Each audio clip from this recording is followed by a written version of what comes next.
That's all for this video. If you wish to know more about Ultimate Arena, don't forget to follow the official PUBG mobile community. See you next time!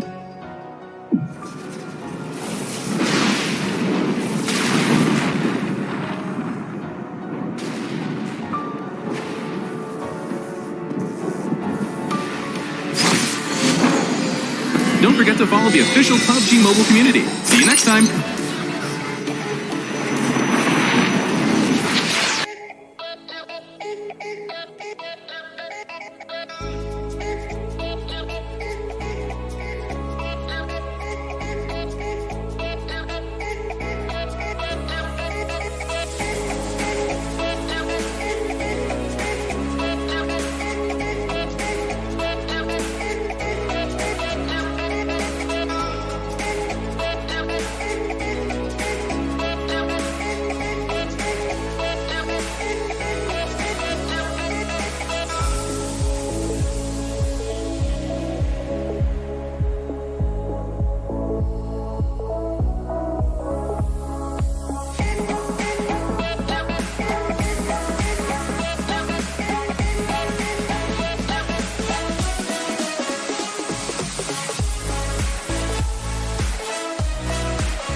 These 3 days. Yeah, this is gonna be it, and today is the day we've been waiting for, and definitely we have to thank none other than this is also our official smartphone partner, which is gonna be Realme with GT Neo 3, the fastest, we're one of the fastest actually for a gaming phone with a dual chip gaming level flagship. It also boosts everything thanks to its MediaTek Dimensity 18100 5G chipset, also dedicated display chipset. And also we have to thank none other than official digital tech partner, which is going to be Yoodo, where you guys can actually swap over Yoodo for free and then also play unlimited of PUBG Mobile wherever, whenever you want. And also don't forget to upload all your best content, which is going to be on TikTok, which they are our official live stream partner TikTok, and hashtag BE THE1, the TikTok challenge, and follow all our official PUBG Mobile TikTok. This is going to be a mouthful. PUBG Mobile MY official, PUBG Mobile Esports.SG, and PUBG Mobile official PH. Yeah, there you go. There you go. And after this, we are going to begin the grand finals or the country finals. Oh my, can't wait. The top 16 teams within the MYSGPH region will battle it out for... There are a lot of things to play for, right? There's the C slot, there's the PMGC slot, there is the C play-in slot, there's also the regional clash slot as well. So, I mean, a lot's on stake here. That's true, that's true. Everything's on the table here today. And also, speaking of, I mean, like, the best solution, it would be getting yourself in a PMGC slot. That is the first one. If you can't get in, I'm like, at least C. Nobody wants to play play-ins because there's going to be a lot of struggling grind all the way. But you mentioned about a regional clash later on, which is going to be interesting, and also a lot of experience they can gain just from that tournament as well. I know, right? Southeast Asia teams against the Chinese teams, but of course that will be later. We will be giving focus onto all that what Chu has mentioned, and based on previous record as well, because last season it was the first time we saw the play-ins for the first time. Yeah. No one from MYSGPH went through from the play-ins. So that's just another signal that you don't want to play there. So you just want to go straight, get the top 4, and move on to the C. But let's have a little bit of a recap on how's our format like. Yeah, it's done and dusted for the July till the August, which we've done with the country league before, where we played 5 matches a day. Today is going to be the country finals, only 3 days, starting from today, 26th of August, up to 28th of August. Well, 6 matches per day will be played all entire 3 days. Yeah, and this is like what we mentioned. The top 4 will go straight onto PMPLC Championship. 5th to 7th place, which is the top 3 after that, will be playing the PMPLC play-ins, the one that nobody wants to play. But of course, if you don't get into the PMPLC Championship, of course you want to get it into the play-ins at least. So at the end of the day, just do your best, and let's see. May the best team move forward. I agree. I mean, like, play is pretty much like if you're stuck there, you're never going to move forward anyways. But here comes the point system. It's the same thing all over again. With the first place, definitely with the chicken dinner taking away 15 points, while second 12, we have 10 points. Fourth place is all just placement rankings, 8 points. Fifth place, 6 points. 6 and 7, 4 and 2 points respectively. 8 to 12 with 1 point, while 13 to 16, they have to get themselves elimination or they might end up with 0 point there. Well, elimination points, as usual, nothing extraordinary, 1 point each. Yeah, but this is maybe a little bit different in case you just joined us for the past few 1 or 2 seasons, I'd say. So we have the weekly bonus points, we have the league bonus points, we have the total bonus points, and we have the initial bonus points, which is going to be the start of the finals that's going to happen today. So as you can see on the right side of the screen, it's from 20 points to 1 point. It's quite straightforward. Now, of course, we kind of do know that who's like 1 to 16 that will have those precious starting points for today, but I believe we'll do a little bit of a recap on that later on. Yeah, but I think, I mean, like, everybody kind of witnessed that for the past few months, the fact that Geek Fam getting themselves 80 points, yeah, just to remind you. So. I mean, like, everybody knows they got themselves at first place, they got themselves the most points, so we can now ignore the weekly bonus or the league bonus, but right now the initial points really plays a big part. Yep, and here are your top 16 teams from the MYSGPH 4. This is Geek Fam, Sem9, DBD, NC. We have Bosskurr, Genexus, Team Secret, Dingoz. We have 4 rivals, RSG, Axis, redONE, Team Hawk, Crit VIP, Yoodo Alliance, MAB Esports, as well as Team SMG. Now, drop your predictions right away. We have no clue who's winning. Well, sometimes, you know, we call it a jinx, where if you win almost entirely for the league, when it comes to playoff, you won't be consistent anymore. Yeah, we have seen that before multiple times. I still remember season 1. But before we talk about that a little bit more, there's also individual awards be awarded at the end of this season for the PMPL MYSGPH. So we have the Gunslinger Award, Survivor, Filmatic, Eagle Eye, as well as the Grenade Master. So all these awards combined will bring a $3,000 worth of money. It's 600 each then. Yeah. Oh, there you go. There you go. That's something. That's a quick math. Yeah. Well, it times by 5. There's 5 roles in here. Even though we have only 4 players in the team, so everybody get the shot here. Yeah. More than a +1. So there's high possibility we're going to see another name pop up twice.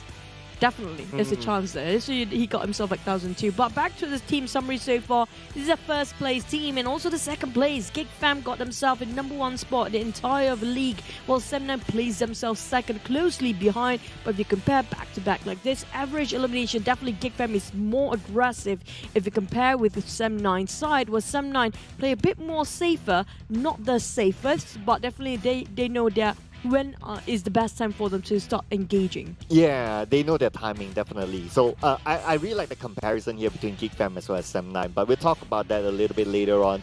Now, this is the overall rankings, and this is based out of whatever happened during the league, and this is their total bonus points.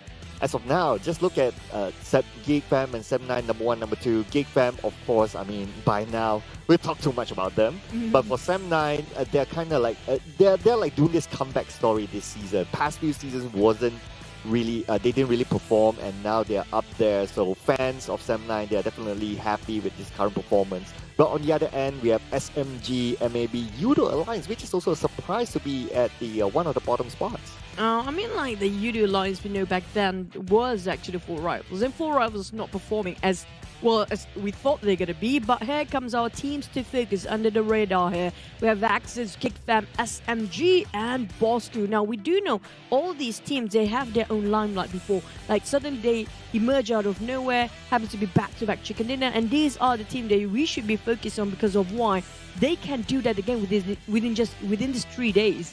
Yeah, well, we'll always remember Axis for the Rift clutch in Sanhok. That was amazing. All these teams had their own moments, right? Geek Fam as well. Let's skip Geek Fam. I mean, we won't talk too much about them. But SMG, first two weeks didn't really work out. But the third week, they managed to get 13 points, bonus points, and that saved their campaign for a week. And we have Bosskurr, of course, with MAB Esports in effect. Here comes our 1, 2, and 3, which we're going to be 1 Sunhawk, 2 Miramas, and 3 Erangels. 6 matches for today. So definitely you want to master Erangel. All these players definitely put a lot of effort when it comes to Screams and Erangel, but they have to think that even though the wildcard, like even Sunhawk, the smallest map that is in this entire schedule we have starting off in a few more minutes later, it's going to be one of the maps that's really going to help them push forward and get that momentum as they start here, since Sunhawk is the first map to start for Grand Finals. Oh, but Sunhawk is going to be like the healing game map, you know. I mean, we know some teams so are going far, to do that. So far, it's so rare for us to see Sunhawk healing game, you know, the teams that actually played a lot of healing game to win. Yeah. And a lot of them actually winning with a lot of, you know, aggressive and very proactive throughout the entire map. Yeah, normally those teams who would get the chicken dinner would play regularly, except for that one time, the Olio one. Do you have to remember? Yeah, I mean, secret, by the way. Yeah, we have to do a little bit of recap, right? But speaking about recap, we'll recap on our promotions as well. The Rabu Padu is in fact still active for you guys. Yep, in case you guys missed all the Wednesday, today is definitely not a Wednesday, it's a Friday. Happy Friday, everybody, everyone. But for Wednesday, I think it's going to be a second phase here of Rabu Padu. Wednesday, I don't know how to translate it. So the second phase has begun. You guys can actually hashtag away with Rabu Padu Menang Selalu and share yourself whatever you get during the Wednesday. Just log in. You got yourself a lot of prizes to get just by logging in during Wednesdays. Yeah, every Wednesday. This is quite a phase too. But here we have the Lightning Nebula set. So this is new, of course, and you probably saw it during the advertisement period prior to the show starting. So the ultimate set, Lightning Nebula, is available now, and there's a story behind it. So gotta read this out because it's the first time we're talking about it, right? So when Lightning Nebula comes across threats from the universe, he will first observe and decide whether intervention is necessary. Although most people only know him to be a hermit, little do they know that he has influenced countless happenings in the world. Now you make me kind of miss the Tourney Kingdom, but never mind. We also have a latest Royal Pass M14, not M16 yet, but yeah, M14. So it's going to be the Royal Aurum set. So this is going to be a really luxurious set. Feels like reminding me of the cave when I remember that. Wow! I mean, like, I do have SMG, I do have Axis, I do have, who else? Countless happenings in the world. No, you yet, but yeah, M14. So it's gonna be the Royal Aurum set. So this is gonna be a really luxurious set. Feels like reminding me of the cave when the Prince of the Rings. Yeah. Not the real name. Today the focus will be the first game, and we'll be jumping to Sandhawk. My predictions, Team Hawk. Your predictions, Geek Fam. Both teams don't really play the healing game. They stand a chance. Let's go, Sandhawk.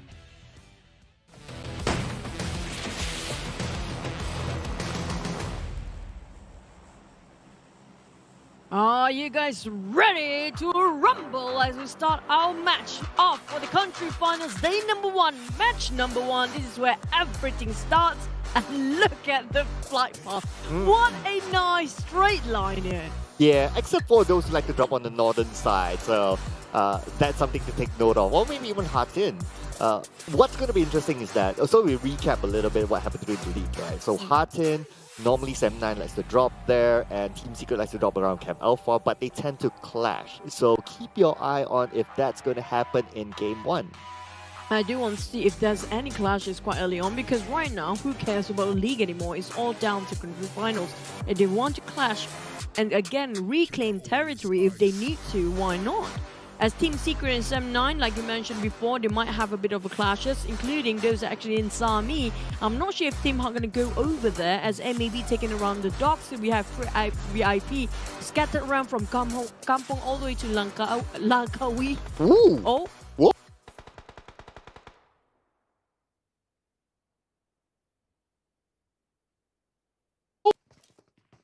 G not budging away from Paradise Resort. Paradise Resort, the starting point, the natural starting point for SMG, but RSG, they're not going to go to the southwest side. Looks like for round 1, despite this is far away for them. They gonna start I mean, on... Tambang, possibly, yeah. Sorry, it's where was that again? It's where Axis normally drops. Suddenly I just blipped out. But yeah, but we'll have a look at the visual later on. Yeah, but just gonna see it right now for the side of RSG. I'm liking this as a start here. We're not done. Rex, he's going really good right now. All aggressiveness out for the side of RSG, advancing towards the side of SMG, who scattered themselves where they're being hushed out from the side of Paradise Resort. This is supposed to be their domain here. And apparently they can't actually keep it together for the side of SMG. Yeah, I know, right? SMG now, they're at the disadvantage with 3 players versus 4. And now Mile waiting for the right moment. Okay, Luke is going to pass by him. Oh, they know exactly where Mile is. So no, it's not good news for Mile. He'll be pinned down. Definitely not a great start here coming up from SMG, leaving one man behind while the rest going to bail this one out. Realized that they couldn't hold the ground much longer. The nade will expose himself, but a bit too short. Rex see through everything. His Genexus is going to finish off. Here comes the entire team advancing. Finish off the side of SMG. One more man down. They are having a big loss here for SMG straight off the bat. Yeah, great move there coming from Rex. But hey, NC wants to join into the party. Rush being at the forefront. He is alone though. Not too sure where his teammates are. But Brian's going in onto Rush. 1v1. Brian with the vector. Rush is running away, but Rush turns back. But it's going to be a 2v1. Can Rush do it? No, looks like the DBS from Ranger is going to be the answer to Rush's stay there. And he's not going to stay any longer. It's quite a bold move coming up from Rush. He actually didn't equip himself with any helmet. He didn't actually have full gear on. Oh, yeah. And he's just going in valiant effort. But in the meantime, it's kind of giving a lot of information towards the rest of their team, so they know exactly where a lot of teams actually clashing about. For TABAH NC, they can avoid that part of Paradise Resort if they want to right now. And look at where his teammates are at, right? His teammates very far. They're on the left side and they're going towards boot camp into the circle, but Rush is just doing his own thing, so I can't really explain that. Maybe I have a feeling TABAH NC, we do know this sort of tactic where they put out one man to scout, and the other 3, one of them might have to play the healing game, the other 2 would go for the elimination points. That's a possibility. So it's going to be the scouter that possibly being finished off just now. So he forgot that he was only supposed to do the scouting, not the shooting. Yeah, he was being greedy. Yeah, that's that's it. I think he saw the 3,000 individual award. Yeah. And he's like, I want some of that. But yeah, he gave that point to RSG, and the rest is history. Everybody having a clean slate here today. Definitely is going to be everybody's shot if they want to win themselves the individual awards. It's open up to everyone. But back to the side of Geek Fam. Now, this is a team that we know that they are very solid for this season. What can bring them down on their knees here? It feels like quite hard, especially with additional of you are completing the synergy and dynamics of the entire team. It's just almost impossible to bring them down. Yeah, well, the only way is probably to turn off their power, like cut their internet line, and that's probably it. It's mobile. They can just move over to other place to play. True, they can probably use Yoodo and still get the same level of connectivity as well, and still play at the top level. And you're right, actually, it's very hard to tell what their weakness is at this moment. They can survive, they can rank in eliminations, they can get chicken dinners as a duo. I mean, they have proven it all during the league.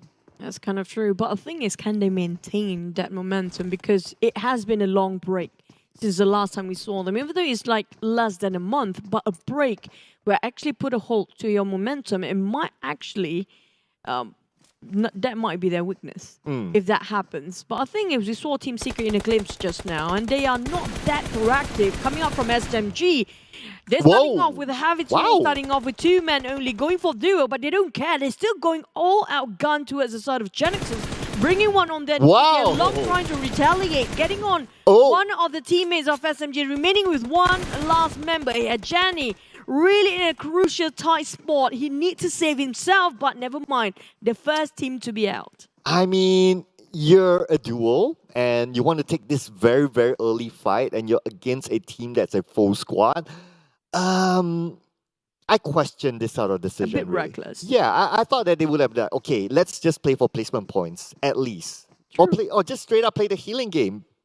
I mean, like, we do know for a fact they don't have that much health utilities coming up for SMG. They're being ambushed by RSG quite early on. They didn't thought that Paradise Resort would actually be ambushed quite early like that. So this is where everything really important for the players. You cannot expect anything when it comes to the first day of the country finals. And honestly, as a viewer, I'm really happy to see this kind of thing. It's like it makes the game unpredictable for us. So we don't know what to expect every round, right? Now I don't know in the next round. Are we going to see this kind of early clash around? So this excites me from the start of the game to the end. That's kind of true. And a lot of big teams that we mentioned about Geek Fam, Sam9, BE THE1, who got themselves that bonus point, quite a number here, still not engaging as aggressive as they thought, as we thought it would be. Like Yoodo, he only counter fire instead of initiating. Now they're giving away the position for Noob. Managed to scatter and run away in the last minute. But the thing is, this splits the team of Vaxxers into two. Oh, check out the elimination feed. Looks like Bebeng on the Olio with the DBS, and Yoodo Alliance will lose one member. Axis on the other end, they managed to get away safely. Helton has a high ground against Bebeng. Bebeng's all alone though. Needs his teammates to back him up soon. Oh boy. And yes, the cavalry has arrived. Oh no, looks like it's going to be Ade Luke. They're going to revenge. And Bebeng with the DBS. Can he pull off a clutch there? One shot, two shot, does not connect. And it's going to be a DBS on the other side as well. He's using too much for the magazines, and now he's running out of bullets. At the same time, being cornered all around. This is going to be hard for Crit VIP. Bebeng, we're definitely having a tough time here. The nade's being Kirk on the side of Crit VIP. Epic Luke got checked quite a lot there. Bebeng! Oh! Nice shot, but they're not done as Helton finish off Bebeng straight away. What a bait play by Yoodo Alliance, but at the same time, a risky one with a DBS. Yeah, I mean, with Bebeng getting that knockdown onto one member of Yoodo Alliance, I thought that was already really good. Now, Razor could take advantage of that. Helton, on the other end, takes a few bullets off of Razor. 50% of health left from Helton. But Sam, as well as Insomnus, nowhere to be found. Probably scouting out for more utilities, as this is a team that likes to play the healing game as well. Where are the shots coming out from? Thing is, they focus on what's in front. The flank side is quite bare open for these guys. Back towards RSG, they caught SMG in Paradise Resort, and they are on the move right now. Try to bump into TABAH and see next, possibly.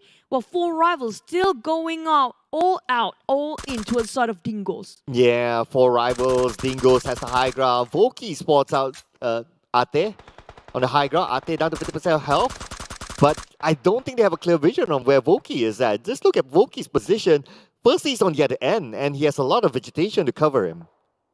Quarry, multi-level terrain, definitely not really easy to spot out all these shots coming out from which direction.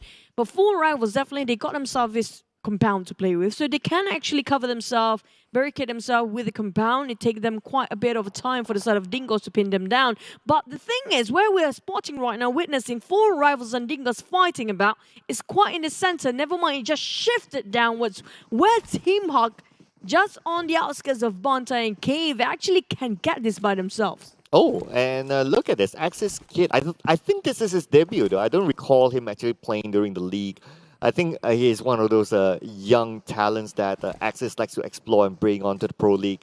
So let's see what can he bring onto the table. If he played, he probably played like only in one of the Sandhawks, and that's about it. And looks like he's been assigned the healer role. And with this kind of circle, it's good for Axis. No one's going to challenge him at the bottom half. We did saw like it's quite empty on the bottom down there. Yeah. So the team that actually in the center, there are a couple of them. One of them is actually Team Hawk before, but Yoodo Alliance still going against Crave VIP. They're not done yet with the moment they brought down Bebeng on his knees. But don't forget to follow all the latest updates, guys, on any platform, and especially this one's going to be IG at PUBGmobile.esport.my for the latest point, especially. That's so important right now. Back towards the side of RSG versus TABAH NC. Now, this is going to be a bit of a stalemate unless RSG decided to push forward and flush them out. RSG, if they do push forward, they have the advantage because this was NC where Rush had to fight very, very early on alone, and now they are at a disadvantage playing with 3 players. They are still on the outside of the circle though. But speaking on the outside of the circle, so DPD moving in towards Sam, and Sam seems to be alone as well. Seems like everybody tried to find themselves that the most desirable spot there is in this map, but you know the circle, you're always heart-shaped all the way, even though they got themselves in the center at first. 4 rivals, yeah, gonna take a fight against Bosskurr. Seems like they pop a couple of bridges of smoke. Oh. But we already cooked up a nade, but it's a bit off position here. The off angle didn't hit quite a lot on Zigzag, but still chugged out half of his HP left right now. 4 rivals. It's going to be a divide and conquer for them, while Bosskurr trying to hide themselves well and trying to ambush on the second round here. Yeah, the Starman, our boy Esports, has the high ground advantage against 4 rivals. Appy, okay, Appy's coming in behind. Okay, Appy's going to do it. He's going to do it. Stood up. He's hesitant. Yeah, okay, he doesn't want to make a sound. He wants to make sure that he gets a clear shot. If it takes out our boy, this is big. Our boy has been performing superbly for Bosskurr, and if Appy manages to take him out, it's going to be a big advantage for 4 rivals. Oh, we whiffed it. Appy whiffed it just now. He opened fire, and our boy still stands. This means this is really crucial for 4 rivals. Why? It's so pivotal to have a boy still standing here. It's so easy for them to actually change their formation, gain so much information just by a boy stand. They need to take a boy down first, and Zigzag just blindly toss over that hand grenade. It's not going to clip anybody just yet. Nothing seems to connect. 4 rivals seems like they're very hesitant to take this fight head on. On the other end, we can see that Frankie gets knocked down, so RSG has that advantage, and looks like they are moving to NC based on the elimination feed. But between 4 rivals and Bosskurr and Appy now has the high ground. Appy will be gunned down by Asfar from afar, but before they manage to take down 2 from Bosskurr, so 4 rivals will move in. Oh, definitely after 2 downs, nothing going to stop them if they still have nothing else to say about this. Well, definitely Appy will be revived later on. And right now, they need to clean off the job here. Bosskurr, on the other hand, they lost one man early on. Ayman really bleeding out. He managed to not save at all, but with the micro Uzi, Zigzag with the torpedo and swap over to another weapon, another rifle. But the thing is, he's playing ring around the rosy. 4 rivals is just too much for him to handle. Oh, Folky's not done yet. Zigzag seems like he's still alive. Oh no, he's currently down. So Asfar and Ayman down to the last 2. Asfar and Ayman, they're trying to bail this out of 4 rivals. 4 rivals, despite whatever happened, they are still a full man squad, but it's Kiddo. Dingoz? Wait a second, Dingoz, where did it come from? Oh, from downtown all the way. That's a very long shot. It's not even in the map that we witnessed earlier. 4 rivals, they've been losing this. Both teams might lose this because they're cleaning up crew. Dingoz might actually take every skills, every point from here on. But 4 rivals still have their minor victory. But the problem is, how did they get out from here? Now, this will be a good question though. The good news is that they're in the circle, so they can still buy time for themselves. But unfortunately for Bosskurr, will be the 3rd team to be eliminated. Choo-choo. This is a very interesting Sanhok. This is a very proactive Sanhok. I know, very loud Sanhok with a lot of nades being tossed. Again, Crit VIP left with 2 men. A lot of teams being reduced to 2 men only. And now we're hot shift all the way to the west-south of the map here. And definitely Geek Fam will be the center. But here comes another war going on with the CQC of Team Hawk versus Dingoz. Still going on, and that's going to be another team out. It's going to be Dingoz still alive. I'm not sure.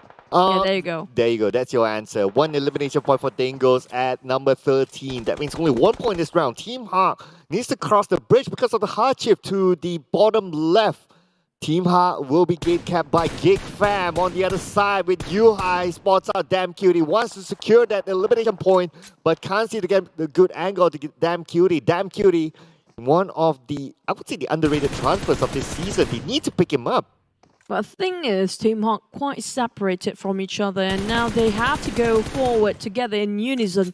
But Yoodo Alliance, there's some teams that are playing into the blue zone. This is not going to playing the healing game for Adit. He doesn't have enough to stay in the blue zone as long as possible. The thing is, the one that's stopping him from moving forward is going to be Razor. I think it's a good decision for him to build and take a longer rotation. He's wasting too much resources and time here. Yeah, he's trying to gatekeep Razor. I'm curious to know how many first aids Razor has. But now we move over to MAB, Sam 9. Taking one off out of MAB with Moki going down. Iftar currently in the water and looks like he's holding his breath. Adib's trying to get information and trying to get onto the other side, and There you have it. If that shows himself, 7-9 knows exactly where it is, and there you have it. There's no way he's going to get out of this. A deep dive for the side of Iftar. It's not going to save him anymore. His last tick of health just now knocked down in the water. While MAB, they try to redeem themselves from the damage control segment, which is going to be trying to take back what 7-9 took from them. But the thing is, 7-9 depth is quite far. They didn't realize where he's at. Calamity have no clue where the shot's coming out from. He's just randomly running about. But 7-9, will they move forward here? Because the Blues start to shrink in and they need to either swim over or drive over the longer rotation. Yeah, I wonder if they're ready for the healing game. But this is a confirmation that Iftar's point will not be given to 7-9, despite them giving a knockdown onto him. Now, MAB will be the one playing the gatekeeping role against 7-9. 7-9 has no choice but to swim over, and it's never a good option if you're being gate-capped in the water. You reap what you sow. They shot MAB from behind at Feds, and now they have to dock themselves forward. The thing is, MAB already docked themselves earlier. You get what you sow. You reap what you sow. This is it. Karma just going to hit you back. But the thing is, circle hot shift again. It seems like very fast these days. And only a couple of teams in the center, but the teams not right now. Apparently, they are too busy fighting another teams to survive. And Geek Fam's in the middle of the circle. Just saying. Just saying. Just saying. Just saying. Okay, someone's going to get a jersey. But Thanks. See, I'm helping you. You got to get one for me as well. But anyway. Wow. Wow. Buy one, free one. I know, right? I wouldn't mind that. But RSG, man, they got to earn the badge on their jersey now by getting across. And it's going to be very hard because they are still on the other side of the map. That's the thing. The thing is, they're fighting against each other way too much. They forgot to actually move forward. They forgot about advancing. We have to survive. You know, the thing that they can't fight is actually the blue zone. I mean, if there's other players actually shooting from afar, you still can try to toss a couple of hand grenades. But blue zone, what can you do against the blue zone here? Nothing. You can just pray. But Snipes doesn't need to pray. He knows exactly where Dams is at. Yeah, I see that look. I see that look. I know we've been away for a while. I haven't forgotten about it. But here he is. He goes in. Ring around the rosy it is. And Snipes will be gunned down by Camper from above. Mika starts to move in. Tries to get a revenge. But looks like he will stop and prep out the nade. He's going to toss it onto Team Hawk. Will it land onto them? And looks like that will be the answer. It's going to be no. Geek Fam losing 2 men here just now. 1 man, actually. They didn't actually expect it. There were so many teams right around the corner. Got their guard down. While DBD, they still survive a lot of men. 4 of them still well in life. But the thing is, how long can they take all the gunshots coming up from afar? The teams that are coming up from the bridge can see everything that moves on top of this mountain and also some small hills. Genexus, they are not as aggressive as we thought we would be. They're down to 2 men as well. While DBD slowly encroaching towards the side of Loyu, and Loyu is waiting for them to open the door here. Ooh, but DBD, they still have full squad. Loyu, man. Okay, he has Long with him though. Long's covering another angle. But Loyu, but all of them outside the circle. Now the bandits, Long, been spotted out. Jimmy moves in, and that's the end for Genexus with 2 elimination points. It's really a bummer that you didn't try to do anything, and you know, your blind spot being spotted out by the teams, and you finished off not knowing where the shot's coming out from. That's what happened to both of them, Loyu and Long. Yeah. Loyong? Yeah. Man. I'm back. Team Hawk. They cannot hold this much longer. MAB is so desperate to cut across. They have to take this fight, like it or not. Yeah, MAB currently tanking out the blue. The long range coming in from Calamity onto Dams. It looks like he's still alright. So far, so good for him. But MAB, not good news as Calamity only has 1 first aid. Our play zone finish off. A couple of players along the side of the blue zone here. Team Hawk on the other end. Still figuring out how to reformulate this kind of position based on where the circle is at the moment. And maybe they can't resort to healing game. Now, Calamity have to move forward. Like it or not, he has to advance. That's going to be last of the first aid that he's using. But for RSG access, they still save here for how much longer? And they need to cross here. And definitely they take all the bait that's actually playing around the bridge. They got 1. 4 rivals only left with 2 men actually. Jumper still there. Voki. You know, when you're drowning in the water, there's no way out at all. Yeah, plus he's still on the outside of the circle. The circle is closing, so it's going to be tough for Voki. We can probably say goodbye to him at this moment. RSG, on the other hand, they're still a full squad. Wow, you got to be impressed with this so far. 6 eliminations in the I back. know, right? They have been run and gun all the way. They're not stopping at all. Look how proactive they are. They're not the team that's waiting for something to happen. They are the one that make things happen here. Yeah, they're the ones bulldozing everyone at this moment. Riff, on the other hand, managed to get a knockdown, and look at this. Luke onto Haynoob. There's going to be another elimination point in the back for RSG as Brian secures it onto Haynoob. Camper, on the other hand, will be taken out by Putra. The zone takes up Calamity. That means MAB is out at 9th place. Here comes all the CQs here happening as the circle shrinks even further. Sam9, Dab versus Team Hog here, head-to-head. But the thing is, both of the teams are burned out by the blue. While Damn Cutie tried to save, he needs to advance. He doesn't have that much first aid, and Sam9 do have the manpower. But the thing is, do they have enough health utilities? Geek Fam on the other end here. Definitely feels like Team Hog and Sam9 a bit of a sandwich moment. Oh, Dab only has 2 first aids, and he doesn't have the circle. 25 more seconds before the zone closes in. Picks up his teammates immediately. But now we move over to RSG versus Geek Fam. Geek Fam surrounded by RSG. RSG still a full squad and currently in the circle. Dingoz, Geek Fam, not a full squad, working with duos. But the thing is, RSG, if they are too busy focusing about the teams happening around them, they have to focus on how to survive here. Because Team Secret has been very quiet. 0 eliminations, but they're down to 2 men as well. Now, Jumper really on fire. He's been gunblazing all the way here. We saw 2 men left for the side of 4 rivals. But RSG, Brian, don't have anything on him. Nothing. Nothing, and they still managed to survive up to this point. This is crazy coming from RSG. But let's talk about that a little bit later, as now Sam9 will be caught on the outside the zone. RSG, a full squad in it. RSG beaten the odds to survive this long. This is impressive. I mean, like, they are very, very aggressive. Back to the side of Rax. Don't have that much to work with. Who cares? All he needs to do is just eliminate as much as he can. While the other teams are progressing. Damn Cutie. Up the Nate. Damn Cutie really close enough, hugging around the corners. But RSG, look at Rex. He's just going insane here. He is. Now, despite them losing 2 members, they have the majority of players still alive, and looks like it's looking good for RSG. RSG, no circle, no problem for them. This is how it's done, and they are just showing to everyone that, hey, you know what?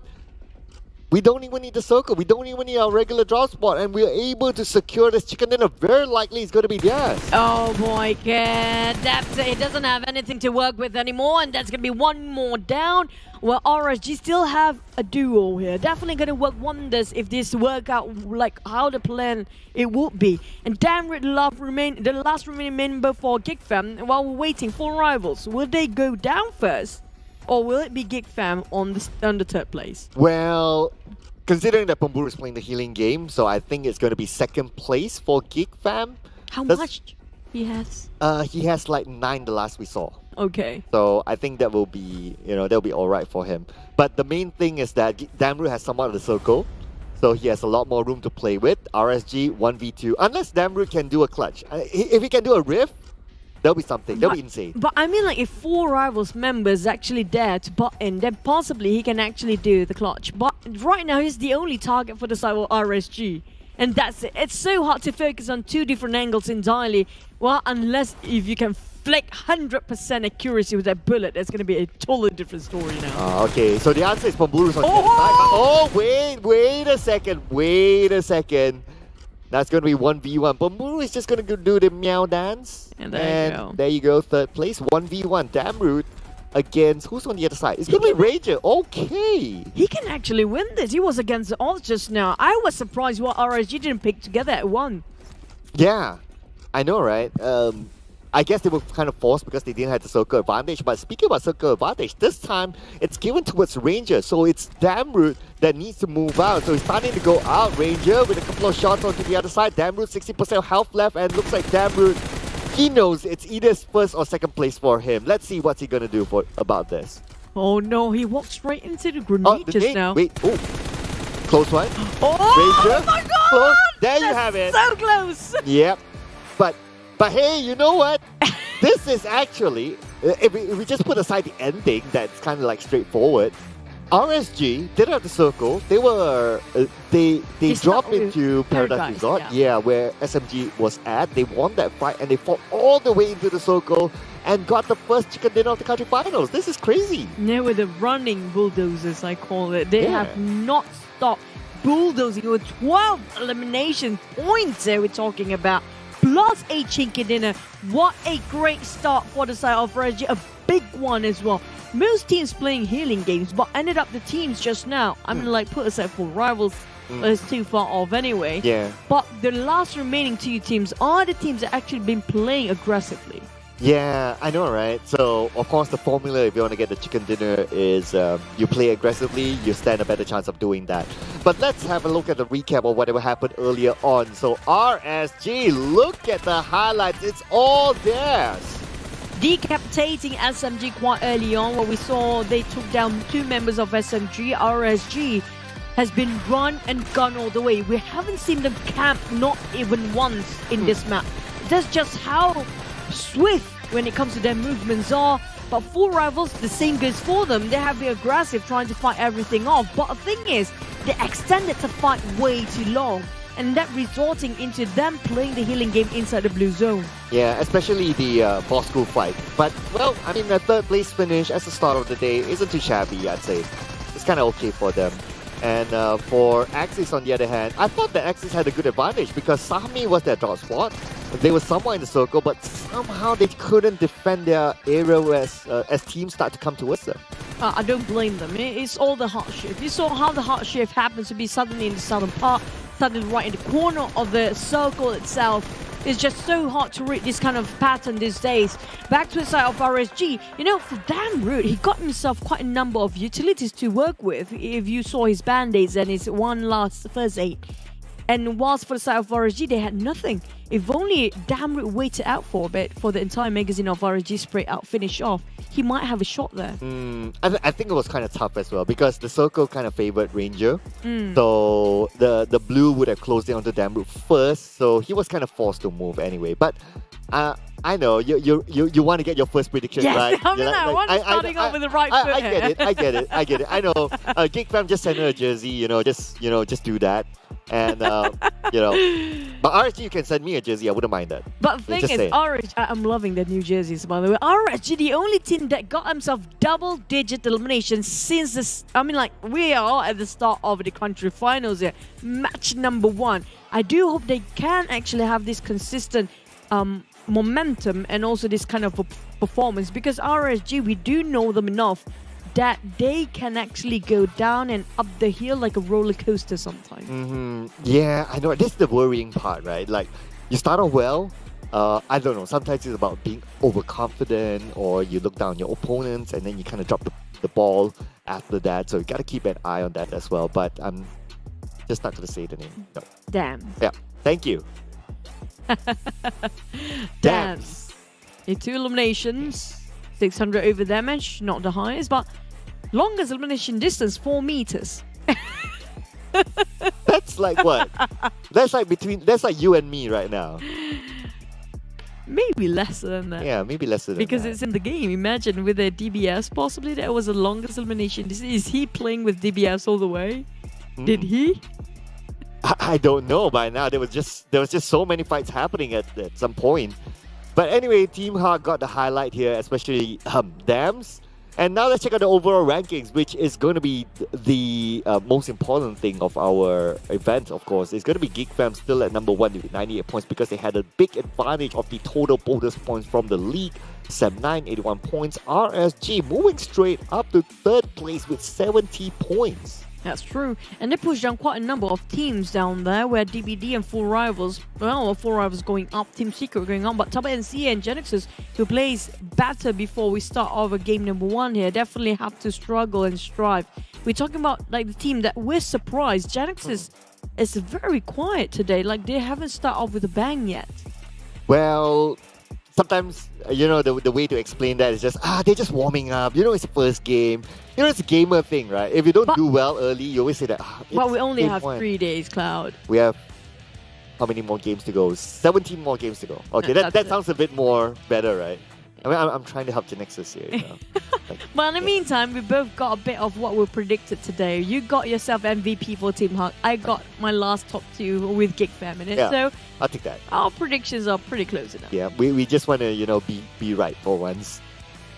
But anyway, we're gonna check out whatever happened in the previous round. These are the statistics from game 1. So, of course, we have the Chicken Dinner winners, RSG 12 eliminations. Flight path, interesting. This is this very is new. new. I'm loving this. Yeah. This is incredible. Look at, we get Whoa. to see their drops as well. This is The top very 4. advanced. Paradise Resort. They fought against SMG at first. Our Team Secret. Well, they were fighting against, was it Sam9, Rahatin, right? But they did bomb quite early each other for the Team Secret and Sam9. Yeah, they somehow had a unspoken truce somehow. Hey, but you gotta give it to production, you know. Big up to Yes. production. I think this is really nice. Firstly, we have the top 4 teams data, and secondly, the movement is really smooth. I'm really liking what I'm seeing here. Yeah, that's true. And also, this is a very good analysis for the coaches and managers if they want to recap. Why are these teams best right now? And there's going to be a lot of teams who will be focusing on to them since we are looking this kind of graphic after this. So they definitely know how these guys move. But if you look at the circle, which you mentioned about Axis at first, they got themselves quite a prime spot here. But the thing is, they didn't actually expect it. That so many teams coming into that side, the right side of the circle at the same time, this much. Babe, look at where RSG is at. Look at where they're at, but they still get the chicken dinner. Yeah, they're like, okay, not only that they're way off the circle, they have to deal with like DBD, they have to deal with SMG, and all these teams in between. Genexus just in front of them, and somehow they still manage to get into the circle. This, to me, a miracle. And it's not a miracle. This is well-deserving chicken dinner. They grind themselves all the way. Doubt. They fought through everything just to get where they're at with this first game.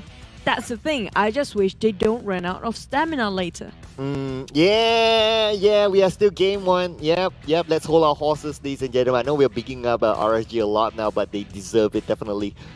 Now, looking onto the other side, so Sam9 is on the other side. They had the majority of players, but somehow the circle just doesn't favor them, and I think it was just really tough for them. But this is a 1v2 that, you know what, Damru still managed to get 1 point out of this. Yeah. That's still good. I'm surprised that Ranger and Rex happens to be moving in the same direction here, while they can actually pick through a different angle and just shut down Damru entirely. And they're trying to pick through the same sort of distance and same sort of crosshair movement to the side of Damru, caused Ranger to knock down first.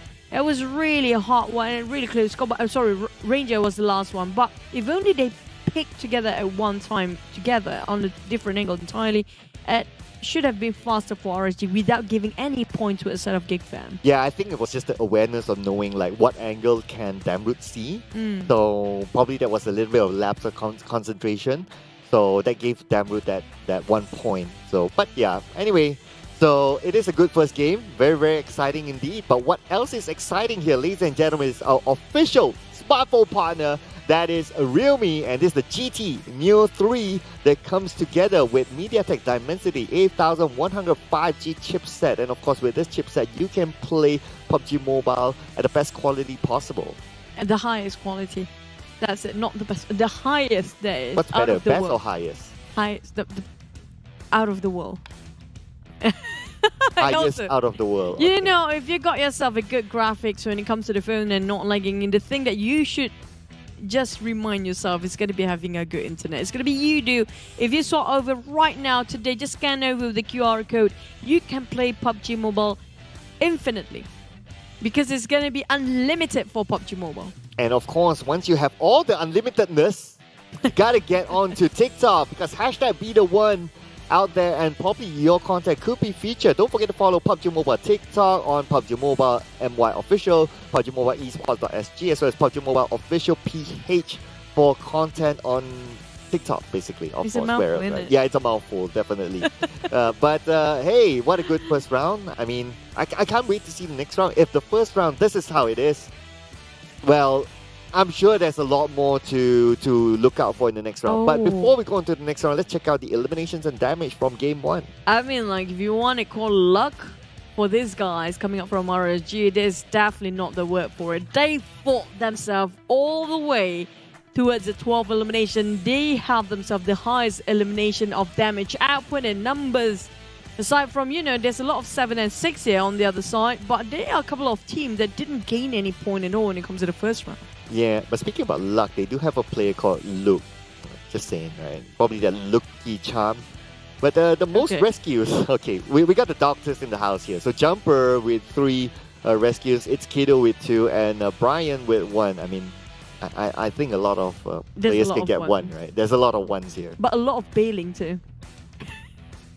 A lot of neglection. Oh yeah, like sorry guys, I just want to get the 3,000 prize pool award for myself. 1. So he's not that selfish at all. He's the type of person, like a family person, that's actually trying to help his mate. Wow.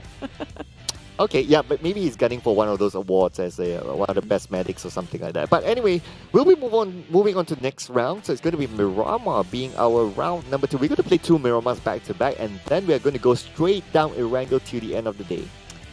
It's actually a good thing that we don't have alternating between the maps, because the players know exactly what to focus at times, just don't have their thoughts kind of scrambled about different maps in between. But here comes our team to focus again for Geek Fam 7. Dingoz is here in TABAH NC, still not RSG there. But based on the last performance, right now RSG on fire. We saw how they slaughtered everybody along the way just now. Yeah, we gotta put RSG up there though. But I think this is okay. I can't say this based on the overall charts. This is based on the league, right?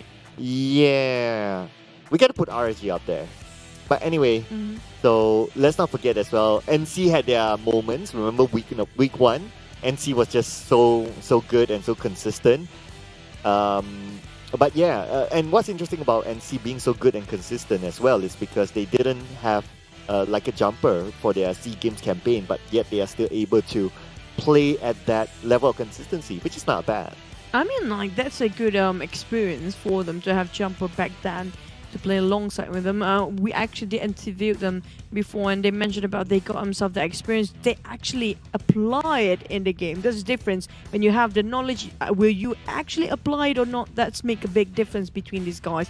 But for Wednesday, it's gonna be you guys always just log in every Wednesdays. You got yourself a lot of goodies as the Rabu Padu for the second phase, another phase launch again, and keep playing with PUBG Mobile to earn more points and win prizes weekly and get 2 more points and climb faster, especially when you play PUBG Mobile on Wednesday. The event will last from now today until the 31st of October 2022. Yeah, still plenty of time for you guys, but you don't want to leave it to the last minute to get all these freebies, right?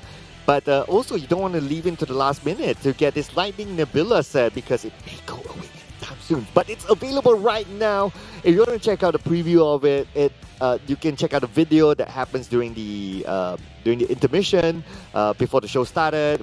If you're obviously on certain platforms, like if you're watching this on YouTube especially, you can just rewind this to take a look at it, have a little bit of a preview, and imagine yourself having the set. Yeah, the trailers always amazes us, especially when it comes to the latest Royal Pass and 14, the Royal Aurum set, which I don't know how to feel about this. I'm like, the theme feels like a bit on a desert sort of theme, but it feels like a bit of samurai. It's a bit of here, a bit of that, a bit of Arab sort of theme. I don't know which one. It's like a mecha. It's not really a mecha. It's like, I don't know how to put it. It's like Samurai X. It's like the Egyptian theme. Right? Oh wow! Yeah, something Egyptian like that. Samurai. Something like that. Yeah, Okay. Egyptian Samurai. We call it that. But, you were saying let's support the teams that we don't have their jerseys. Yeah. Yes, I'm looking at you. Teams like let's see, Genexus, like Team Secret, like Yoodo Alliance, and many more. You could send it to us, but you could send it to our fans as well, who hashtag your own hashtag in the comment section. You stand a chance to get one of those jerseys, and of course some of those jerseys are very limited and they might not be on sale. I'm actually reading all the hashtag for the teams if you're actually rooting for them. The one that caught my eye really is Yibambe Team Hug. Oh yeah, that's that thing. The Yeah. chants, like that sort of the, you can actually see the tagline for each team. So some of them are pretty funny. Yibambe Team Hawk. Is that how it's called? I don't know. Feels Okay. like it. Yeah. We have to ask Boy after this. Yeah, we got to get one of the representatives on the show. And maybe if we get to interview them, we tell them to actually shout or cheer how they actually put out the hashtags. Yeah, why not, right? That's a good one. It's a good promo as well. But next up, why am I going to be surprised with Choo Choo's prediction? Oh, It's going to wow. go all the way there. Yeah, Yeah, explain yourself. because Geek Fam is just so good right now. That's it. Because you just want a jersey. Come on. Yes. Let's be real, That's right? one of Yeah. another reason. It would be great if that happens. Please, thank you. Yeah, but you know one team that will be happy today, at least in all those Miramas, will be Team Hawk. Because they, if you remember during the last few games of Mirama, Mugen was the one that Once upon a time, Mugen. yeah, once upon a time Mugen drops into Picado and became a nuisance towards Team Hawk. And this Oh, time, yeah. at least they don't have that to worry about. But based on the first match just now, the fact that RSG dropped into Paradise Resort, now they should not be comfortable with that because it just shows that some teams might take advantage of this. You mentioned earlier this getting us a bit excited and also a lot of things unpredictable when it comes to the country finals because you cannot assume a team will drop where they usually drop spots are. I think it's going to be very unorthodox here. Yeah, I can't wait to see if anything changes from our regular league week during that time. Yeah, that's a Tongue little bit. twister now?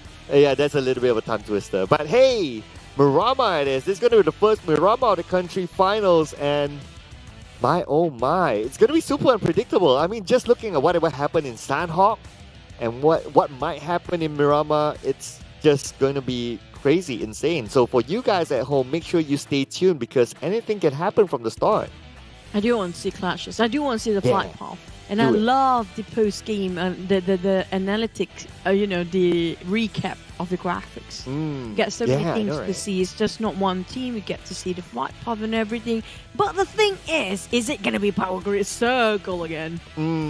Oh yeah, like every Mirama is a power grid circle. So hopefully we get something unusual like Oasis or like a prison, something that we don't usually see. But let's see if that happens.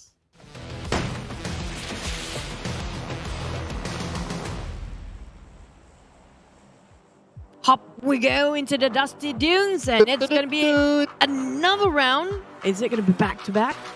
Will anybody actually have 5 back-to-backs? Wow. I mean, like the highest I like score how we we had. say wow together. Yeah, I know, right? Imagine that happen. And this is going to be all the way up there and definitely easy for the side of MAB if they're dropping into Campo Militar. Now, for me, I like to assume that these teams has the possibility to actually drop into a different spot entirely because they want to be non-readable for the other teams when it comes to the country finals. Speaking about team that got a 5 back-to-back, right? So in the Southeast Asia region for this season, there's only one team that got a 5. Straight 5. That's Holy the Indonesian team. I forgot what's the team name, but it's an Indonesian team, and it is actually owned by one of the popular esports player there, Donkey. So his team actually get a 5. Is it Boom? Consider. It's not Boom. It's of his own startup because it's new. I don't remember, but Ion? it's definitely that. It's not one of those names that we normally hear. usual one. Yeah, it's not the usual name. Gotta check that out. Interesting. That's going to break the entire history of PUBG Mobile. Yeah. No team's ever done that ever. Again. 5 games straight. Now, Yeah. I do want to see if we have that sort of domination when it comes to MYSGPH. Yeah, so let's see if maybe RSG, they managed to get the first one. So let's see if they can get a back-to-back as their first mission. As RSG, this is the team to watch out for, considering how they played in the previous round. Very, very good. And Kim, the star man for RSG, the FMVP once upon a time, replaces Ranger, the man who got them their chicken dinner. And like we did mention, we saw earlier this season the fact that, and we mentioned it many seasons before, it's good to have certain players specializes on certain map. Seems like they are doing what we mentioned before in this season. So what we spoke about is not in vain. Yeah, I know, right? I know, right? They're actually listening to us. I'm You know, so glad. We got a hashtag done claim that. Yeah, if they actually really listen to us, we can have a couple of jerseys. We Yeah. wouldn't mind that. Just saying, Genexus jersey isn't sold, so the only way for us to Really? get it, yeah, it's not sold. The only way for us to get it is for them to send it to us. Or steal it from the players, so we can do that and just drop by. I'm sure you people's want to see it house. from Biu. I know. I'm very happy to see it from Boy, you know. But, Yeah, that's possible too. I probably can't fit, but yeah, never mind. What do you mean? You I can wear it mean- during bedtime. Wow, yeah, that's not a bad idea. Yeah, that's true. Yeah, thanks for that. Speaking of Genexus, they had a bad start. Not really bad, just unfortunate start previous round. Seems like they're doing the same thing here. I'm not sure what they have in mind for the side of Genexus, because the Genexus we know back then is the team that really sort of moving in unison when it comes to unfolding the mysteries in front of them. They like to move, they like to be proactive, but this time, today, what we're witnessing coming up from Genexus is mostly just one person came out in a different spot, the others in a different corner, and just sitting out quietly waiting for something to happen. As the great words of every gamer, warming up. Yeah, still need a few games in the back, you know. This is just 3 days. What do you mean of warming up? They had the entire league to warm up. Well, to be fair, it was like almost a month. That's true. Yeah, to be fair. But anyway, speaking about Genexus, right? They have always been that team that you need some time for them to like get up to speed, and of course that can sometimes be a bad thing considering that we only have 3 days, like what you mentioned. If you remember during the league, right? Week one wasn't. They didn't do well. It's second week. Yeah, but second week they went all the way. That was the Genexus that we know and Keith love of. Keith. Yeah. Keith just head over heels for them that I know, time. right? I think if he sees Biu, he'll go like, he'll go ape over Biu or something. Beyond ape. Yeah. Like, oh, wow, Biu, oh, wow. Yeah, we do have to highlight some teams, including DBD in this case, because they are the teams that back then nobody knows, nobody cares. They're always the last place when they were R2K, and then they R2K Survival or something, and then now they're DBD. It just keeps getting better for them, and they are more consistent even this season. Yeah, I know, right? It always reminds me of like the R2K formula. Yeah. Back then, it's always like, okay, week one, they're like, warming up as well. But when it comes to week two, then they just go all the way. But one thing about the R2K-ish philosophy, or somehow they just perform that way, the country finals, they always slightly miss out. It's been like multiple seasons that the country finals just isn't their thing. Feels like they need a therapist to calm their nerves down when it comes to the big games, Probably. Maybe their nerves are really kicking it up and cause them really having a lot of pressure. That's extremely not great if you can't have the composure. Which in this case, Sam9 actually way better than the previous one. What is happening for Sam9 right now? It's only a robust team that seems like way flashier, way better, even though the legends are not playing in there anymore. Yeah, I guess sometimes, you gotta make way to newer talent. So people like Adibs, Harm, giving a lot of value onto Sam9. I think that those changes definitely work out. Now, of course, Manparang has its own value as well, but maybe it's just time to make way for the newer talent. But speaking about making way, RSG not making way for Dingoz as its Kiddo will be taken out. First blood to look again. If you want to mention that Sunhawk is the map where they have their brilliance radiating the best, RSG, they are doing it again in Murama. But the thing is, will they choke themselves here when they're giving too much of their positions? They open fires against all the team that actually move. Create VIP, try to actually get themselves in a different compound entirely. They want to be out from this. But Team Hawk, can they escape the wrath of Rax? Oh, and wait, they pop what? in their Somnus. Somnus. Oh, what a big accident here. What? And the ones winning is actually those on the high mountain of RSG. Oh no, okay, it's a disaster for Insomnus, but what is VIP going to do about it? Are they going to move in? Looks like Sam is going to move in. Team Hawk, two of them down. Sam could secure 2 elimination points. Thank you very much. He's going to put that into the pocket. But Insomnus, finish off by Damn Cutie. RSG trying to take advantage of that. quite too far with that mini 14 from Rex, but Sully, there's going to be on a lot of pressure for Crit VIP. Left, right, center, you name it. Everywhere there's somebody shooting onto them. And Crit VIP, they do have compounds. Samsey have to take cover. Insomnus is not savable. Already been there, done that. But you know what? They have to salvage the situation for Crit VIP. What an unfortunate timing for that accident. It's not between the teammates, it's between the opponents. I know, right? And there are like, what, 2 other teams there in that area, one on the high ground and one just in the same compound as they were traveling. It was just unfortunate that clash had to happen between Insomnus. If that clash didn't happen, they would still be alright. But, you know, now that also resulted in Sam being called out, with RSG having the high ground over Sam. So I guess it's the only thing I can say is that good luck to Crit VIP at this moment. Yeah, I'm not sure how they're going to exit out and disengage, because they definitely have the hot eyes watching coming up from these guys.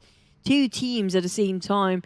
4 rivals, they're bailing and taking a longer rotation. A lot of accidents happening in this map right now, including MAB, who try to migrate themselves into the circle, while Voki will be chased by the side of MAB. He's still being followed quite behind.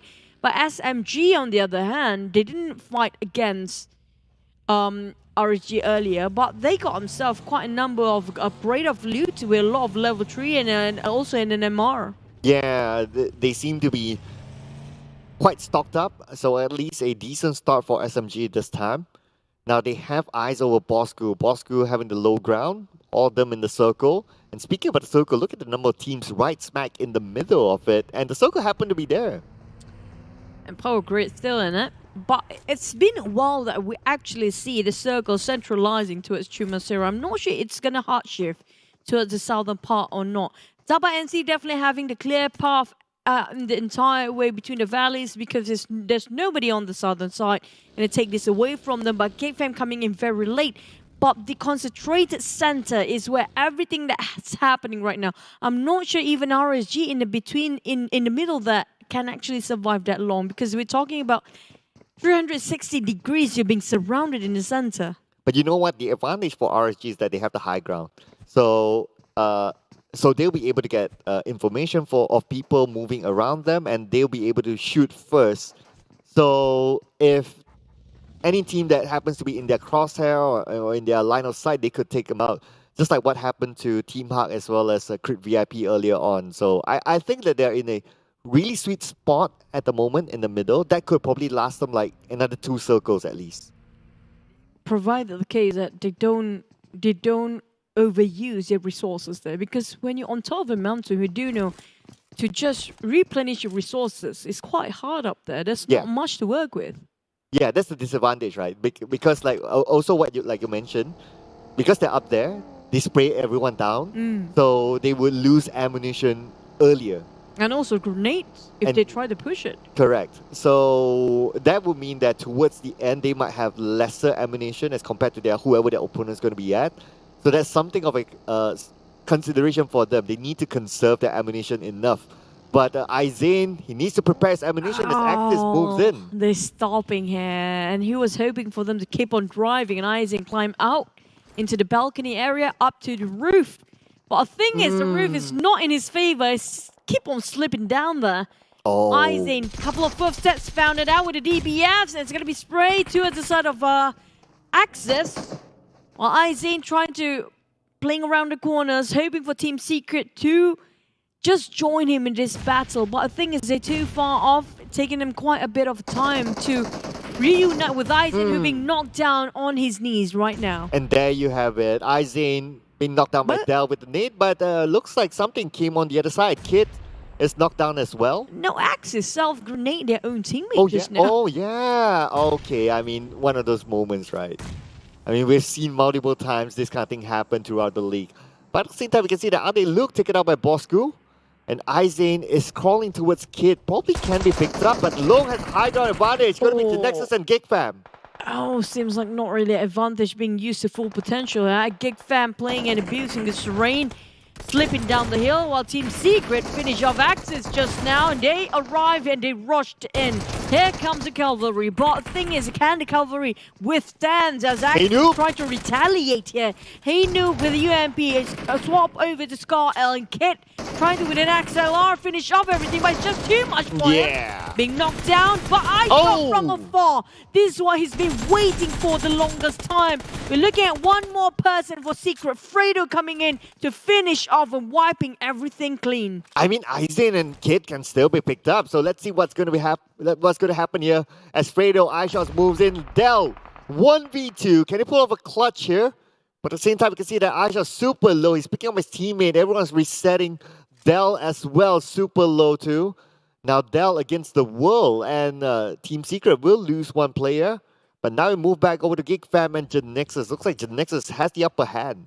Still 30 seconds for the next circle, but definitely that's going to be an easy, clean one to seal off the deal coming up from the side of Genexus. Finish of one members of Geek Fam, down to only two of them. Yuhai bleeding out, and definitely Damroot have to play this solo. Now back to Team Secret and Axis. Axis recovering themselves as Kid will be picked up. Dell managed to reset, but the volley! What? Oh my goodness, that was hot. It was really close. Here comes iShot cooking up the nade. Don't cook it way too long. We've seen an accident happen like that before. A perfect one. Finish off Dell on his knees. This is going to be it. They will rush in here. Really low coming up from Maxis. Things happen to be unfolding for the side of Team Secret. And that's a total what? Okay. Okay. From Kid before he went down. Yeah, that was his last suicide mission, right? He's like, okay, if I were to go out, I'll try to take out someone, but yeah, I mean, at most you'll probably get is a knock. But hey, good attempt coming from Kid as well. There are two kids there, by the way. That's the thing. Yeah, it's getting a little bit confusing.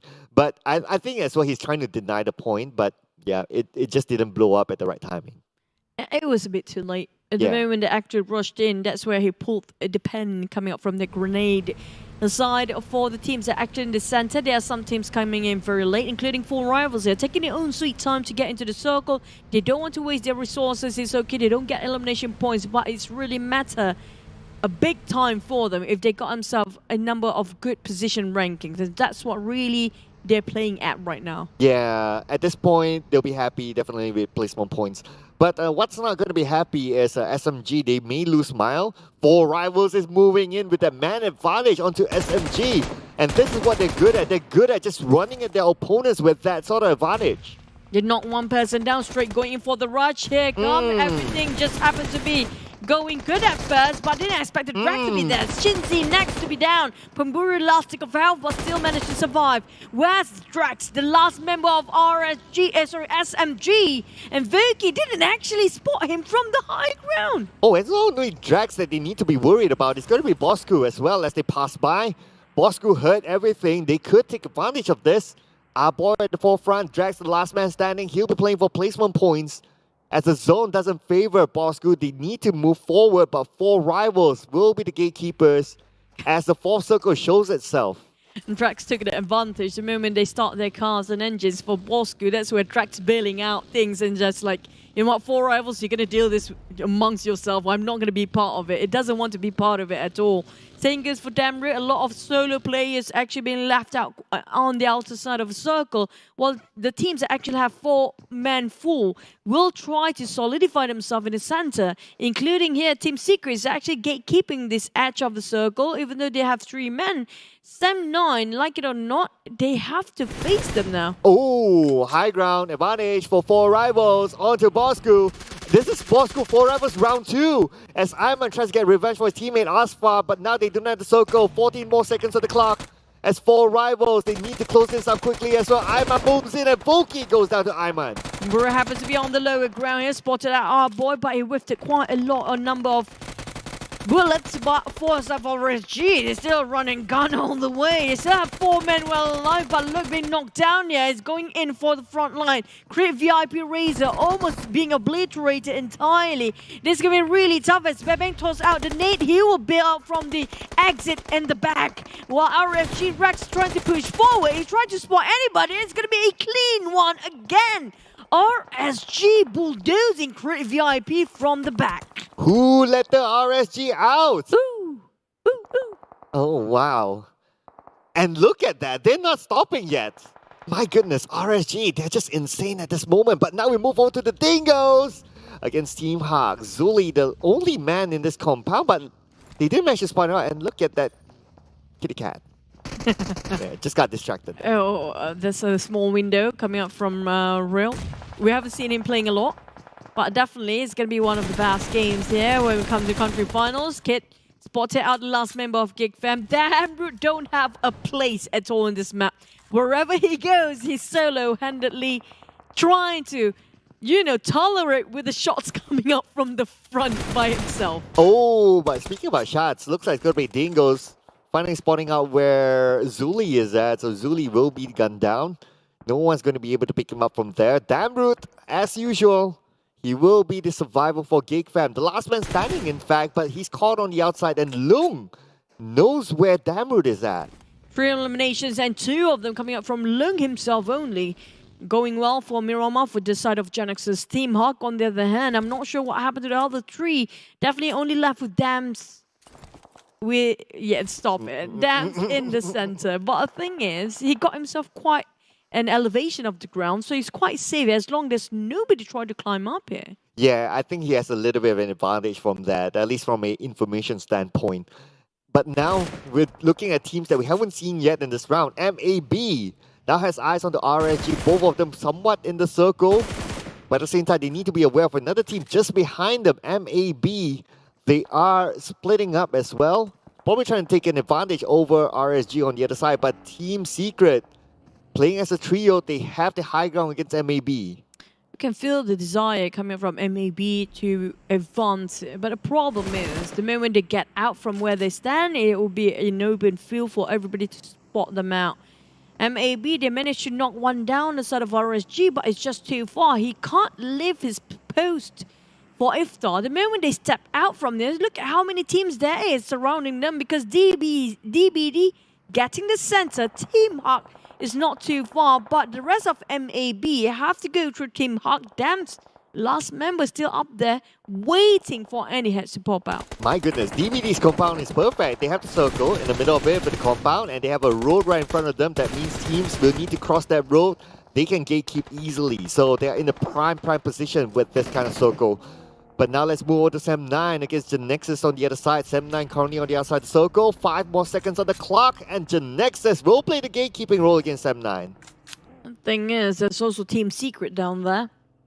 That's high elevation of grounds definitely plays into advantage of Genexus' hand. Sem9 on the other hand, they got themselves not quite a hill to work with. They got a huge compound to take covers from, barricading themselves inside of the building, while Genexus playing it openly. They don't care. They just want to get through, and they will take anybody down in case that's what they need to do. Oh yeah, Genexus, we know that they're capable of doing that. They have the high ground against Team Secret. The nade from Biu.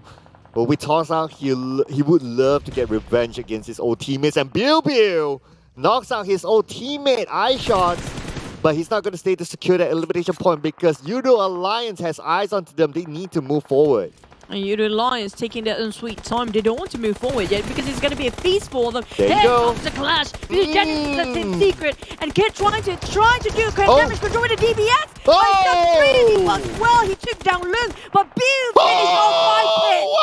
Within that smoke, how did he actually pin down? Tracking coming out from Team Secret. That was incredible. What just happened there? Genexus, they had the advantage, but then again they lost to Team Secret that only has like, what, 2 players alive at the moment. Somehow Team Secret managed to turn the tides against Genexus. Wow, that was something. But now we move on to NSEA. Managed to get 1 more elimination point in the bag.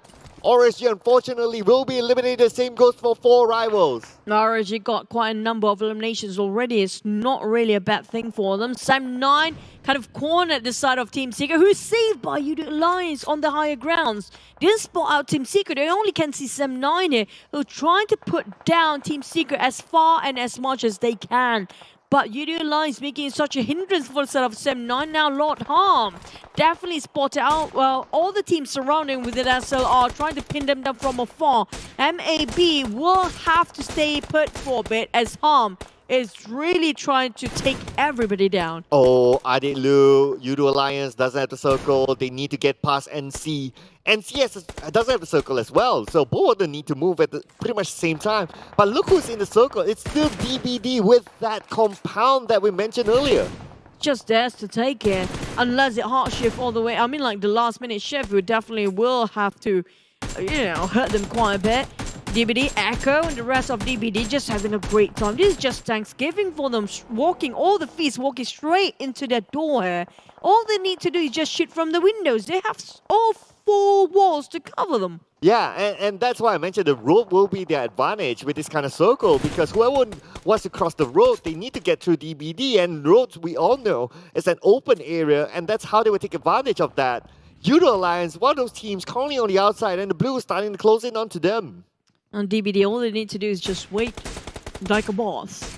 On the side of Sem9, the teams are actually not inside of circle. They have to pierce through this barricade. They have to pierce through this fort, which has been so strong, held by the side of DBD. This is a castle for them. Here we go. TABAH trying to actually go for the flank side. They spot out DBD's loophole, but the Alliance spot out them first. They can't even challenge DBD yet, but they breach in. They managed to breach in. Oh, yeah, that's a good start there for NC. But then again, DBD is making this that fortress. Rush now, the last man standing. They managed to defend this so far, so good. But Sem9 became their unwanted neighbors on the right. At the same time, we can see the Team Secret eliminated from afar. It's going to be Yoodo Alliance taking them out. Yoodo Alliance and now DBD, they're on siege previously. Seems like the siege is not well cooled enough as they're slowly being crushed down, but never mind. TABAH failed to actually take and flush out DBD out of their fortress, their castle here, who's been holding up very strong. One by one team desiring DBD's fortress. Definitely so hard to take it from their hands. Yeah, it's definitely tough here. DBD now holding this on strongly, but it's going to be Luke onto Echo. Echo nated down by Repo Boy. It's going to be Yoodo Alliance having their advantage, but Dingoz is not going to be making it easy for them. The long range coming from Ate. Dingoz playing as a duo, fighting for lives. But MAB, they still have the high ground advantage. Cha-In needs to pick up his teammate, but Dingoz, the moment Cha-In moves, Dingoz will know that MAB is behind them. So Iftar needs to crawl towards Cha-In. MAB, they have to keep this very quiet. They don't have the man advantage. Oh, they don't circle. have the manpower. And they don't even have a circle. 40 seconds to decide which way to go. While Sem9, DBD, and Yoodo Alliance seems like having their own marked territory here. Sem9's quite playing a widespread on the back line, while DBD seems like they're holding their compound quite well previously, now being cornered and ham in between these two teams. Oh, Luke gunned down by Harm. Looks like Sem9, they're starting to move in as well. Harm together with Depth, the duo from Sem9 is going to move in. DBD squashed in between two teams. Dingoz has MAB to deal with. But then again, 8 more seconds on the clock before the zone starts to close in. MAB still not recovering yet. Olio can see all the temptations down beneath him. That everybody popped their heads there. He just wants to spray, but nothing seems to connect. Olio can actually hear the footsteps coming from DBD and Sem9. They just couldn't have a window of opportunity to shoot them from. But the thing is, the teams that are actually outside of the circle are desperate enough to actually make a breakthrough here. If they disrupt this kind of peace between the two teams, that's it. One of the team will go down. Nevertheless, even though they got themselves 4 men, it is still not safe yet for Sem9 and also Yoodo Alliance. Okay, I'm looking over at MAB and Dingoz. Both of them doesn't have any vehicles, so that's not going to be easy for them to come in. Now with them having eyes on the MAB, but at the same time, Olio as well. They're trying to get those points in the bag, but it looks like it's going to be Dips securing that elimination point. Olio getting one as well. 1 each for Sem9 as well as Yoodo Alliance. It's so crucial for Olio to give that information to a sort of a team, but Sem9 start to breach, and DBD, they couldn't hold this much longer anymore. They've been in the center of the circle the longest that we've known.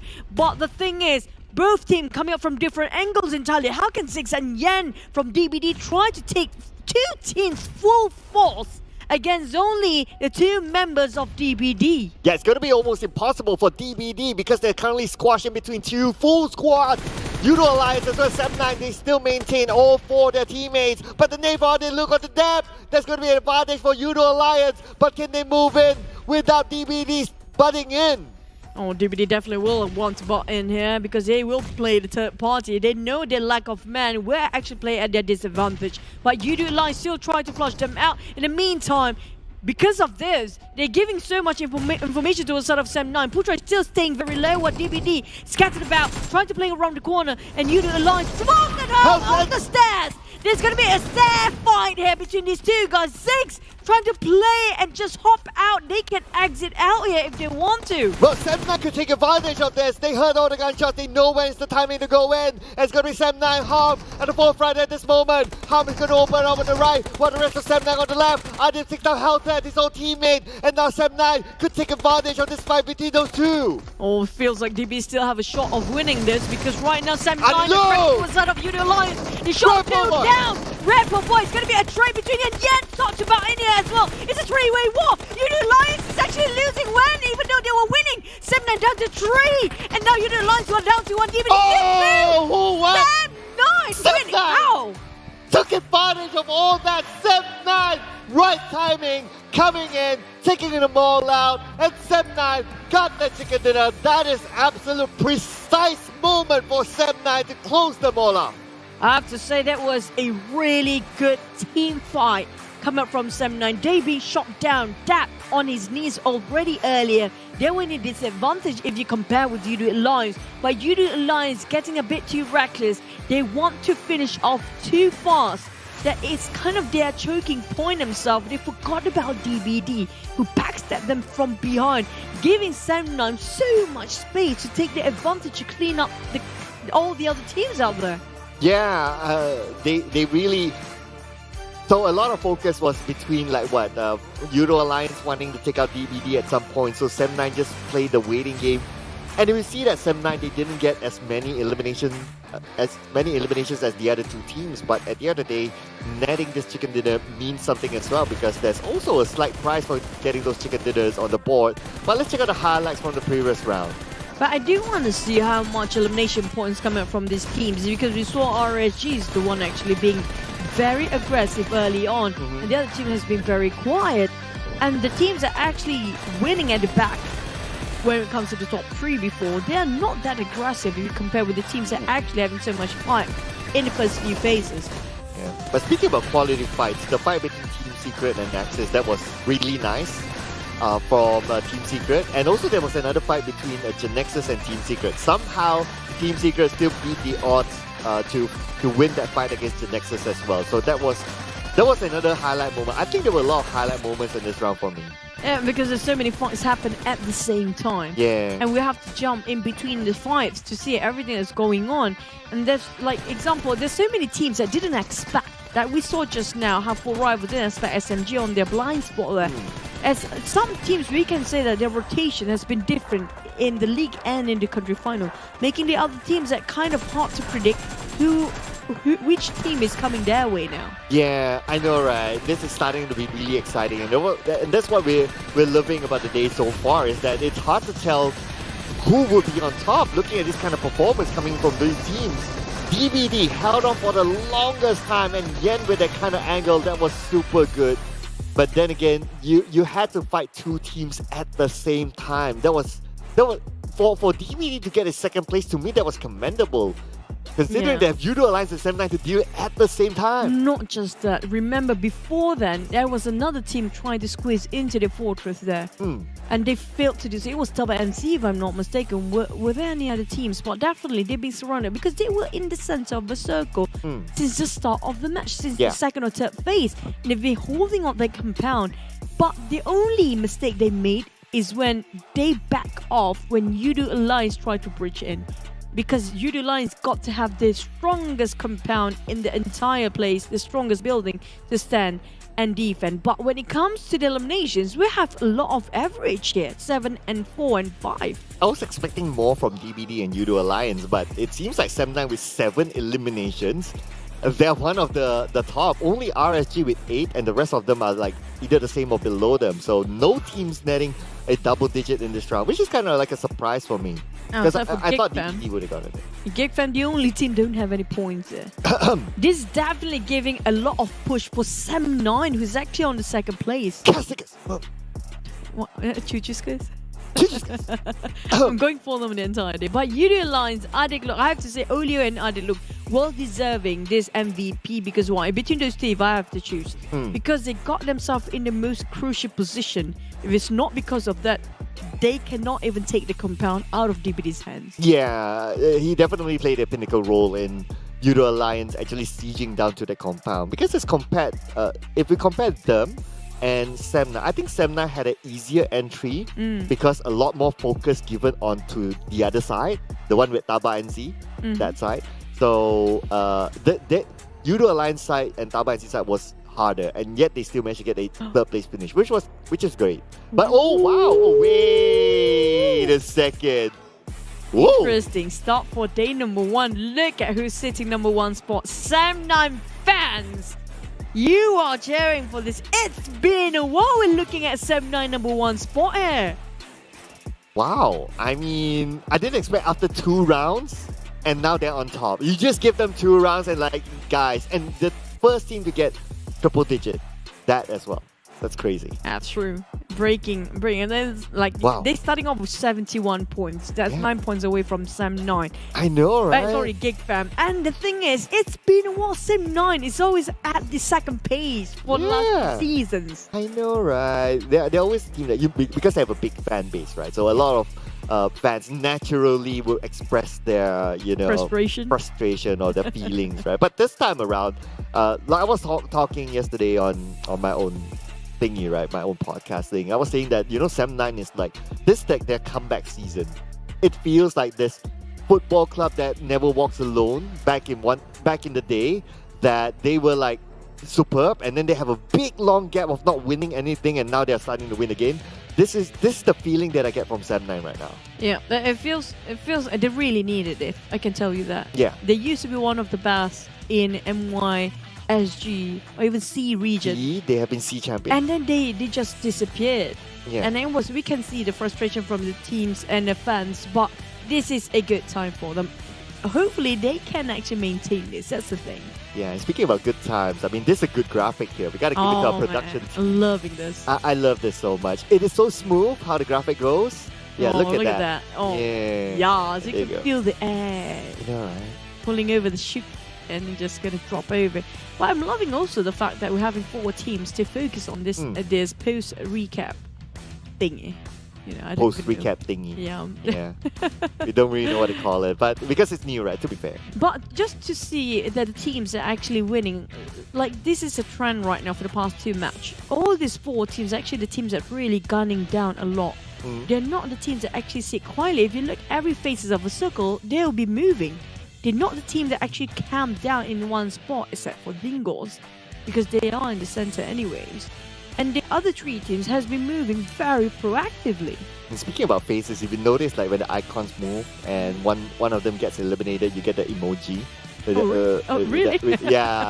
We'll keep an eye on that in the next one. Oh yeah. Yeah, but this round is interesting because majority of teams focus straight in the middle. So we will be keeping our eyes whether this is a trend or not. I mean, like, we all know the fact, after the 3rd phase, we're starting off 4th phase. That's a hard shift really going on and really hard to predict for the circle. It's always from one corner to the other corner for the hard shift to happen. Yeah. And the first 3 phases is quite predictable if you're in the center, and it's not that, like, it's still a big white circle anyways.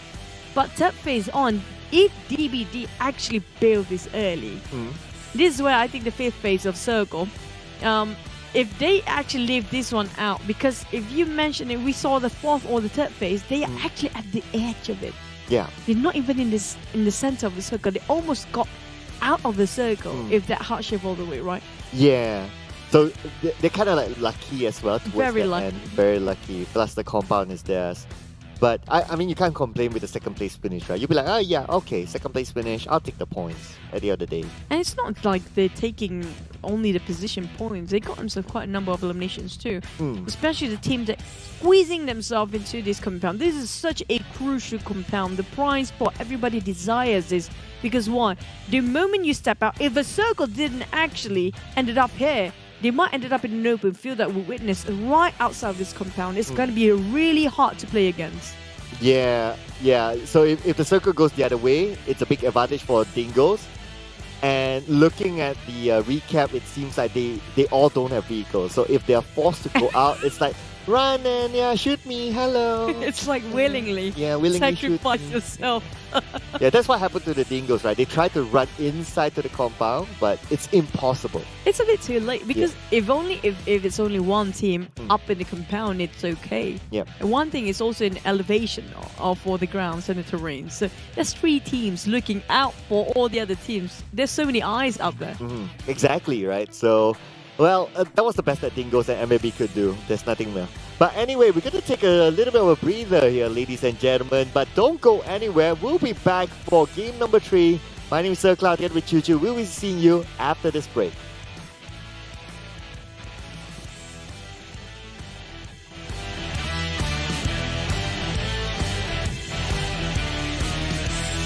King Audi. King of Jogan ni bos.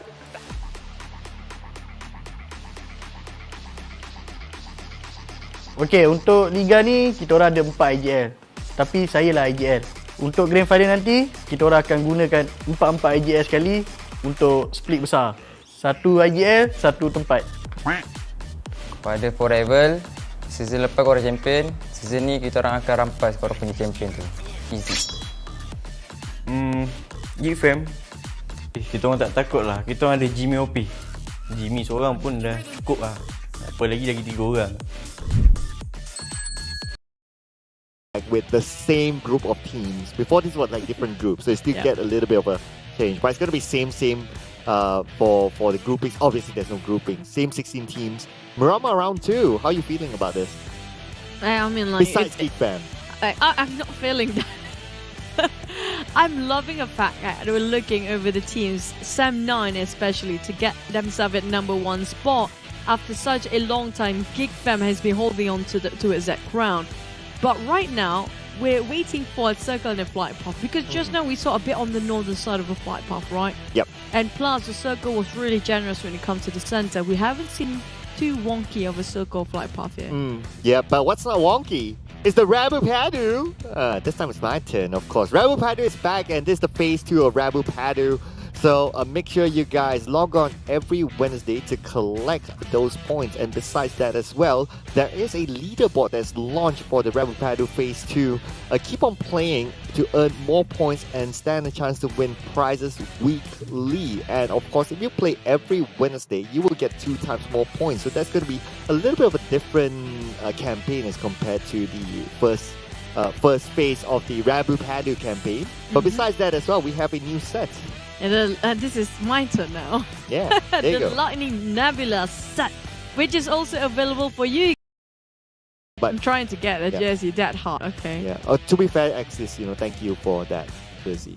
So Yeah. Thank you, Axis. Thank you. Thank you. Because I got the jersey, now I'm gonna pop over to Geek Fam. We gotta say want the thank you. jersey. I'm trying really hard, but you guys watching at home, don't forget to like and share. Definitely drop us your prediction as well. In whatever platform you're watching right now, we want to know, who do you think will take away the number 1 for this season, and which team will qualify straight into PMGC slot, PMPLC, or whoever have to struggle to fight in the play-ins. Or even the regional clash as well. Fighting up against teams, Southeast Asia teams going up against Chinese teams. I mean, that is just The wow. PL teams. Yeah, the PL teams. That is just something to look forward to. I can't wait for that. I'm super excited for it. We saw how PMWI was. It was amazing. With 4 rivals playing there, they did fairly well despite them not moving on to that showdown. But it's okay. Anyway, it was good entertainment that time. Speaking about entertainment, it's going to be Miramar round 2. Yep. I mean, like, in previous round, the circle was really one of the common circles that we've seen a lot. Yeah. It's really common. We haven't seen, and we never get ourselves the Impala circle still. We want to see if the player is being pushed to take up the challenge, how much will they take? Is the sky the limit or they are limitless? Where are they at right now? Yeah, we have enough of middle circles inside of Miramar. If only Like we the- can actually control the circle. Yeah. Oh, if we control the circle, I'll pick that island on outside of Impala. I mean, I'll pick like, that one. I thought you wanted a oasis. I'll take that too. You know, you're a Never. bit greedy, aren't you? Yeah, I am. If you give me the power of just, having that pen to draw the circle, that's it. I'll draw like first circle is ruins, the final circle is Puerto Paraiso. That's why we're sitting here, because Yeah. right now we can't wait to witness our last Miramar of the day.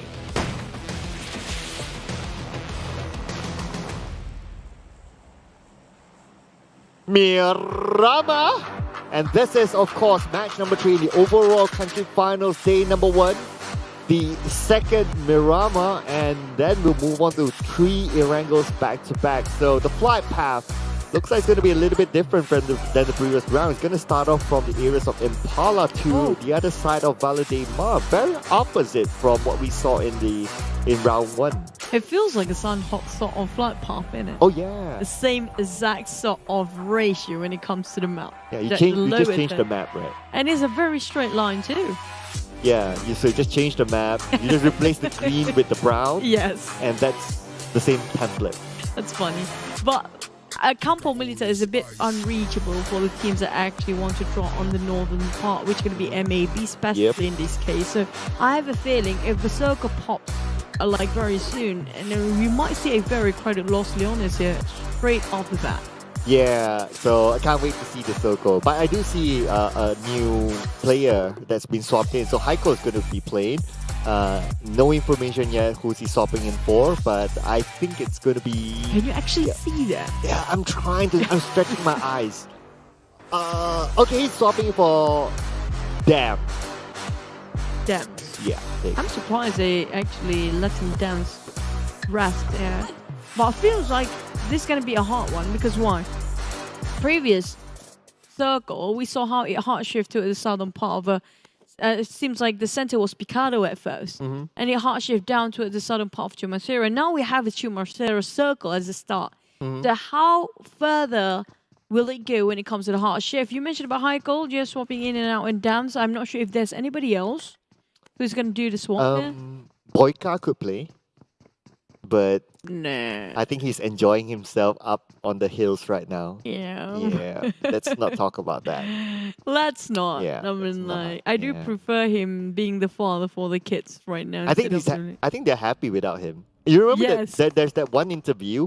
you high okay. taking on Axis. Right. I just want to share that there's that one interview that I think it was Damn Cutie or Zuli, either one. They said that they perform better without Boyka in the house. Just saying. I mean, like, back to the story of Boyka, he has a different vision, and his age plays a big role. I'm sorry, Boyka, but yeah, he's not in the same era for, if you compare with his children or the kids right now. Oh yeah. His mentality wise is very different of how they have the perspective of approaching the match and the games. But looks like we have a replay of the previous match. So this is where RSG, for 2 rounds, they're like, we surround people, we get the advantage, we just close in, we clear it off and get those elimination points in the back. Steinhall definitely worked well for them. In Miramar, somewhat, they got a few points. Let's see if they can repeat that in this round. So keep an eye for RSG for their aggression. Yeah, playing divide and conquer all the way on since the first map of Sunhawk, really. Get himself a chicken, the first one of the day. But they got quite a decent number of eliminations. It seems like the objective for day number 1 of RSG here is focused towards more of elimination points than the position ranking points. They don't care. That happens as a bonus for them. But today, they try to get as much elimination points as possible. And I kind of understand, right? Because of the format of having the bonus league points as the starting. So that means they start behind.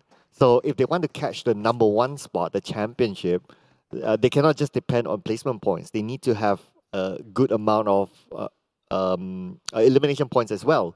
So I guess that's what they're trying to aim for. Like, they're just trying to go all the way up and try to challenge like Geek Fam and your Sem9 for that number 1. I agree, because if you're too comfortable and complacent when it comes to getting yourself as long as you got 50 of this, 50 of that, you need to have 100% for both eliminations and position rankings. If they need to fix right now, which is only 3 days of very short sprint when it comes to the country finals, they have to focus on getting the elimination first. Once you get used to the eliminations, then only, it comes as bonus if you get yourself that chicken dinner. Yeah, but you know what? You guys can get yourself a Yoodo as well. Stylish. Yeah, win stylish in-game items from Yoodo. I like how the copywriting is like win stylish in games. It's like it's stylo. So scan it away, ladies and gentlemen, and switch over to Yoodo. Oh, be a fashionista in the game with Yoodo. There you go. Or odd in game. Sorry? Or odd in game. Yeah, or odd in game. But like for our international viewers, you guys know what odd means, right? Outfit of What the is day. it? Oh, outfit of the day. Yeah. You know the odd, you don't even know why the acronym is sounded that way. I'm that old. Yeah. You can say with Boy Gunner. He's older. Really? Actually not. But I just want to put him up there. Like, yeah, he's the old man. I'm the young boy. Yeah. Everybody seems like a boy when you sit in front of Boyka. Oh yeah, because he's that old. Again, we're It's emphasizing ancient. that. I'm sorry, boy. I'm like, jokes. It's all jokes and fun, always. Oh, Team Secret. I'm surprised at how Team Secret approached this country finals this time. Usually we get to see the past few games now in the day number 1.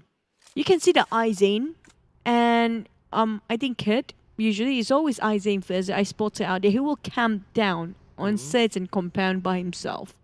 I'm not sure what they're trying to achieve there for the side of Team Secret, but right now definitely this is not working. Yeah.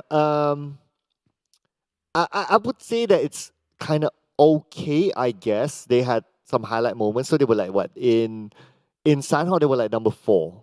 They played the healing game. So I was like, okay, you played the healing game number 4, okay. And in the previous round in Miramar, they won like what 2 big fights. So I guess that was kind of okay. So they're like, okay. But of course, okay is not going to be enough to get that number 1 spot, especially with this kind of format. But speaking about the team that tried to take out Team Secret, Genexus with Team Hawk clashing. And just looking at the minimap, there's like 3 teams, despite this being a big map. That's like, I think that a lot of teams, based on that theory, I think a lot of teams are trying to get straight into the middle again. I mean, like, we saw this sort of a trend these days. Being the center of a circle, if you can defend it, great, works well. But sometimes late rotation did actually play a big role as well. I talked about this regarding, based on the last few, just in the country finals, okay, the last few matches. You saw that the teams that actually at the edge of circle ended up in the center of the last few circle. That's where the center of the circle really important. Not getting the center of the circle early, the first 3 phases, it's okay. As long as you get yourself in the center when it comes to the 4th, 5th, and 6th phase. Yeah, definitely. But then again, I guess it's about managing that sort of a thing, right? Like if you don't have the circle, what you gonna do? But if you don't have shots onto your opponent, what are you going to do as well? I mean, Sam Boy, he was, we can see the crosshair. Yeah, he wants right it. But the thing is, the ground is a bit elevation in front of him. So it's like he's hitting the ground more than it's supposed to be further way down there. He's like, yummy. But he's been shooting ground all the way. Yeah, we haven't seen much of Cellboy so far today. Oh, I mean, like, I think he's a bit too aggressive, being the front line, possibly. So RSG, they're always starting off like 3 men, even though they start off with 3 men, but usually Xiaobo help to secure the first few elimination points for the side of RSG. I mean, like, that's not RSG, right? I'm sorry. I forgot about I mean, Genexus. They call this Back to the Future, I mean, like, it's embedded in my brain. Yeah, I mean, the RSG outfit. To be fair, they're both blue in color. Yeah, so, that's true. Yeah, to be fair, but sometimes like if they want to like make us remember them, they can always send us their jersey and we'll like remember them all the way for sure. Just saying, and we're trying hard here. Sorry, Xiaobo, just saying. I mean, like, yeah, but the thing is, Xiaobo get into the team is with blue color again. So yeah, he just don't want to separate with the blue zone, possibly. Which 4 rivals and Axis playing the very slow. This is what I fear for most of the teams. That when you get into the center of a circle, a lot of teams thinking the same thing. Look at how saturated it is the pool in the center of it. And the teams that are actually playing very late, they are getting the biggest advantage ever because they don't have to go through the hurdles. It's going to be the same type of circle again in the middle. And this is our last Miramar today, but we still see the same thing. Come on, circle. It would be funnier if we ended up in the same place again. Oh, man. Yep. Remember that warehouse? Yeah. That fortress just now. Not again. Yeah. Feels like it. Oh, but looks like feeling it. The one that's feeling is going to be its Kiddo and Dingoz. 2 knocks. In fact, onto Team Hawk. Not feeling very incredible now.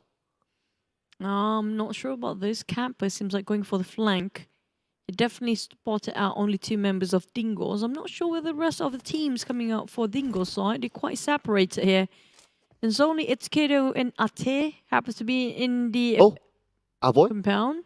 Oh, wow. Ooh, Wow, he's alive. Wow. He just passed across, untouched, unharmed. There's not even any shots, warning shots coming out. Yeah, that's like, you can't see me. Yeah, Avoid just did the you can't see me from Aboy Sina. Got himself some black magic, huh? Yeah, something like that. I mean, he's Aboy Esports. But remember, when he got the chicken dinner against Geek Fam in Erangel, yeah, that amazing run. Like, at some point, they didn't really see him as well. Yeah, I don't know. Yeah. It's like, did our boy use something? Wow, that's kind of connected. It's just a random shot now at this point. It's kind of hard to land on Echo. Nothing seems to be working quite right for Dingoz yet. DBD. No, it's not the same compound. Wait, is it? Yeah, well, no. No, it's for not. now, It's no. not. Yeah. For now, no. That's the thing. We have to wait for the 4th phase. We ended up there again. Yeah, it's not. Okay, it's not. If not, it feels like, are we playing the same round again? Is this a replay? Even the players are starting to get confused now. Are we like turning back into time now? Yeah. Is Xiao Boy now with RSG again? Oh, well, wow. Thanks for that. Yeah. Okay. Let's burn a bit. Never mind. Ouch. TABAH, you know, I do think rotation for the teams is exactly as the last match here. Seems to almost have a similar circle. Comprises of, on the north side, Picardo. Bottom side is Chimacero all the way again. Feels like the same one now. Yeah. Again. And now we look like looking over like NC. Oh yeah, they're still in this. Yeah, it's again NC. But they're rotating quite early if you compare with the last match. Switching it up. Not making themselves predictable. That's not too bad. That's a very good strategy if you compare. But still, out of we're almost entering the 3rd phase. Yeah, only 2 players out. It's not even a team there. It's gonna be each coming up from Team Hog and Axis. So actually, Axis tanking out the blue for a bit, and they're taking their own sweet time. I'm not sure if they want to play a healing game in this match of Miramar, but that actually won't work out here. Yeah, nah, you don't want to play the healing game in Miramar. It's just not suitable. Like the damage is just more than Sana, so normally people don't really do that. The only other map that people play the healing game is, well, I want to say Livik. Don't tell me it's Vikendi. Yeah, it's Vikendi. It's always started off with Vikendi at first. Yeah, Sunhawk was never supposed to be playing healing game. Until Dr. Badru came by, and the rest was history. Like now we're turning back time, right? Oh man. Okay, TABAH. This is a very, how do I say, cautious rotation from most teams because they had the very similar circle based on the last match.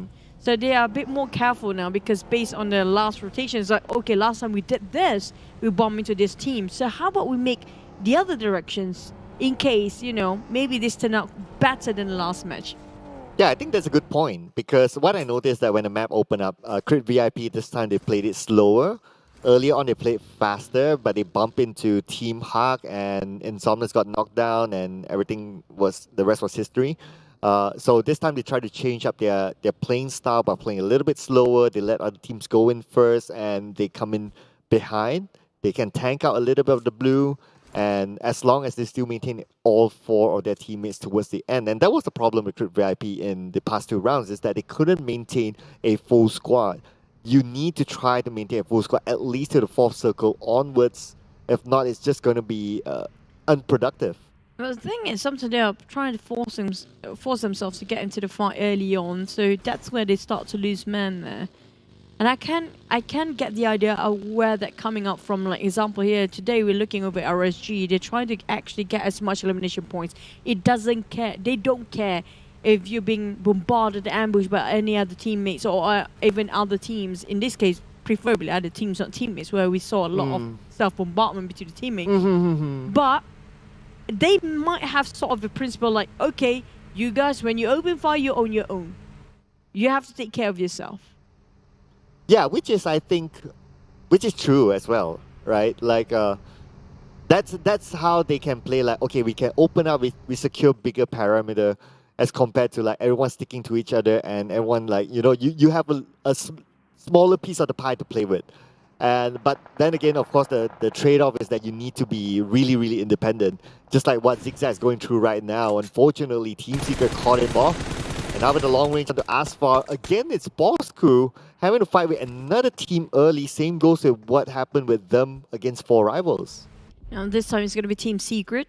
Okay. It's been a while. Team Secret actually start to open fire first. Never initiate these days. And the boy trying to return the favor to the side of Team Secret by actually answering with a couple of shots, almost connect just now. The kid, on the other hand, still trying to tail out and lurking around the side of Bosskurr, but we have Sem9, TABAH and still sharing the same petrol station. This is interesting indeed. Oh, okay, and see 2 of them down, and that's going to point towards Sem9.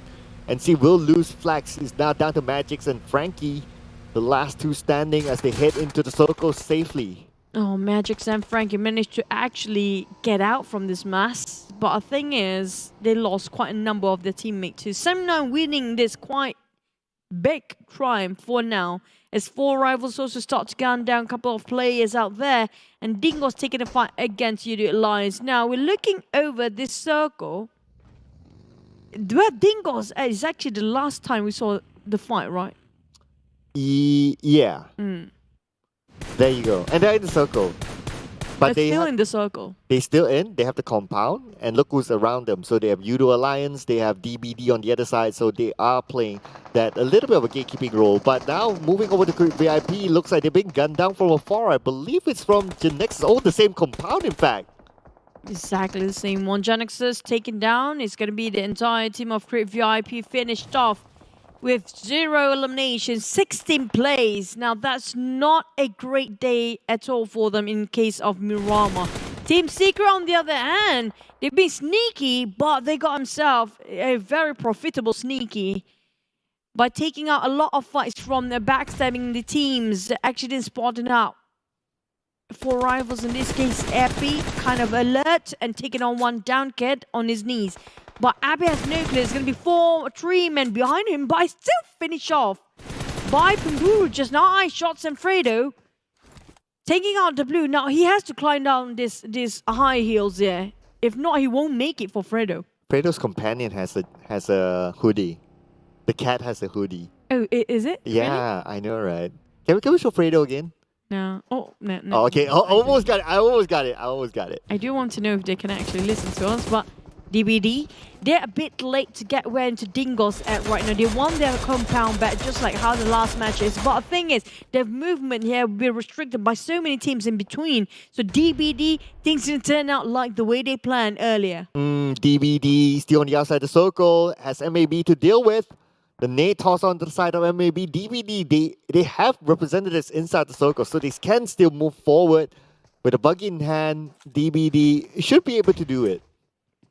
Can they actually do it? Don't forget there's also Sem9. There's 1 more team behind there. I think that's going to be Axis waiting on the other edge. And there you go. MAB scouting over DBD is being split into 2. In between it's going to be an open road. And they cannot reunite between the teammates right now, as MAB really pushing it towards their side here, giving a lot of pressure, including the Blues, and now sweeping over the half of the map, where Bosskurr and Geek Fam will be inside of the blue zone, tanking it quite a bit and tracking off the blue, burning themselves inside out. But they have to make it a go. They cannot waste any more time inside of a blue zone here. Oh, it's bad news for Ayman as his vehicle has been exploded and now he's taking out the blue. I don't think he can survive this. It's going to be tough as the circle moves toward the 5th phase. And now Damroot managed to get one onto Volky. Volky been taken out, but Appy with the long range tapping it away. Appy should be able to use his first hit in time, but he's the last man standing for 4 rivals. How to move forward here? We're talking about 2 or 3 teams waiting. Look at how many teams at the edge of the circle. Not included the teams actually outside of the circle. There's going to be Geek Fam here. But Geek Fam, they're being gated and definitely guarded well inside of a circle coming up. Genexus, and also there's one more team in there. I think there's possibly going to be 7-9 possibly. Genexus, low use spotted out. Geek Fam just going to keep on firing onto the same direction while Yoodo Alliance taking a fight against RSG. Now, RSG seems like the momentum feels like they are having it a bit slow if you compare with the first match today. Oh, yeah. RSG, like what you said, right? First round, superb. Then they're starting to lose steam.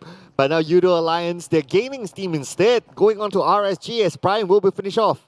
But it's going to be Salbo actually securing the elimination point from afar. So it's going to be Genexus netting that elimination, bringing them to 5. Dominating at this moment, but our boy against Geek Fam. Oh boy. Oh! Cornered by so many members of Geek Fam. Damroot actually being naded down. Oh! What a clutch from our boy. Now he's choking the entire Oh! Our boy, the wonder boy. What is happening? What a choker. That cost the entire team of Geek Fam. Might just lose this because Genexus happened to take the advantage here as well. Yeah, Genexus will happily move in and be the mop-up clue. And Genexus eliminates Geek Fam at 10th place with 4 elimination points. If only our boy got it. They were so close to pulling off that clutch. What? Man. What a wonderful player. I have to say that's one of the best phenomenal choke and clutch coming up from sort of our boy. He almost got it so close.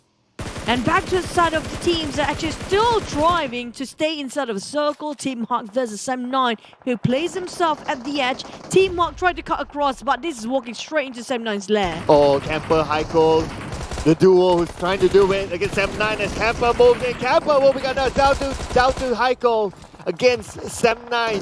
1v2. Can he pull it off? It's going to be tough for him, but Heiko looks like he's gunned down. His other teammate, Zuli, is on the other side. Whoa!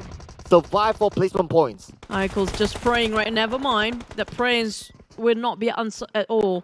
Zoli punching and moving forward, trying to not making any sounds there, but definitely will kind of hard one to fight against entirety. But we're gonna stand corrected. We're gonna stand corrected because our boy just shows us 1v4 is not impossible anymore. Oh, but look at this. Zuli managed to nade down 2 from Sam9. Looks like it's happening for him. He's starting to move in, but he has 2 more to deal with. With the AK in hand, he's going to go in for this fight. The circle does favor him. If only he can win this, but looks like it's going to be Adams winning that fight against Zuli. Number 6 for Team Hawk with 1 elimination point. Now, a bit time for Sam9 to recuperate themselves and reset about what's happening, and they got only a couple of seconds to do so, as we're talking about Sam9 inside of a circle, but there's still 4 teams remaining surrounding them, and MAB managed to survive here. In the meantime, one of them being knocked down. DBD is still standing, taking the fight, even though they are a bit in the valleys, a bit in the pit zone. But MAB, the elevation will not help them as much because Yoodo Alliance can spot them straight from downtown. And not only that as well, we can see that Yoodo Alliance will be gatekeeping Genexus as Low will be taken out, but Imi from the other side will eliminate MAB at 5th place. No elimination points for them in this round. Yoodo Alliance, they need to move in. They're playing by the edge of the circle, but at the same time, Genexus needs to be taken out. MAB seems like they have this in the back for now. Yoodo Alliance still 4 men. DBD down to 2. Never mind, MAB already down. We're down to 4. Sam9 still survive. Nobody actually gives any attention to Sam9. Nobody actually knows where they're at.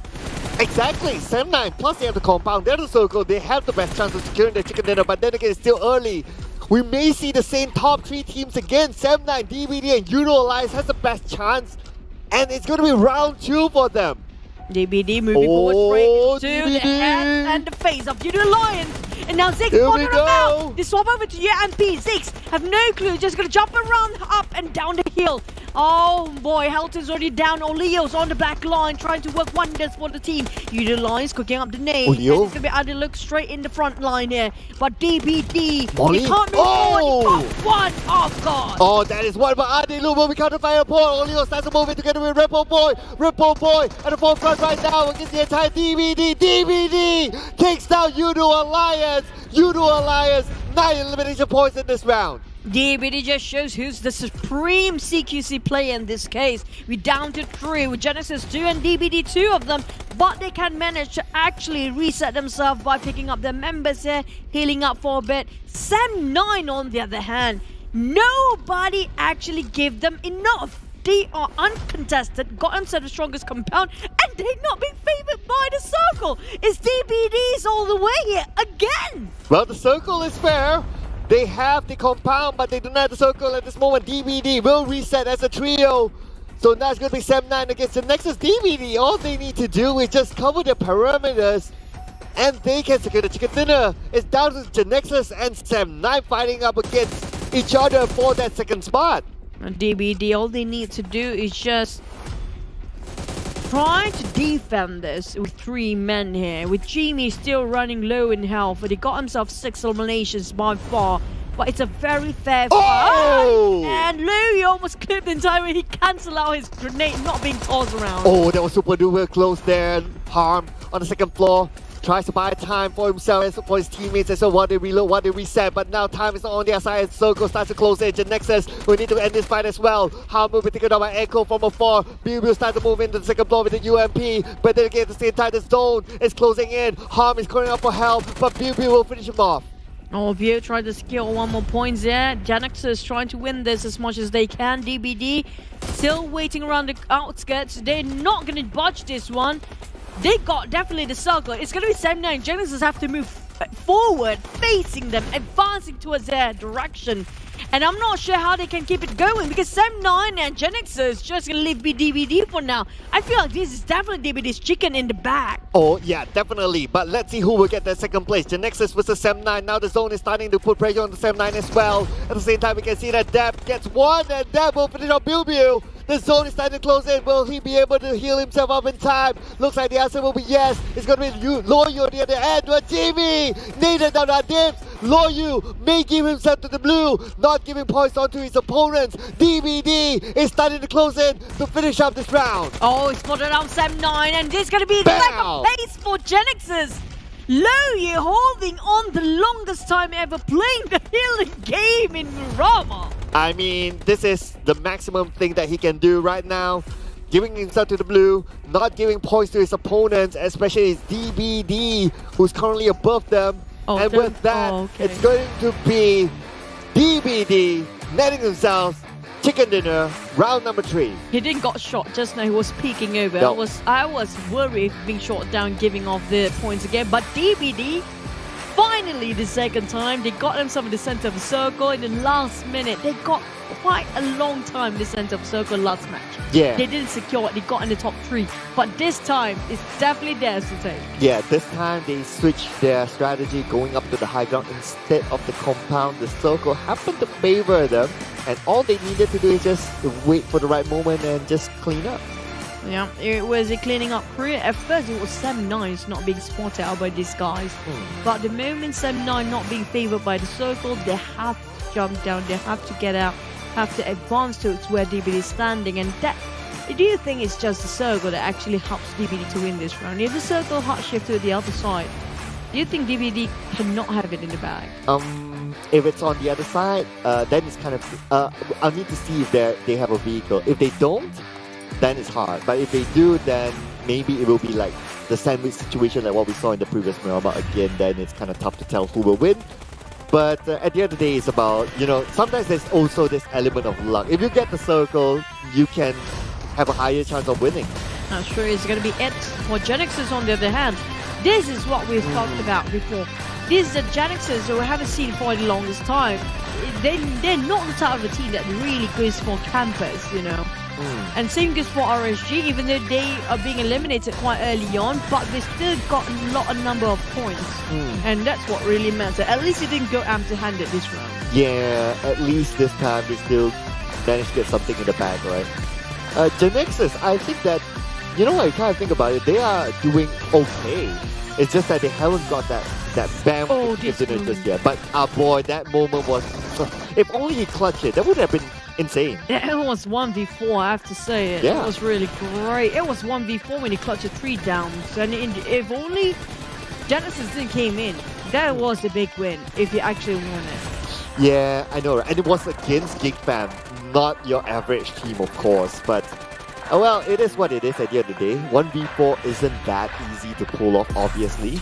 It's not easy at all. It's not easy. But you gotta think about it, he didn't secure the elimination. So it's actually no points for him. No. Just the highlight. That's a bit sad. I know, right? But that's going to be a lot of damage output coming out from him. But when it comes to Team Stay Focus, it's almost the same as the previous match. DVD, Genexus, 7-9, and Yoodo Alliance. No Geek Fam this time because I think Genexus wasn't in the last Team Stay Focus.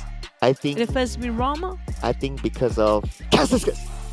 I think because of our boy from Bosskurr. Really, it was 1v4. Yeah, okay, yeah, the 1v4 our boy. If he didn't get those knocks, Genexus wouldn't have had an easy time to come in. But let's check out the match rankings. So DBD, of course, with that chicken dinner with 8 eliminations only, but managed to get more points. Genexus not too far, only 1 point difference because they managed to get 10 elimination points, so that's pretty nice for them. Yoodo Alliance, the other team that managed to get double-digit in terms of elimination points, bringing them up to 18.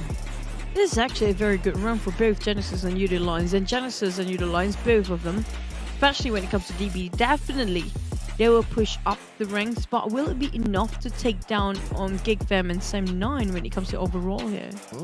Okay, I'm not surprised right now. Leo, we saw him earlier on. He was the pinnacle guy for Yoodo Alliance. And we gotta think about it. Yoodo Alliance actually has 2 MVPs back-to-back now. Adit Luke, Leo, the duo.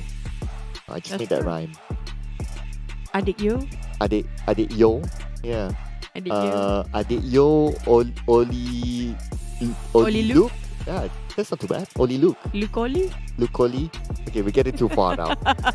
But speaking about too far, 7-9 is stretching it. Oh, the thing is getting even further pushed down. Geek Fam 103, 106 between DBD pushed up to second place. But it's still reachable for DBD and also Geek Fam to push Sam 9 down again within just one match. But look at RSG, they maintain up to 5th place. Genexus push up to 84 points, which is going to be at 5th place. Team Secret, 4 versus Yoodo Alliance. This is still reachable up to 9th place with our NSEA 71 points. The rest in the 60s and the 40s and the 50s is a bit of a hard, huge gap in between, but it's not impossible. They have to have 2 matches for the 70s. But for 5th place forwards and now 5th place up to 2nd place here, it's still doable for them just within 1 match to turn things around. Yeah, it is. It is still close enough for that to happen. Even not only for the top few teams, but even behind as well. Let's keep in mind the minimum to get to next stage, whatever stage it is top 7. Right? So even on page 2, play-ins. Including the play-ins. At least there's something for the next stage, right? Instead of having an extended holiday. SMG about 30-ish points, still can catch up. I mean, there's still a lot of games to play, so still keep an eye on those teams behind as well. It's just 3 days out. Just don't forget that the other teams up there is adding more points too. Of course, yeah. That's why I say top 7. If I only aim for number 1, SMG would have been, packing their bags now. That's true. Yeah, so that's why Makes top sense, 7. So keep your eye on the top 7 for fans of SMG or whoever who's on the second page. There's still an opportunity for that. Hope is still there.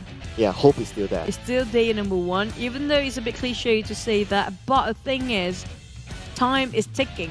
And as well as we're down to how many more games left? We're down to 3. We're done for 3.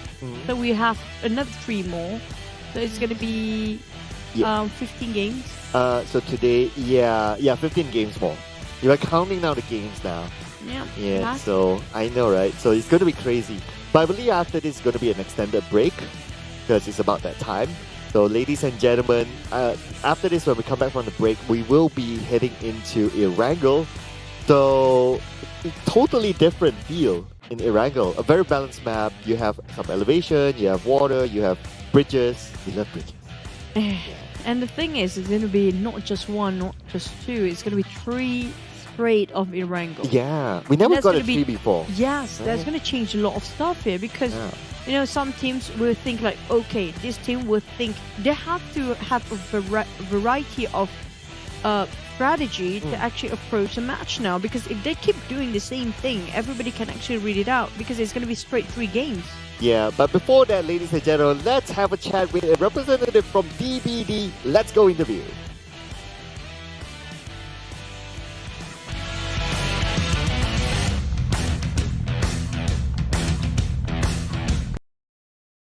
Like the young player that nobody heard of, and then when you bring them to PMPL, they can perform. What is your secret? How do you do that? Actually, You're playing PUBG Mobile because of its chipset of MediaTek 8100 5G definitely will bring you into another level of gameplay. And also don't forget to switch over to Yoodo, and you can play PUBG Mobile for free infinitely as long as you can customize yourself a plan. But PUBG Mobile definitely is going to be played for free. And also don't forget also to check out on TikToks. It's going to be our official live stream partner. And also you can just challenge yourself up a bit with the hashtag Be The One challenge and put up your content. So we will be entertained. But we're just going to recap a bit what really happened in the last map of Miramar here. Yeah, so Miramar, we saw a lot of fights as well. I mean, there's been a lot of fights throughout the day. So Yoodo Alliance with 10 elimination points, and look at the amount of damage dished out by them, 2,332. But Genexus, they are rampaging this. They won fights. They are taking fights with teams. 10 elimination points as well for them. And Yoodo Alliance, I have to say, last time we saw the MVP was Luke and then Leo, and then now they both played themselves as most damage. Same goes for BB, even though Genexus have quite a number of eliminations, also 10. But if you compare it back to back with Yoodo Alliance, you got 2,000 over. That's the highest damage output for today. But Genexus still managed to squeeze in BB in the third place. It just shows that they use it wisely for the elimination here. Yeah, they definitely know how to be efficient, in other words. But the landscape is going to change after this. We're going to play 3 Erangels back to back. This is going to be the first time we play the same map 3 times in a row. So things will definitely change. So far, we've seen different teams getting the chicken dinner on the board. But right at this moment, Sem9 is still on top. Yep. They starting off at second place with 71 points at the start here today.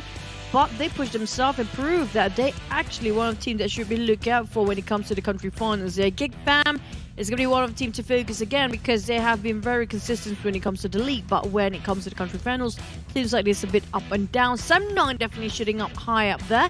Same goes for DBD. They have been very consistent for DBD for all 3 games here.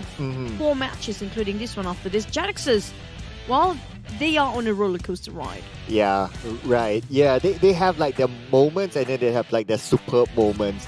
But this stats is only for Erangel. So far, Geek Fam is showing that they're the kings of Erangel. 169 points collected overall. And this is also taking into consideration the points collected throughout the league too. But today, Geek Fam, not the best day though. Yep. Because I voted for them, I don't know. But what's really important is going to be your Wednesday. It's going to be Rabu Padu coming up from you guys. The second phase has begun. So how many points you actually already get yourself? Because for this second phase of Rabu Padu, it's very different if you compare with the first phase. But the new leaderboard is launched. You keep playing the PUBG Mobile to earn more points and win prizes weekly. You can get 2 more points and climb faster, especially when you play PUBG Mobile on Wednesday. So you can get yourself a #1 spot if you want to. As long as on Wednesday, you can get double up the points. So it's until the 31st of October. And if you saw during the intermission, you would have seen the advertisement. The Lightning Nebula set is currently available. And this is, of course, the ultimate set.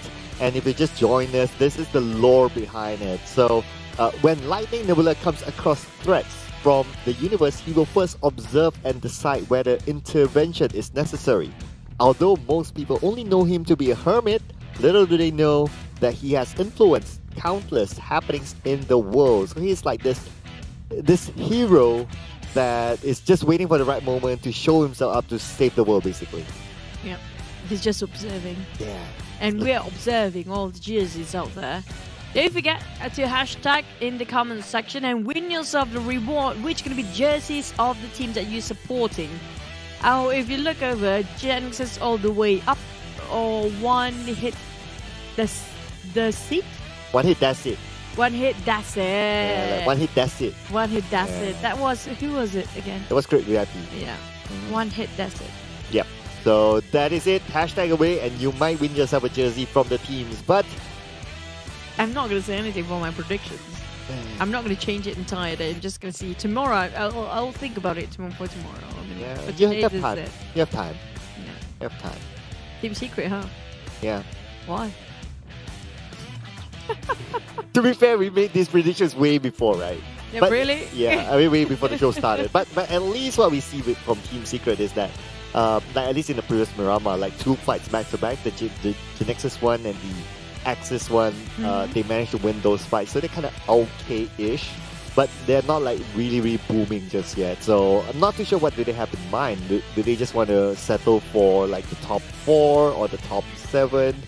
I don't know at this point, Okay. but they definitely need more points. I honestly feels like Team Secret feels like they are in the slump, just like how Sam9 was.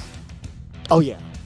Feels like they're in the same boat, but the difference is Sam9 already got off that boat and got himself a bigger ship. Yeah, they're on the cruise now. Yeah, 7-9, definitely they're hot at this moment. The first team to get 3 digits in terms of points collected. And also they are number 1 above Geek Fam. Wow, who would have thought that before this country final started? Everyone would have been like, oh, Geek Fam is just going to go all the Everyone way. is me. Yeah. Thank you for admitting that. Thank you. I'm that everybody. Yeah, we're together in the boat right now. It's okay, believe in your team. But right now we're down to 30 seconds for a wrangle, the first wrangle of the day, and the only match they're going to watch the entire day after this. Yeah. I know, right? For us, so this will be important, right? Just to keep your eye on the match 4 out of 6 or 5 out of 6. You know, sometimes people are like, for what? Which match is this? Because it's the same map. So It's going to be 3 in a row. It's going to be 3 in a row. But Yeah. you guys, are you really ready? All the players ready? Because finally, we're back where the original started off. The dawn of PUBG Mobile. Erangel. Here we go for our first match today of Erangel.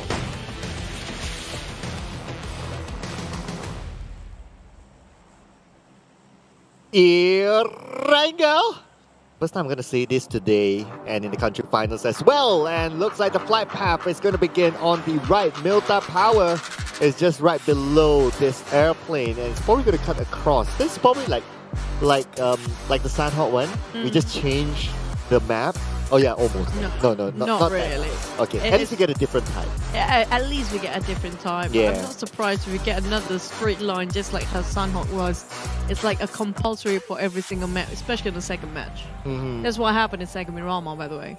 Yeah, I know, right? We saw that. But we have 3 Erangels, so... We get to see that for the entire day. And Yeah. the thing about Miramar is sometimes almost similar circle happens many times in the same day. Oh, I'm glad we're done with Miramar, you know. It's like, there again, you know, same circle, different round. Erangel might have the same case in. I wouldn't mind if it's the same case like this military base or bridge circle all the way. And That'll be no, fun. it's always going to be Gotcon Mountains of Gotcon or even the intersection of Milta. No, I don't want that. But so far, it's nothing unusual yet. Except for the flight path, definitely do it so southern part all the way. But I'm not sure if there's any team that's gonna, do the usual drop like Jogo Pool, Hospital, Gatcar. Ah, well, there you go, in the same circle. Well, at least what's not same is that Mamparang is playing. Oh! Yeah, so he is Interesting. replacing Adips. Yeah, there you go. I said it first before the graphic came out. Just say it. Hashtag You're gonna done claim. quarrel with the graphics now? Yeah, I'm the one who instructed the graphic guy. Okay. Yeah, Wow. there you So go. he's in your command. Yes, graphic guy, show me real. There you go. I think it feels like they want to deny that. But okay. back to the side of Dingoz, they had a lot of MVP moments, like a lot of damage output, but working as a team, we don't see that happen yet. It's more towards individual strength than the team as a whole. Yeah, it's not like the Dingoz of before, right? Of last season. They're like, this time they're like, they have their moments and then they don't really have their moments, so they can't. I don't know. I think it's also because of like there's a change of their lineup. Maybe that kind of affected them. But speaking about changing lineup, Kacang Susu is back. I think he's the Erangel specialist for Axis. Yep, feels like it. Every single time we're looking over Erangel, he's always be playing. Unless if he's exhausted, then usually they're gonna swap over again because it happens during the final of the league, during the final week. So we actually saw that he's not playing only 1 or 2. But Chinky for Team Secret, they're back where they started again. Oh yeah, because Farm Gorilla isn't playing. So looks like they decided to take over this place. Wait, someone just parachute themselves down here. Is it on the northern side? Yeah, it's right. On the outskirts of Pachinki, I think. We saw a yellow parachute just now. Oh, okay, maybe just, passing by. One of those starter things. Oh yeah, there you go. We have visual on it. You just called it, Like you want to see the parachute? Did Kid actually see the parachute? Is he shooting from down below? I'm not sure he has the weapons yet. I think his mission is just to get the vehicle and get back into If only the cars can fly. Pachinki. Yeah, I know we're in like 2022. They should have made one car that can actually fly. Yeah, like at least 2 years ago. But we're not there yet, for sure. But what's there is Geek Fam and Dingoz. Oh no. Bye. Oh, they know. Bye. Yep. It's not even surprising anymore. They just casually walks up and sprayed it on. It's like, hello, my friend. At least this time they do it differently. You saw how they actually learned from the mistake against Bosskurr in Miramar. When one by one Geek Fam is taken out by a boy. And this time they're like, okay, we learned from our mistake. Let's walk up, all 4 men up. Yeah, just go all the way. Imagine that everyone's an boy now. Yeah, just imagine that. Like if they know that Camper is around here, then he's done for. But what's not done for is you guys. Because you need to switch over to Yoodo to win stylish in-game items, especially from Yoodo. Stylish? Stylish. Yeah, the odds. Oh, wait. No. I didn't start. Oh! But Lucky. Oh, wait. Still there, one more. Rebel Boy, wait. he doesn't have anything. He has nothing. Literally And nothing. He's really, really far. He's trying to salvage whatever there is left in this building based on the one that being left over by the side of Geek Fam. They didn't spot him out. Yeah, he's lucky they didn't stop by. I think if he made a sound, then he's probably gone. But then again, Geek Fam just wanted to I just want to go to Jogo Pool just to, be at my home ground with that one elimination. I'm happy with that. His prayer has been answered there. Yeah. He played the ninja again. He did the boy. He did the boy. Yeah. RSG, it seems like they're trying to regroup themselves to assess such a situation. Maybe trying to relay informations regarding what they will do next. Because based on the entire performance of RSG by day number 1 of country finals here, seems like the only plan they have is just run and gun. Yeah. I mean, it worked out for them in Sanhao, so kind of okay. And you kind of think about it, they also went up a few placements in the overall charts. So far they are still in the C slot, and that's where you want to be at the end of the day. Even though it's play-ins, it's all right as long as you got yourself a second chance, right? Yeah, but they're like number 4, so it's like straight ticket for to now. Jakarta. For now. Because they have to close the gap here, because the gap in between the 3rd and 4th place is quite huge. It's 20-ish. 20. Yeah. 19 to be exact, but for now, with the +1 on Geek Fam, it's going to be 20. Yeah. But of course, the idea is that, okay, if you're able to be in the top 4, that's fine, right? Yeah. Yeah. So I guess, if we don't know what's in their minds unless we get an interview for RSG. But I guess if you ask any team, any player, they all say that, we want to be at the number 1 spot. Of course, yeah, that's a very cliche answer. But realistically, right now, RSG, well, they still can catch up. I guess that's why they're playing a little bit more aggressively. So, but one step at a time. Because Yeah, when one you step get at a too time. greedy, sometimes you're making reckless judgment and just calling up the wrong shots. That's what these guys really have the biggest challenge. It's not about the skills here. It's all about back to its basic and fundamentals, which are going to be their mental state, the composure, how calm when it comes to making decisions and working as a team. It's just that. That's going to make them different from the other teams. If they can actually really have a strong fundamentals based on those principles, it's quite easy for them to get themselves working in whatever the environment is. Yeah, and that's what you said about Dingoz, right? That's what's lacking with them based on your opinion. So, well, we can see that based on that. I mean, they're at number 10 right now. If you end up with number 10 by the end of day number 3, that means that your campaign is ended. So, perhaps based on that theory, they need to fix that as well. Just like what Geek Fam is currently doing. Hopefully, they'll be able to fix whatever. But RSG, again, it's Sem9. Okay.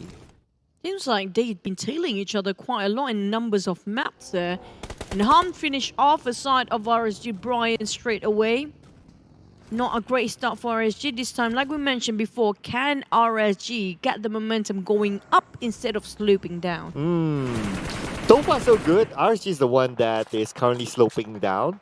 We move over to MAB, being a nuisance to all these teams. We saw them against Dingoz and now against NC. Can he get one onto Rush? Rush 50% of health, and Moki has to reload. Even with an extended mag, it's not enough for him to get that elimination point. But they are still moving on to Rush. Or maybe There you go.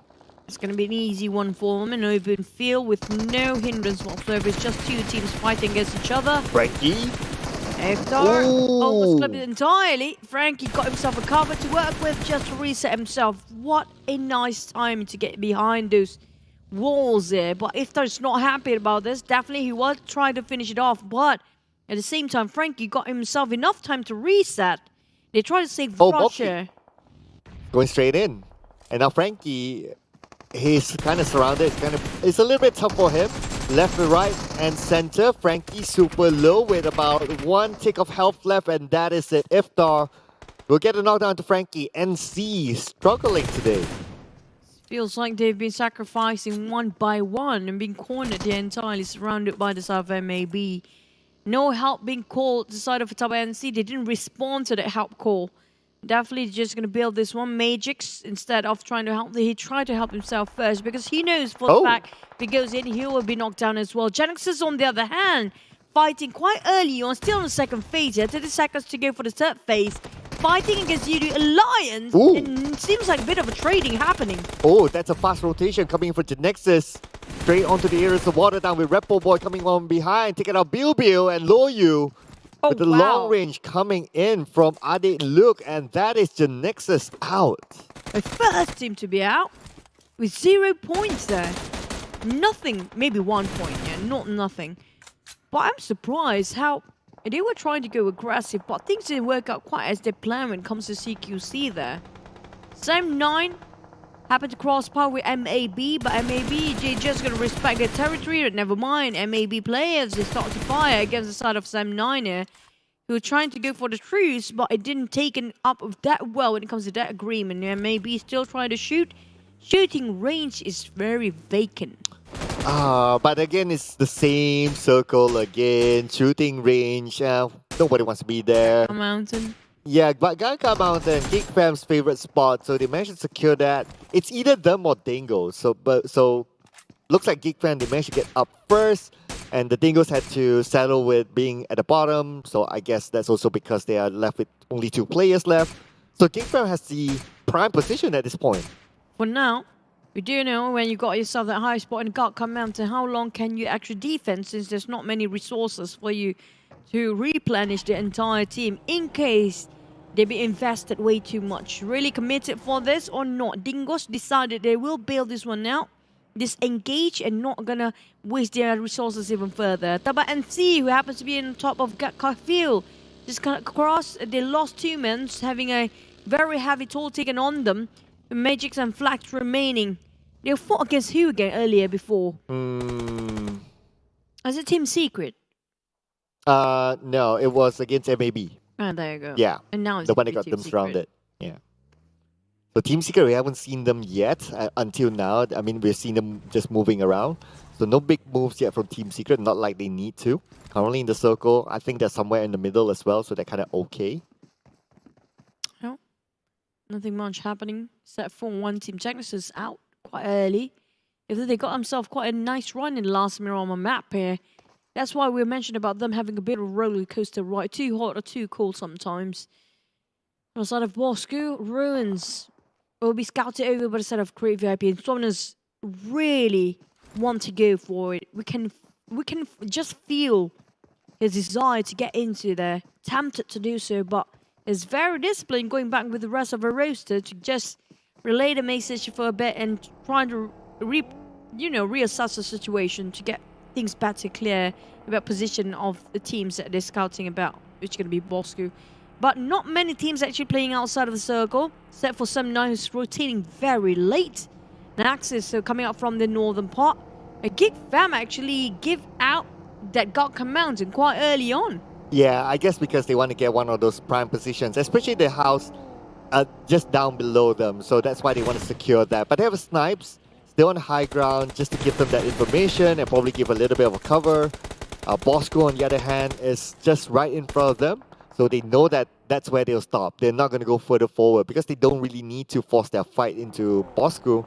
Plus, if they do that, SMG will take advantage of this. But speaking about SMG, they're going towards Crit VIP and looks like they're still trying to find a place to call home. And it's going to be Ruins, it seems. SMG, I'm not sure the shots fired from the side of Crit VIP first or Bosskurr first.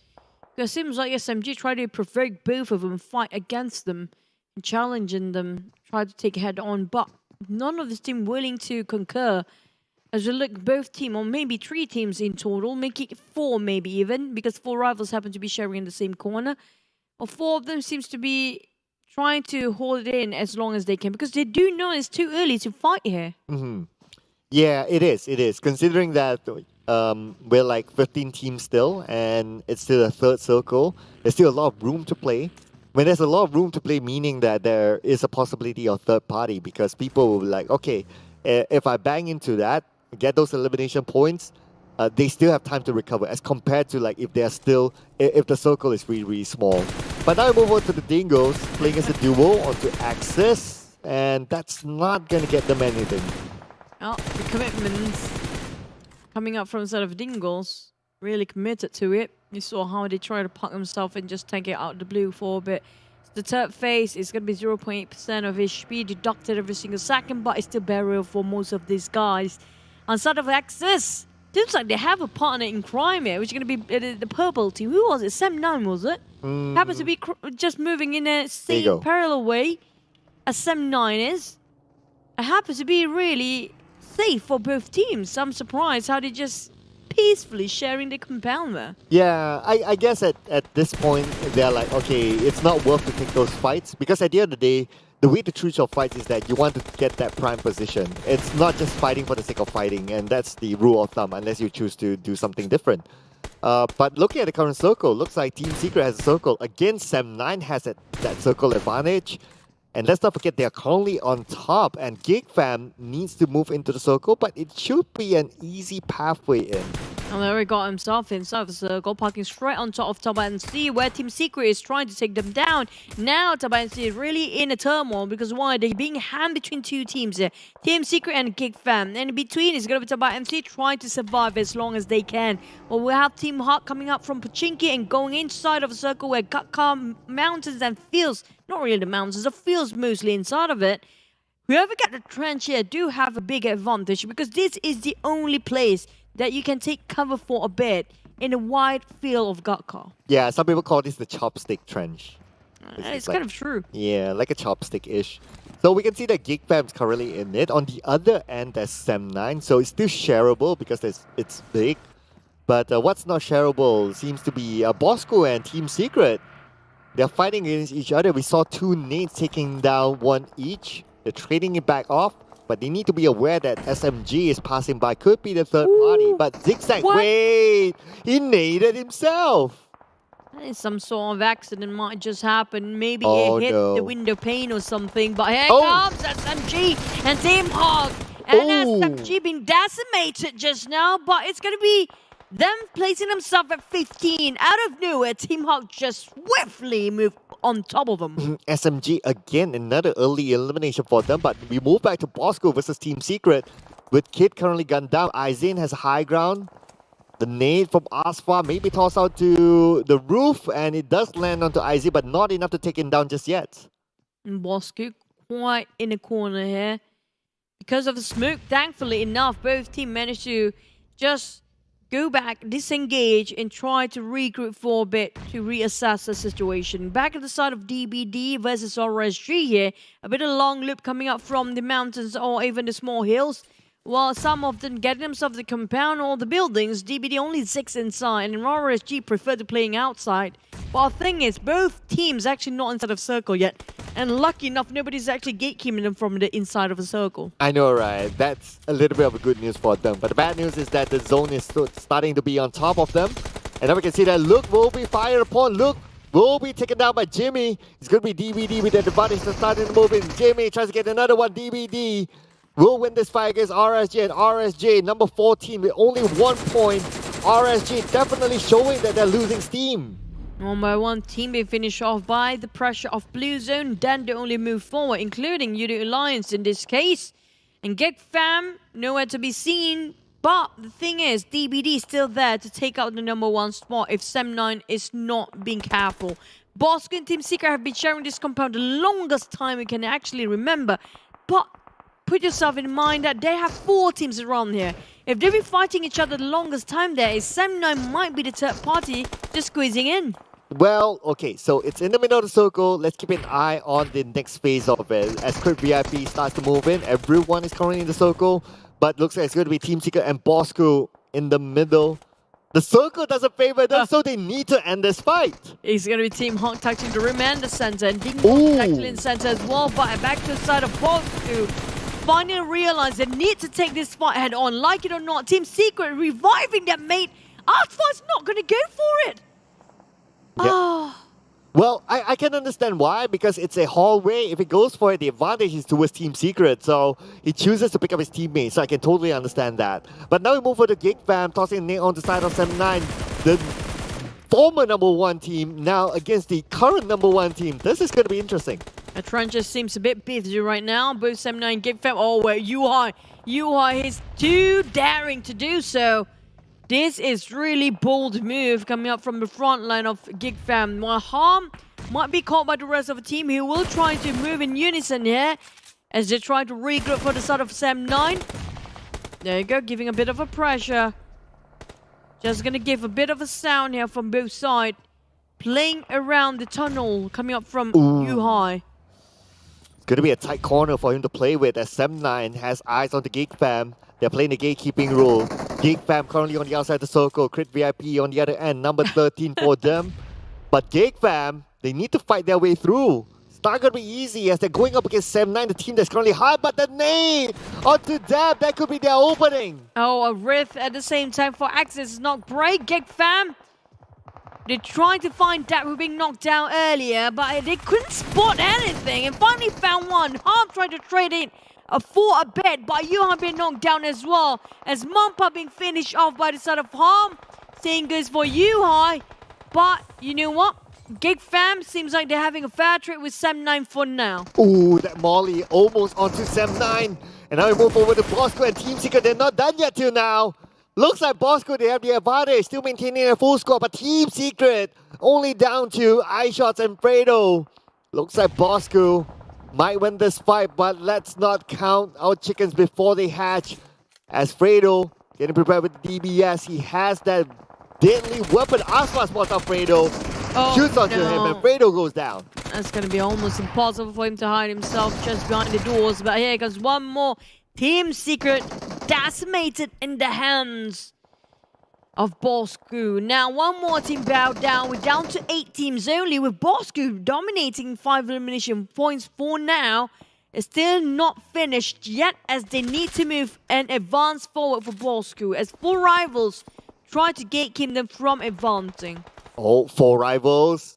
This is their moment here, but let's look at the next circle. The circle favors 4 rivals. They have 2 right smack in the middle of it. Bosskurr needs to move and they know exactly where they are as 4 rivals. Looks like they're trying to stop them, but then again at the same time, Jamie from DBD takes down one from Bosskurr. Bosskurr, they kind of sandwich at this moment as Iman finishes off 2 from Bosskurr. It's going to just push up more than numbers here. I'm not surprised they got themselves a double digit with 7 eliminations by now. Bosskurr seems like they are under the spotlight here with 4 rivals on their right side. Definitely, they're trying to focus on what's in front. They're still inside of a compound, but they need to advance. As MAB on top, Camper of Team Hawk sharing almost a small shack, but Camper has no way out at all. Oh, that was super close there. The nade did not land onto Camper. MAB, another nade for Camper. Okay, this nade is done. And Team Hawk, thanks to the one nade to rule them all. Number 8 for Team Hawk with 4 elimination points. And now MAB will make their way to the circle. And now to the spray coming up from TABAH MC, trying to spot out Geek Fam with Micah. Down to only 2 members here. TABAH MC, Flax, OPM, Magics. They build a previous fight, but now they have to face it. We're down to 7 teams here. DBD starts to focus on Bosskurr, who's actually dominating. Trying to take the center of the circle. Zigzag knockdown. He's too far. He can't be revived from this distance. And DBD is currently fairly hot. But now on to NC. Geek Fam starting to stop NC on their tracks. At the same time, you can see that Damru is trying to get away from the zone. And MAB stopping DBD as well. All of them currently on the outside, but DBD starting to move in with Echo. Landing his foot into the zone, but will be gunned down from afar. Now Magic's really close. He got one more before he went down to the zone here. Snipes trying to run from the zone as well. He tried to spot out Magic. They're moving in parallel ways. MAB jump in between DBD. Oh, Jimmy! Jimmy! Look out! They miss Jimmy! They miss him! Jimmy is still alive after all that! MAB versus Jimmy! Can he clutch it? But it's gonna be tough as MAB goes out! And here we have it, DBD eliminated! Oh, Yuha is next on the chopping block, and definitely that's gonna be last of Geek Fam. We're down to only 5 teams here. 2 teams, 3. Actually, might be. Bosskurr still have 1 more to be revived here with the 2 men. Well, we have them maybe with 3 or maybe 4. Only person remaining is going to be TABAH MC. Never mind, they being eliminated at 5th place. All 4 rivals still has Volky together with Appy, the duo who's going to try to make it into the chicken dinner slot. And now MAB, the team with a full squad, is still alive. Calamity gets one on the Volky, and that's it for 4 rivals. 10 eliminations already by the side of MAB. They have been really aggressive. Same goes for Bosskurr. I think it's around 10 or 11 for now. Double digit definitely for both of these teams. Bosskurr, they've been dominating this since the start here. And they've got themselves the circle. But in the meantime, they don't have enough manpower. Bosskurr, MAB 3v4. And the circle seems to favor Bosskurr. Okay, they have lesser people, but they have the circle. MAB has a full squad, but they don't have the circle. Let's see who will win this. MAB, they're trying to relocate themselves in a better angle to see the side of Bosskurr. But the bushes and in between is quite too far. So hard for them to place a crosshair right on top. Moki got himself quite a number of loot upgrade. On top of the airdrop, Calamity just going to share with it. But Bosskurr still not going to pop up their heads there. They got themselves not entirely a whole compound, but enough to actually take covers from. Thing is, they need to segregate themselves. They need to separate with the wider angles for MAB to spot where Bosskurr is. But all of them are proning right now. Nobody's willing to make a first move. Yeah, this is the God Car finale, ladies and gentlemen. And this is what normally happens. The players will depend on the vegetation around them to get cover. So far, Bosskurr, they have the circle covered. Just look at their angles. They have enough parameters in their sight. Now it's going to be Bosskurr. It's going to be MAB's challenge to get into it. But they should be able to do it, considering that there's not much of an open road between them. If only they have enough smokes and grenades, it will be really pleasant one for the teams that have the most utilities they want to commit for this round. MAB, one of the members will be chucked down by the blue. It's going to be Giant. I don't know which one is actually the right pronunciation, but seems like he's struggling for a bit and closes around Bosskurr. Now Bosskurr, nobody actually placing themselves their crosshair on where this flank player is at right now from MAB. Oh, whatever it is, MAB already has 10 elimination points in the bag, and they somehow managed to slip into the circle. A couple of nades tossed out by Bosskurr did not land onto MAB. Now the circle is super small, can't really tell who has that advantage, but I believe it's kind of like 50-50. Morky is looking in the right direction, but doesn't have a clear shot onto Bosskurr. So looking over MAB view, I want to see how Bosskurr is actually seeing this. 3v4 here, by the way. And whoever being close by the circle was definitely will actually lose this one. There goes the first grenade being popped out, definitely give away his position. And maybe try to give a pressure on the side of Bosskurr. They are just blindly tossing it around. They have no clue where the side of Bosskurrs are. Yeah, it's just trying to get lucky at this moment. If we can hit one knock, that's it. They could probably move in. Now with 5 more seconds on the clock, they need to decide what to do. Looking at the minimap, looks like MAB doesn't have the circle at this moment, at least for Calamity, so he needs to move further forward. And now speaking about the circle, it's starting to close. Let's go, MAB. It's gonna be the last. This is it. There's no more circle remains after this one. Like it or not, they have to take it and fight for it. Both teams being very patient about this. Just trying to keep the pressure on, hoping for it to actually nick one of the HPs there. Well, MAB, they are tossing quite a number of utilities. I'm not sure why they got on our boy. Our boy needs to move here. Oh, he went down! There you have it, 1 by 1. Giant will try to get as much as possible. Looks like this could be the moment for MAB. MAB gets 2, only 1 left to go. MAB will need to find the last man standing. It's gonna be our boy. Our boy's still alive, but he doesn't have anything on himself. Our boy against the world, and it's gonna be MAB. Malu apa Bosskurr bringing home the chicken dinner. That was the longest time of ending between two teams. I have to say both teams performed at very admirable positions there, but the call coming up from MAB, you know what, we invested in it, we're just going to toss it around for our utilities. It doesn't matter if we don't have enough by the end of it, but that was their opening window. That's what they really needed to move forward, and they showed that they were well deserving, even though it's the longest time for us to wait until whoever gets the chicken, but they've been patient for both teams. Oh yeah, definitely patience paid off for MAB, especially the part where they originally didn't get the circle favored Bosskurr, and they needed to move forward, but the way they moved forward was slow and steady. It paid off for MAB, and they got into the circle with a full squad. That kind of advantage, they took it well, and they finished up the job. That's going to be the chicken dinner for MAB. Remember how they kind of struggled in week 1 to get the chicken dinner? It's a matter of time. Well, this time they start off faster, and MAB looking good. They're adapting quite fast. You know what, the flexibility of the team now being tested here when it comes to the country finals. And I have to say, it was not what we expected when it comes to Wrangle. A bit cautious from most of the team, taking it very slow and steady sort of momentum, because they do know it's going to be 3 Wrangles. They don't want to reveal too much in the first Wrangle for most teams. That's why they're being very cautious about it. Yeah, we still have 2 more rounds to go around, but let's see. I hope that we don't see a similar circle again. I want to see like a very, very different circle. But well, that's not for us to decide. That's what the circle got to decide. But this fight between Bosskurr and Team Secret, it was kind of interesting. Despite Bosskurr losing out early on, I believe it was like zigzag nading himself, but Team Secret didn't take advantage of that. That's kind of true. And there's some teams, like this one of it, we saw Team Secret versus Bosskurr in the CQC. Having a bit of problem to close off CQC for some teams here, especially when it comes to certain aspects of what we're witnessing here right now. Team Secret and DBD.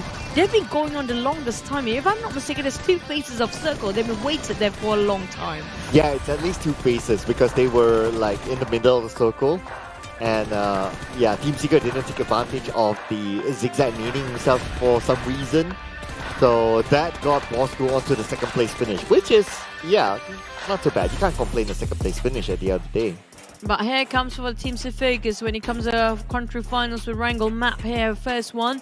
And maybe definitely got themselves a chicken, a dinner, and also if you notice, most of the teams here playing in the center of the circle. Not many teams want to play late when it comes to Wrangle. There's also Bosskurr, Full Rivals, and Dingoz that happen to be popping quite a lot today. Yeah, I know, right? So, Dingoz especially, I noticed that they've been up there as well. But no elimination points for Dingoz, so interesting. Only 8 ranked points for them. But besides that, the only team with a double digit this round is MAB. 13 eliminations, and the rest of them trying to do catch up. But keep your eye on the Sam9 and a Geek Fam at least. Let's see, 6 points difference. No, Sam9 will still be number 1. Yep, for now. Yeah. Because they got quite consistent over the first few matches of the day. And if they're being eliminated with 0 points, definitely they will be taken over. That's it. You can't actually just being too soon for one match. But MAB, if not again popping out, it's been a while. Yep. Last time we saw him was the first week of the league, and then they've been quiet for a bit for a set of MAB. Yeah, the last time we saw him was Iftar. Yep. And now it's going to be Iftar again. Now it's Iftar. Yeah. Yeah. I know, Ramadan is quite a while ago. But anyway, so... Trying not to relate. Yeah, I'm trying to. But anyway, 5 elimination points for Iftar. He has been the star man during the league for MAB, and nice to see him back on the charts. Oh. DBD only like, 7 points away from Sam9. My goodness. It seems like very stagnant when it comes to the first top 3 spot here. It's the same team, not going to move. The points difference not too big. Even it's going to be like, 11 points difference between the third and first place. The gap opens here when it comes to the 4th, 5th, 6th, and 7th. Whoever got the 4th place, it's going to be the race of the 4th place, if you ask me. Yeah, that will be one as well. So top 4, of course, and then you got the top 7 to look at. Bosskurr is currently in it. MAB with that chicken dinner, they shoot up number 9.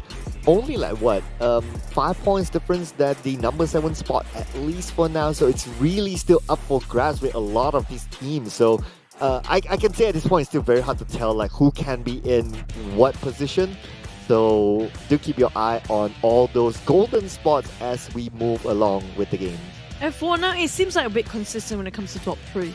The number 1 spot has been swapping up and down quite a lot. Yeah. So we can say that maybe if this pattern or this sort of fashion still goes on until the last day here, it might be down to the race of number 4 here. It could be. It could be. Yeah. But it's also nice to see who will be the champion, right? It's a very tight race. It's like they have their own different league for the top 3 of them. Yeah, it's like the top 3 and the rest. But it's true, right? Almost everyone we see that the top 3 teams, the Geek Fam, the DVD. the DVD, they are always at towards the end of the round. Numbers still can change it. Like we mentioned, it's still day number 1. If it's already day number 2, we ended up like this here, then it might be the same spot that it'll be hogging around for these guys. Yeah. But it's still day number 1.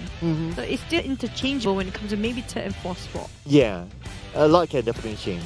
And we have 2 more era angles to go. Let's see if anything changes from there. And in fact, assuming that Sam9 doesn't have a good game and then DBD has 1 good game, they could be number 1. And that's true. Yeah. How much a difference between the top 3? It's like 7. 7 for first, second, and first to third. It's gonna be 11 points. Thereabouts. There's 4 points in between second and third. There's 4 points only for second and third place. So it's really anybody's game still. But our question is, I'm waiting for the team coming up from the 4th place down to the 16th place actually do something about this. This is almost done for the first day here. We're down to only 2 more games. Yeah. It's only 2 more days. 12 more games, that's it, starting tomorrow. Yeah, time just flies. I know, right? Just like how our flight path here. It which flies. we enjoy. Yeah, it's flying right now. It's fleeting. Fleeting? Time is fleeting. Time is fleeting? Yeah. Gotta check my grammar book or something. Yeah. Okay. Look at this. We're just mesmerized by this graphics. I'm sorry, guys. I am. We're just looking at it how smooth it is. Yeah. But, okay. We saw, elimination points-wise. It's a trend here now. It has to be acknowledged by the teams here. One thing for sure, okay, everybody seems to be, yeah, I see the emoji now. Yeah, there you go. One thing for sure is that everybody have to be really active. Whoever tried to camp out, it's not going to work in any map at all, including Sunhawk. And we saw every single match we witnessed today. First and second place, there's always the team got themselves almost the highest eliminations out there. Yeah, so you got to go for the eliminations, in other Have words. to. Yeah. Interestingly, that the Dingoz, they only play with 2 players for a majority of the round, but they still managed to get the top 4 finish. So that's kind of impressive as well. Thanks to the emojis that reminds us of when they were eliminated. Yeah. Yeah, and Bosskurr, Team Secret, just look at how tight they are in the same compound. The moment they go out, it's like it's a war zone out there, so they need to make sure that they finish the fight clean, and when they go out, it's like they still have vehicles intact, they still have enough utilities and so on to survive that open space between them and the circle. And also the trenches of fight between of Geek Fam, 79 and TABAH NSEA happens to be there the longest there is. And if you notice, I saw 79 Manpower was trying to put the car in reverse while UI tried to put his car forward, and ended up the tunnel will be blocked by both sides. But instead of crossing over nades here and there, and they kind of trapped themselves in that sort of state when it comes to both teams actually, Geek Fam and also 79. Ended up they're not even here to start with. MAB and Bosskurr on the other hand, they have been on the run, they have been gunning down a lot of players, but we saw a couple of accidents in between, including self-nade by Zigzag, I think. Was it Zigzag? Yeah, it was Zigzag. Yeah, not too sure what happened there, but at least after that, Team Secret didn't push. So, yeah, they kind of reset. But again, we have seen multiple times that self-nading happens. Not too sure. Why? It's just unexplainable, right? I guess it's sometimes the nerves, like you're fighting and this the PMPL, and then you'll be like, just let go of those triggers. But what we're going to let go as well is you guys right now to take a break, ladies and gentlemen. So do not go anywhere. We'll be seeing you after this short break.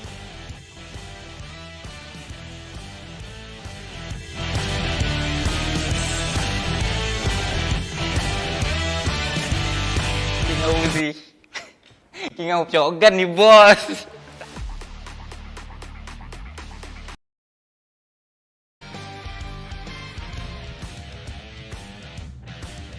Assalamualaikum, welcome back ladies and gents to the 2022 PMPL MYSGPH fall season, which is going to be the country finals.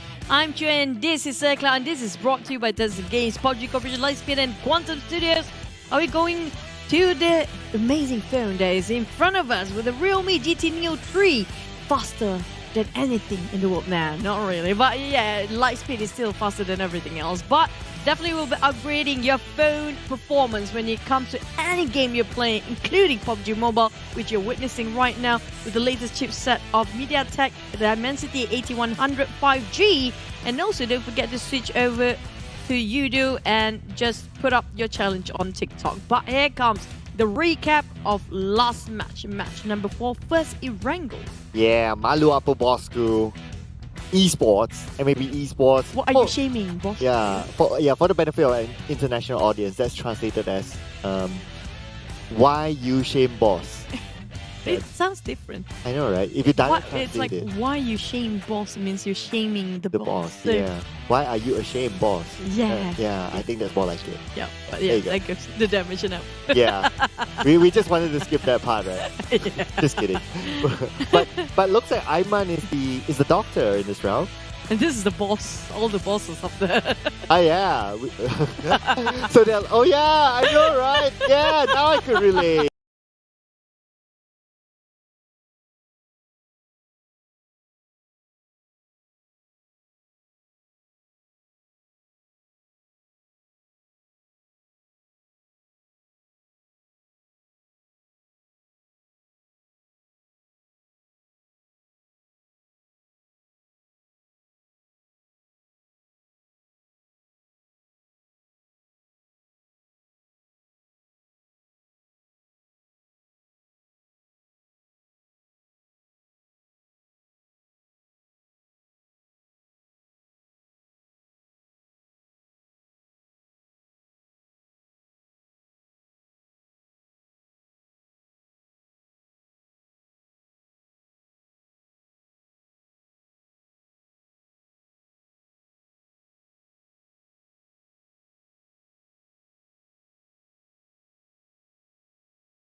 And they Thanks. got the win over Bosskurr. So they're like, hey, who's the boss now? Who's ashamed? Who's the shame now? No. Not me, for sure. We don't care. We got number 1 in most rescues. Well, sorry, we got the chicken dinner, and here's their poster. And it looks like MAB, they are leading the total elimination charts. So far by now. What's Yeah. the highest we got? Okay, including the league, it was 19, was it? We didn't hit 20s yet. Yeah, I want to see if we can get to see the first day here today. I know, right? 2 more rounds to go, so anything can happen. But the only thing I wish for is that please don't give us a left or right circle anymore. I'm Don't done give with us a center circle. Yeah. And far left and far right, it's okay. Yeah, far. I want to see an entire Sonovska military base circle. We haven't seen that the longest time ever. Yeah, give us that. Well, we're so You- demanding. Yeah, I know. You missed the bridge circle, right? Let's be real. And every time we're not casting, it's going to be the circle that know, we want. You know, during week 2 when Keith and Contra was casting and they were like multiple bridge/military base circles, I was like, we gotta be there now. But It's yeah, like, it's they like got the meant moment. to be. But you know what? The Wednesday rap, and it's gonna be rap, boo, pat, do. Get it? With Fate's already begun, you guys. Just, you know what? You want to challenge yourself. It's a very different, sort of mechanics if you compare with the first stage, where the first stage with the chicken tokens, right? Yeah. This time we're gonna have based on the points. So you can earn more points and win more prizes weekly. Every single Wednesday, you can double up your points that you gathered. Yeah, and you can also hashtag Rabu Padu Minang Selalu. Yeah, that's that's the hashtag thing. Menang selalu. Minang Selalu. Yeah, that's how you're gonna share it out, ladies and gentlemen. What else you should share is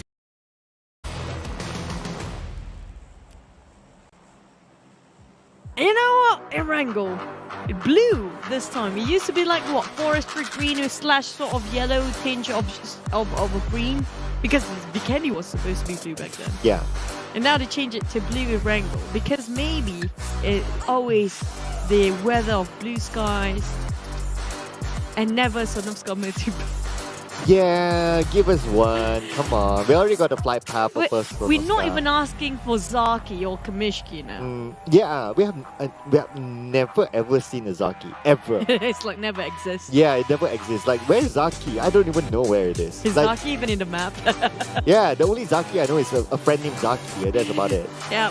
Yeah. I have so many friends named Zaki, including I think in this one in our studio right now. Yeah, we got Zaki, we got Rafi, who else? Well, we got Cloud. Oh no, doesn't rhyme. Oh, but that's a nice skin from Kid. First time seeing that. Oh, this one, the glider. Yeah, his glider is a little bit interesting. Yeah, really flashy.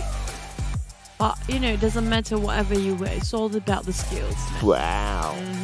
Yeah, putting a lot of pressure on the Kid. Yeah. Yeah. Well, same goes for other teams. Happens to be like dropping right on top of Kakao Mountains for Yuhan. But it's going over to like the usual Jogo 4. This flight, where we got. Hey, okay, but that's a chance. at least we might end it on top of Pori.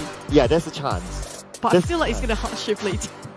If it goes to another guard car, you know, the door is that way. You I know? have a feeling some teams will rotate this very late just because they want to see where the circle ended up. Because there's a chance that we might end up on top of Ferropia because this is like that kind of feeling of circle, right? Well, if it's Ferropia, I wouldn't mind. I think that's kind of We've interesting. seen Ferropia before. Yeah, I know, right? But it's better than seeing another guard car, really. If there's another guard car, the door is that way. Okay. Who controls the circle? Gakka is still in this. No, I refuse to accept Gakka as the circle now. No, we're done with Gakka, guys. Why is it when we cast, we don't get those kind of weird circles? We want those. I mean, like, Yeah, the contract, you peculiar get all the ones. fun. Yeah, we're not fun enough. I know, right? We're too funny. It's We're not sad. fun. Yeah. Self-proclaimed. Self-proclaimed. Self-proclaimed. Oh, but this is not funny Yeah. for set Bosskurr. 9. Ooh, ouch. Ooh. I don't think Bosskurr have any arsenals to work with. They didn't pick up anything just now. Yeah, I think it's just them and the vehicle. Okay, Putra. Oh! He can shoot it from this far. Yeah. It was in between the hills as well.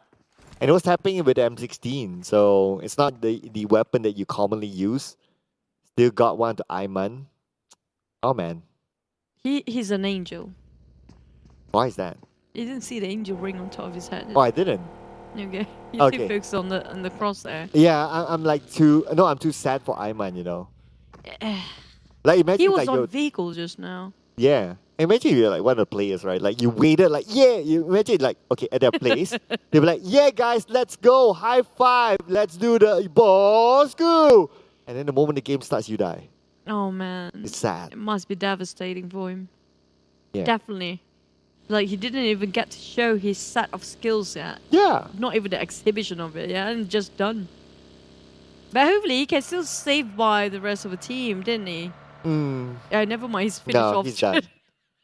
Yeah. Sorry. I mean, like, it's not supposed to be funny, but it's like the glimmer of hope is definitely gone now. Yeah, just like our lights right now. And we still Yeah. have glimmer of hope. Yeah, a little bit. Yeah. Yeah. Just like Genexus. They still have that glimmer of hope to catch up, despite them only 85 points so far. It's actually a lot of teams really close in the middle bracket. If you look at number 8 until number 5, it's all in the 80s here. Yeah. Oh yeah. Everyone's like super duper close. And that's the team that actually, the top 8, they can make it to C and C play-ins. Yes. But just below them, look at this. Like 2 points. like 2 points, and then it's like only 4 points and 5 points to the Dingoz. And then you have a little bit more gap with Team Hark. Yeah. But yeah, we still have a lot more games to go, so it still can be. Okay, we're gonna give a bit of a talk regarding Crit VIP and also SMG now. A bit of a problem, including Axis, who's quite been fallen off behind. We're talking about double up the amount of what they have in the top 5 here. It's not impossible for them to catch up, but it's not the time for them to be in the slumber because they need to wake up now. Yeah, I have a feeling that those teams, right, they're better off trying to aim for the top 7. It's a little bit more realistic than trying to get the number 1 because, like what you said, right, number 1, they will still gather more points. So it's a bit tough. But the top 7, it's tough. But, you know... Doable. Doable, yeah, that's the right word. What I do know right now for the side of Axis, Crit VIP, SMG, whatever that they are trying to do right now is not working. If they want to wait for tomorrow, there's going to be 2 games not being compensated by end of today, including this match. We're down to 1 more game left, and we're done. They need to get at least in the 50 or 60s to actually catch up for tomorrow's point. I know, right? Like at least like break the 50 mark as a start. Yes. Yeah, as a That's start. true. Yeah. They're already starting off really when it comes to short-handed in the terms of the bonus points based on the league. They should have the most motivation to actually have more in this country finals. But right now, what being shown to us is they are not having that sort of drive at all. Yeah, it's very hard to explain, right? And one of the reasons why it's hard to explain is because we don't get to see much out of these teams. So you will need to keep our eye on to them.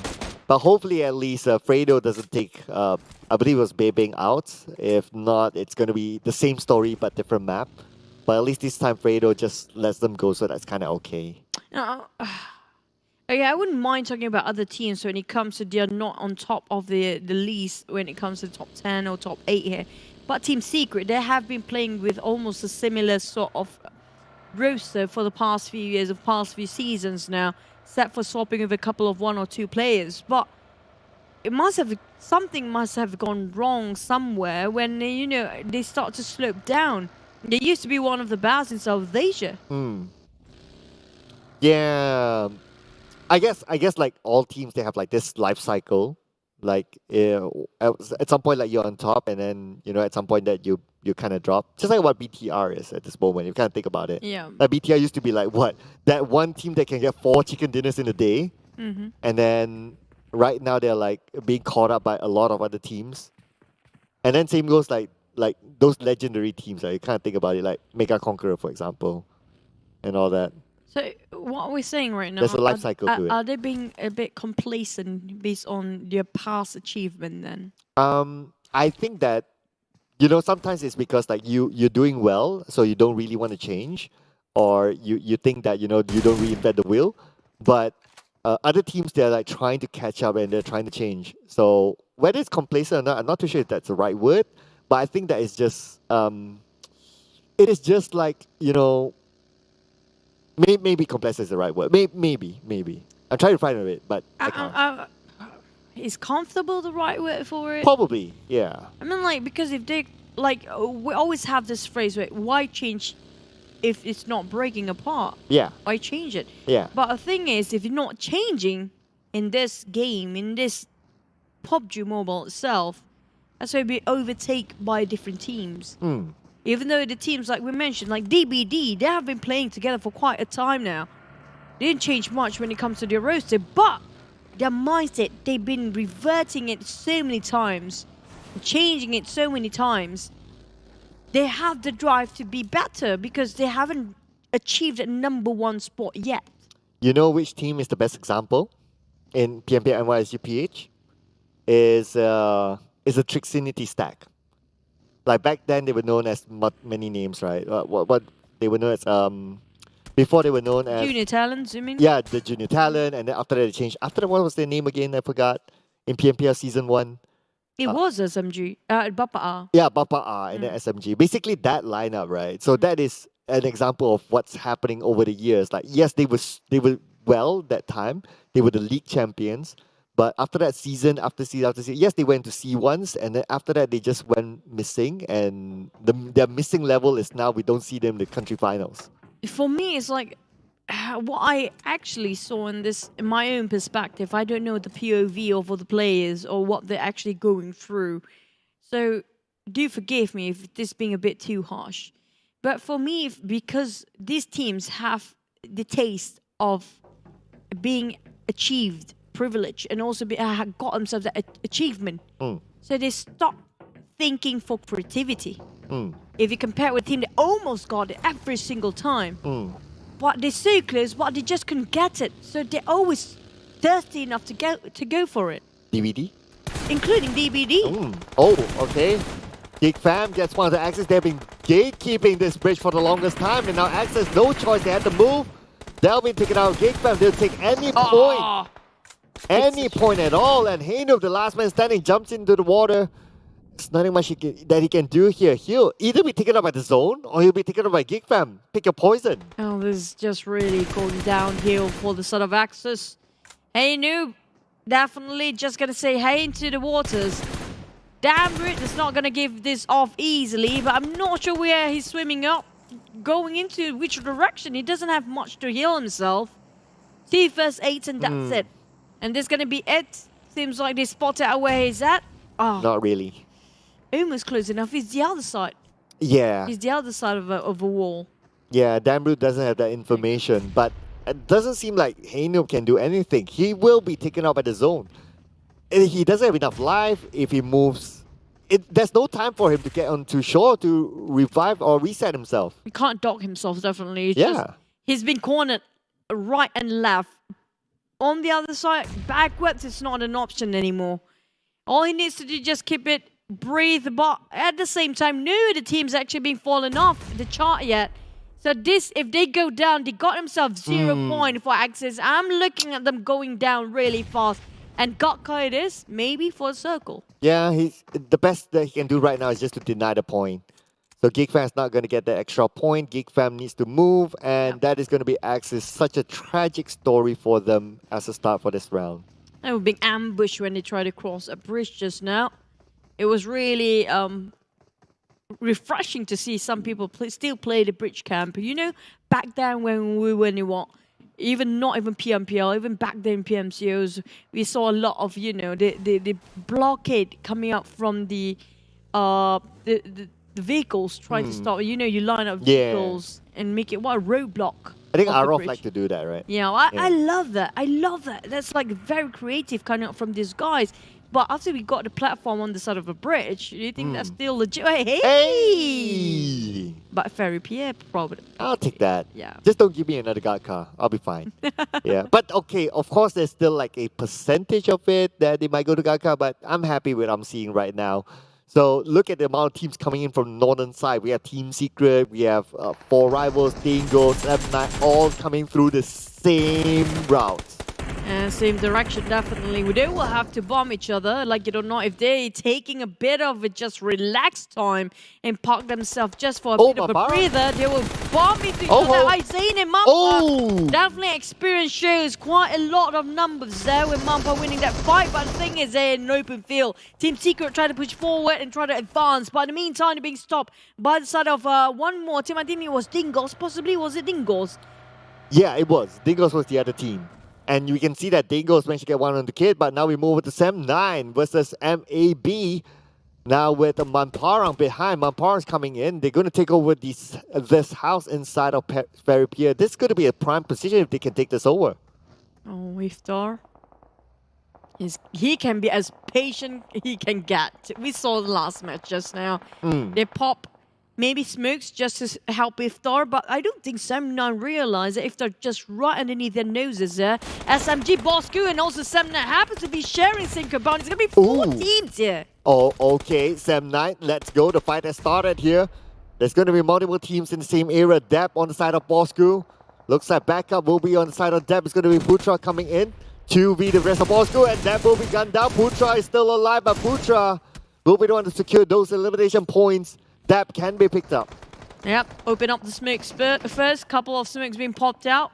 And it's definitely going to revive Dab along the process. And lucky enough, they don't have anybody backstab them from behind. Well, Dingoz just happened to walk into SMG and Bosskurr's face. And it's not really great at all because they don't try to get themselves in the watchtower because SMG already parked themselves, camped themselves in here. And it seems like it's really only one team, I think, will survive from this. Yeah, definitely. One team is going to come out alive, but which team will it be? As now we move over to Yoodo Alliance. At the same time, we can see that VIP Sam gets one onto the Dingoz. Yoodo Alliance onto Genexus. Xiao Boy goes down, and they're starting to move in with that advantage. They need to clear up quickly as the zone puts pressure on the Yoodo Alliance. So many teams playing it a bit safe, a bit late, but Biu out of nowhere. Genexus happened to be one to be into the party as well. DBD and Sem9, 4 rivals, MAB, all in the same clump here. And the circle just shifted again. And now everybody have to move towards the right side. Everybody move the same way again. There you go. So that means it's going to be a lot of fights happening soon, especially on the house on the side of Ferry Pier. At the same time, let's not forget about the northern side as well. Geek Fam needs to move in, but 4 rivals will be in front of them. Biu is still on the outside of the circle, finding its way through. At the same time, Yoodo Alliance and RSG way up north. Somehow they might bump into each other. I'm looking over. It's Kido, such a lonely player up there, alone. Without his teammates, I don't think they are anywhere to be seen anymore. Finish off straight away just now. Geek Fam will have to cut across 4 rivals. If they want to actually get into the circle, they have to squeeze themselves and earn this one. And 4 rivals just going to have a great day gatekeeping this. Look at Voki tapping it out on UI. But a bit hard of a long shot there coming up from Voki. That tap just didn't connect. So it's still going to wait up into the outer line for Geek Fam. Yeah, it's not going to be easy for Geek Fam to come in. They have to deal with either 4 rivals on one side, Yoodo Alliance on one side, and a lot of teams on the other side. Bamburu onto Biu. That makes Long the last man standing for Genexus. Oh, it's a clear shot as well. There's nothing for Biu to take covers from. Not even a vegetation, not even a tree there. No brushes, no bushes. And damn rude, he's just gonna bomb himself a couple of energy boosts. And now going on the southern side, he's not gonna go straight into the circle. He knows the fact that so many teams, he heard the gunfires just now. It's a bit of a waste of resources if they want to cut across straight into it. Yeah, they take a longer rotation, it's worth it. Yeah, they're finding the right timing. Probably maybe wanting the third party or something, but definitely not to be in the mix of those teams. Now, they're being shot at from behind from Yoodo Alliance. Snipes needs to be careful as his life goes down. But at least they managed to move further forward front. But it's going to be Bosskurr and Sem9 in the same compound. Dingoz out at number 15. Sem9 starting to move in. Needs to go to the second floor where Bosskurr is at. There goes a lot of nades being pushed out from this guy. Sem9, Bosskurr on the second floor here. And Sem9 trying to flush out the rest of Bosskurr, which only with a boy. We know this boy can clutch one before he goes for it again with a shotgun. This guy's just insane. Yeah, boy, the shotgun boy. And now in the coming from Mika actually helped them. Mampara will be nailed down as Geek Fam starts to move in. Mika now 60% of health. Mika wins the fight. And Mika from Geek Fam secures another elimination point for them. That means that 7-9 is out.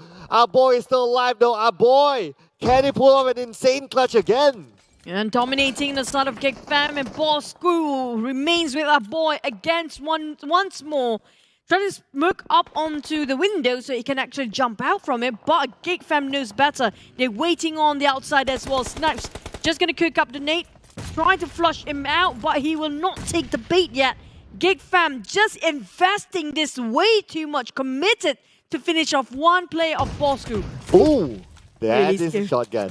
Feels like a deja vu now. Yeah, I know, right? Again, it's going to be a boy against Geek Fam. Round 2, ladies and gentlemen. He almost got it the previous round, but this time it's going to be a little bit more difficult for our boy. Our boy waiting for the right moment, now recovering himself. They have appeared, and our boy naded upon Geek Fam. And that is it for Bosskurr, but now 4 rivals finishes off Yoodo Alliance. Teams dropping out like flies here. We're talking about back-to-back teams being eliminated. We're down to only 11 within just seconds.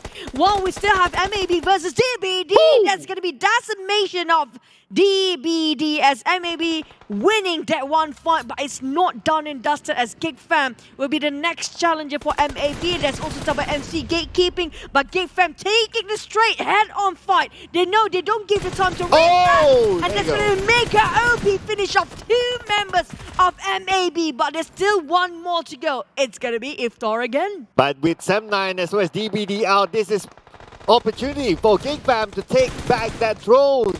And now with Geek Fam having eyes onto the other side, looks like Geek Fam, they need to move for the forward. Look at the circle, moves towards the right side as Snipes secures another elimination onto Shinzi. The name will be tossed out to the second floor. Snipes waiting for the right moment. Mael is still alive, but at the same time we can see that Snipes trying to take down Pamburu. Pamburu gets away.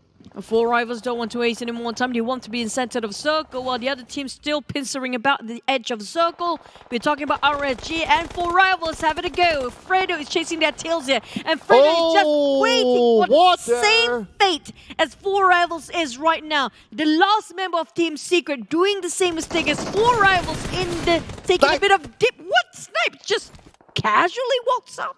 Yeah, he took advantage of the reload time of SMG, and that's number 10, 2 elimination points for them. At the same time, we can see that Geek Fam, 10 elimination points. They're currently unstoppable as they fight their way through.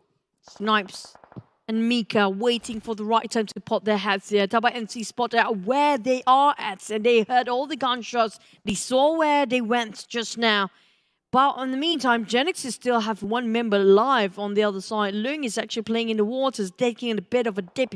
Same goes for Vuki, and I'm not sure if Fredo still survive here.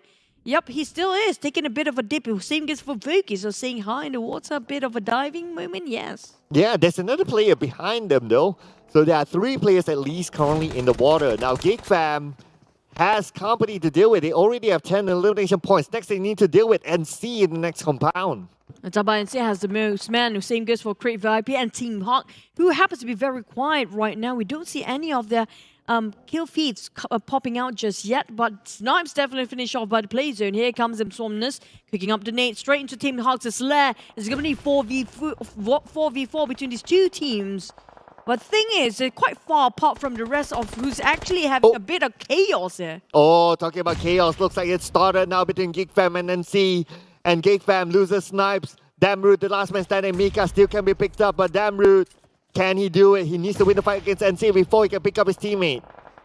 Damroot is playing in mental games, trying to play mind games with the start of TABAH MC, but Crate VIP taking advantage while he got retaliated counter fires towards the side of Sam Z. He definitely regretted he picked over, and Geek Fam finish off TABAH MC in a flash. Down to only 1 member here, if I'm not mistaken, for TABAH MC. And 1 more team out, 4 rivals. How did that just happen? Well, Volky gave himself to the water. Looks like he suicided himself somehow, and that's how 4 rivals was eliminated.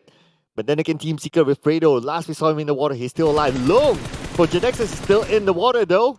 Now the long range coming from Camper onto Crit VIP. They try to stop them from getting into the circle. Both of these teams still on the outside of it. RSG taking a bit of a low ground while Team Hawk trying to open up the angles as much as they can. Geek Fam just arrived. Shot by Lax. What a nice spray. Beautiful, crispy one.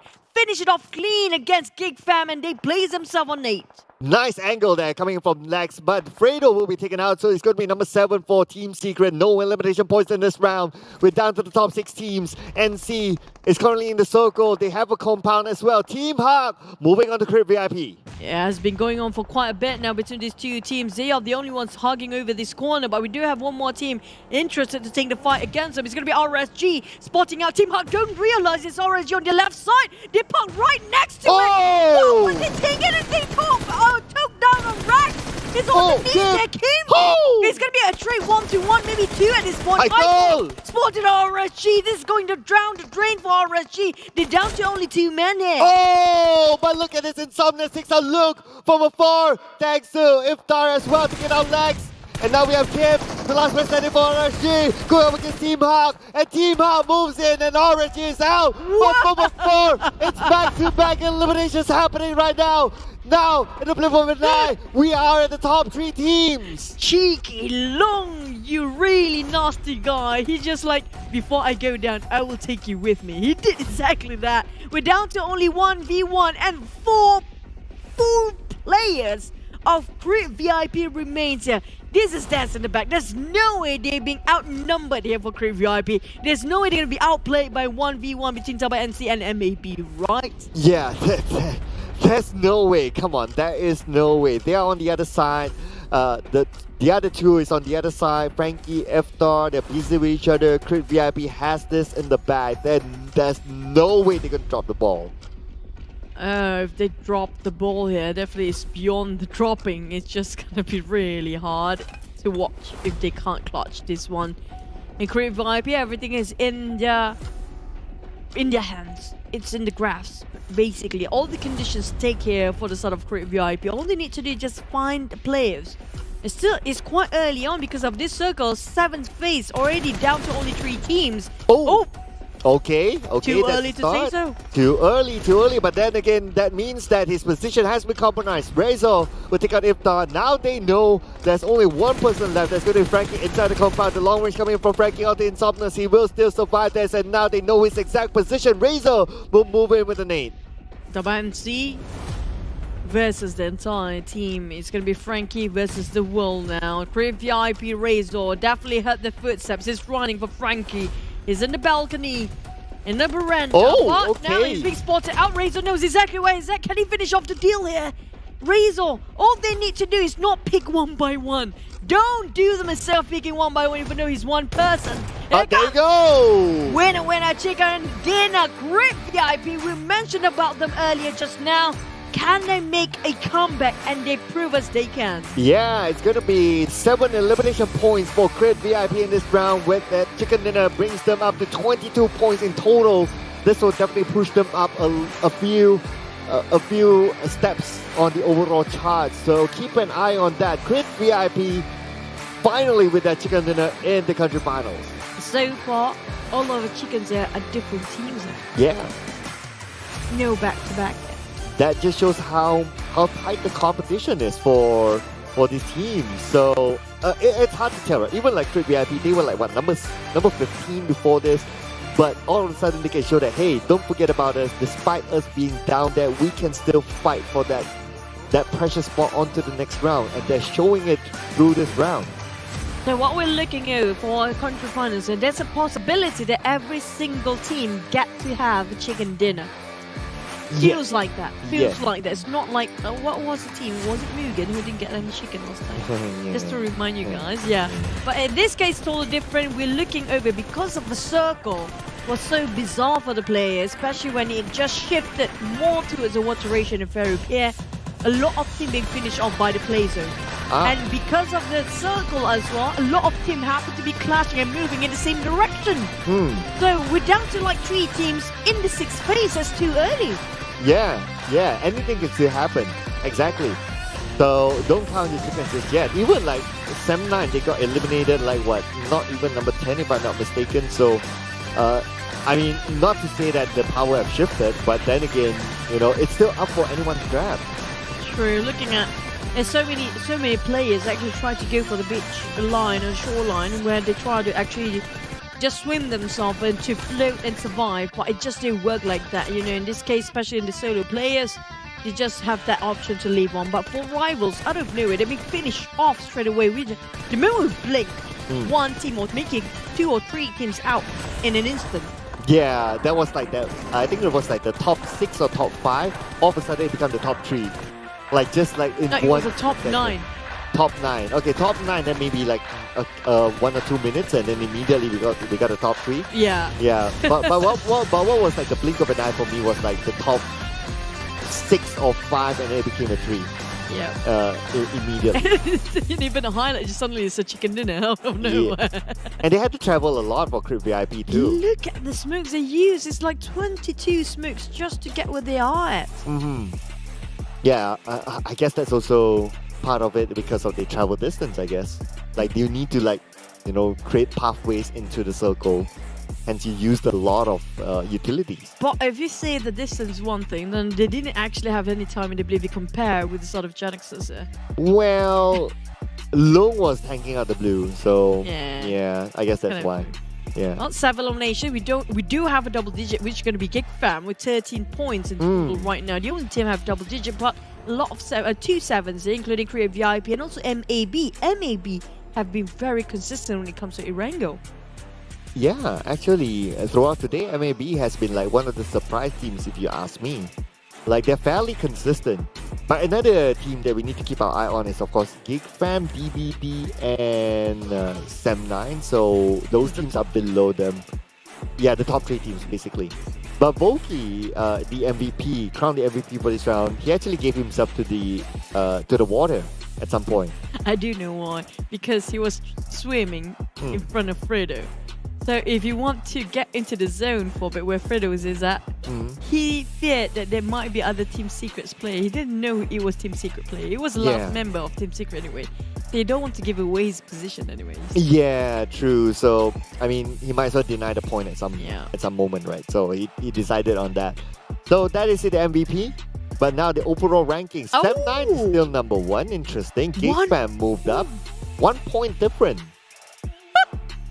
Now this is interesting. Imagine if DBD also have 1 point different between Geek Fam and them. Because they can make that happen. Yeah. Yeah, that can definitely happen as well. So now the top 3 is really interesting. But Genexus, they caught up in this round. So 97 points, only 3 more points to 100. Crypt VIP not changing that much though, despite that chicken dinner only moving up 1 spot. But it's still in the 60s. It's a huge leap for them. If you compare with them where they're at right now. Before it was in the 40s. But if you look at number 87654, it's just like, what, 2 points away against each other. 2 points between the 4th place to the 8th place. Yeah, I know, right? So that's where the top 7 is still like very, very open. Like even to the end. Even the top 4 here. Yeah, even the top 4 is still also very open. But let's check out whatever happened in that previous round and let's admire the graphics as always. But hey, oh yeah, there you go. Yeah.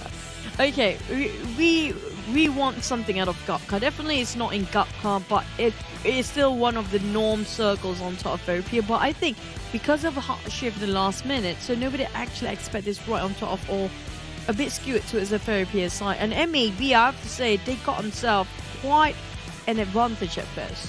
It was theirs the entire time for the circle. Yep. That's why they favored that compound, the first compound, which I agree that those are one of the prime compounds that you want to be in. But look at the travel from Crypt VIP. They went past Pachinki where Team Secret would have been at, where Yoodo Alliance would have been at, and even 4 Rivals would have been at. They managed to survive into the areas of Fairy Pier. Even DBD's Quarry, they managed to slip in. I agree. The fact that they actually, it kind of makes sense when Genexus came in very late here, right? But the fact that Crypt VIP rotated in the 2nd or 3rd phase of the circle, which is quite early on, and cut across so many teams in between and survived till the end. Same this for MAB. Do you remember how many teams were there actually on top of Quarry, and then just going over to Fairy Pier, and then going on to the right side of Fairy Pier where the last 3 circles are? That was like abundant of teams. Huge population then. They survived. Yeah, there were like tons of them. That made like some teams having issues to go in, especially BU, I remember. So he had to just, gate crash in and take his chances, but unfortunately he couldn't survive. But at least he had Long. They split up at some point, and Long managed to hold up for positioning points, so ain't too shabby for what he's done, but we've seen better from Genexus. And this is where we mentioned before, it's like all of a sudden it's only like, 5 teams remains. And it's just within like 6. This is where you said the blink of an eye. Yeah. This is where, like, still in the 6th phase, suddenly just remain with 3 teams there. Yeah. And they're gone. They're gone. Yeah, our observers would have been like, whoa. Which one to observe? There's too many right? of fights going on. Yeah, but our observers are doing an amazing job, by the way. Just saying. Shout out to our observers as well behind the scenes. Towards the end, it's kind of like straightforward. Frankie alone against Good VIP, and it's just them mopping up.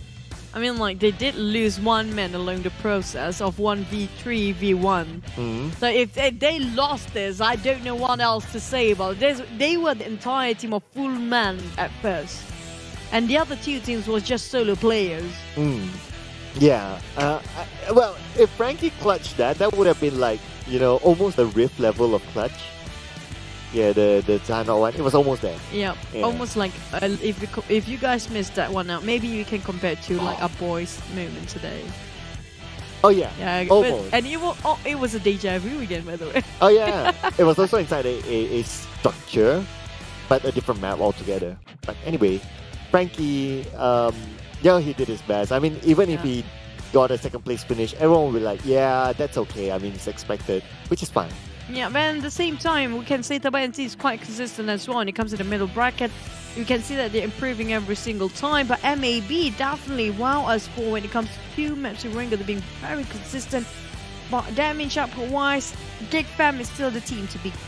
Yeah, Geek Fam, 12 eliminations in this round, of course, with it. They didn't get a decent finish. They only got 1 point, but that's good enough for them to like try to challenge back that #1 spot. 7-9 is still up there despite getting 3 elimination points. For this round, it's going to be Axis and Team Secret not getting anything at all. But we move back onto the most eliminations. So it's going to be Mika with 5 eliminations. Low, despite him splitting up from Biu going straight into the water, he still managed to get 4 elimination points. You remember the last one he took down, was it Fredo or was it somebody else where Lung, before he got finished off by the blue zone, he take 1 more person out. It was so fast, I couldn't tell. Yeah, it was last member. I think it was, I don't know who. I think it was Fredo possibly, I'm not sure. But we're down to the last Erangel map here. And we saw today, at least Erangel gave us the circle that is not usual. Maybe a bit usual, but not too common. Yeah, at least it's not your typical Gaka or your typical Medusa intersection. And then that's kind of boring. So okay, I'll take this. I'll take this as a start. But I'm so demanding. I want one more. I want Sonov's community base, with the plain junkyard. Yeah, I want that. Yeah, we haven't seen that for the longest time ever. Yeah, except for Keith and Contra, they got a little bit of that. They got the fun circles. And we got the boring. Yeah, we got the boring circles. This is considered fun for us. To that extent. Yes, we're having a bit fun, especially when there's, so many fights within seconds. We're talking about 10 teams crop out just like that. Yeah, it was just like in the blink of an eye, you snooze, you miss it. Yeah. I wouldn't say you snooze, you lose, but you snooze, you miss it, right? Yeah, I did blink and I missed a couple of shots here and there. Yeah, I didn't blink and it just went by. It was to that extent. You didn't blink, just like how your life is? Yeah. My life blinks past me sometimes. Oh boy, Yeah. we're down to the final map here, and definitely it's going to be Erangel again. But so far, when it comes to the country finals, day #1, what are your thoughts? Well, now we're almost close up the day #1 game. I really like the fact that different teams can get chicken dinner throughout the day. No team is dominant. Like, if it's not because of the league bonus points, the charts would have been all over the place. That's true. The change would have been insane. That's why we got the bonus point. We have to thank for that. Well, some teams on top. You have to thank for that since you picked Geek Fam. Just think, right? Them playing the safe, Yeah. Why would you want to risk yourself? Not at all. You know the result anyways. Yeah, but They're not #1 though, just saying. For now. Just saying. But thing is, I'm loving the 7-9 DVD performance. And also when it comes to Erangel, it seems like MAB have sort of dominance on it. Because if you compare with the first match of Erangel, they got like what, top 3 as well. And now they got number 1. Yeah. And the next one, we will be looking over first back chicken dinner for these guys. We haven't got any. No, not at all. Not at all. And that's what I like, right? I like the fact that we don't have one dominant team. It's like still up for grabs. So I want to see that continuing on until the final game. At least it gives us that like, oh yeah, you know, to that last game, suspense, right? You know, there are like some tournaments or some games you'll be like, oh, last 2-3 games, you know, it doesn't matter anymore. Like the league. Like the league, yeah. Like the league. The only excitement we had back then was like, can Mugen score a Yeah, chicken? we had to change the plot altogether, right? This is the plot where we actually want to see this. And you saw just now, up to the 8th place, 4th to the 8th. There's only like 2 points different. We're talking about 85, 84, 83 points. That's going to be the overall for just now. Yeah. And the first, second place just 1 point away. It's just the third point, like the third place, the points. That's a tiny gap. It's not even a gap to start with. Yeah, it's a little gap. Yeah, but it's still, because we still have like day-to-day trade, the gap can be taken over. But we'll be jumping straight to the next round. So I wonder what Choo-Choo is thinking. Yeah, it's such a mystery for me. Yeah, there you go. There you have it. Yeah, this is the first time I'm taking Geek Fam. Yes, guys. Yes, guys, and they haven't got a chicken dinner. Just saying, guys. Yeah. And now you mentioned they haven't got any. Yeah, it's called the Choo-Choo's curse. You know, you heard about that? Wow! Now everybody gonna blame it on me now, huh? Yeah. Your team didn't get any chicken as well for you that predicted today. But at least I didn't pick Geek Fam all the way. You remind me of Emphasize. you know, you remind me of Sis Jenny that just picks Farang Legend all the way. I'm gonna be Sis Jenny and the Geek Fam version today. Yeah, you're so Sis Jenny now. You're Sis Choo-Choo now. Yeah. Yeah. I don't mind. But you know what?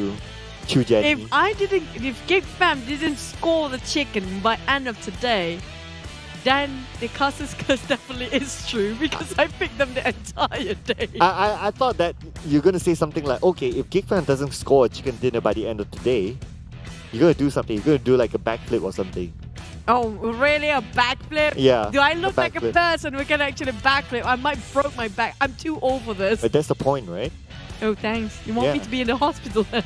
No, I want you to continue to pick Geek Fam. Yeah. Why? So that you can do more challenges. No. You know, today you do a backflip, tomorrow you do a head spin or something. Head spin? Head spin. You know the head spin, you do it like you What, you upside think down. I am a bobble head guy? Yeah, you can do that. I got dizzy just by spinning there. But you know what? Yeah, I might change my prediction tomorrow if they didn't score themselves a chicken today. I'm not even kidding because I feel bad right now. Now you mention it. Am I the reason they didn't get any chicken today? Yes. Same goes for you. You voted out. At least I changed teams. Just saying. That's why they didn't get chicken when you voted out. At least I changed teams. You know. Not like Geek Fan, they'll be like, oh, why you, me again? Why us? Why, Choo-Choo? Why? We died. What did we do to you, Choo-Choo? What did we do? I just got a cramp on my cheeks here. I know the only thing that they must be thinking like, oh, we didn't send Choo-Choo a jersey. Let's send her one so that she doesn't pick us anymore. Wow, please. they're being forced to Yeah, send me it's jersey. like, go, take the jersey, go away. Don't choose us anymore. Go.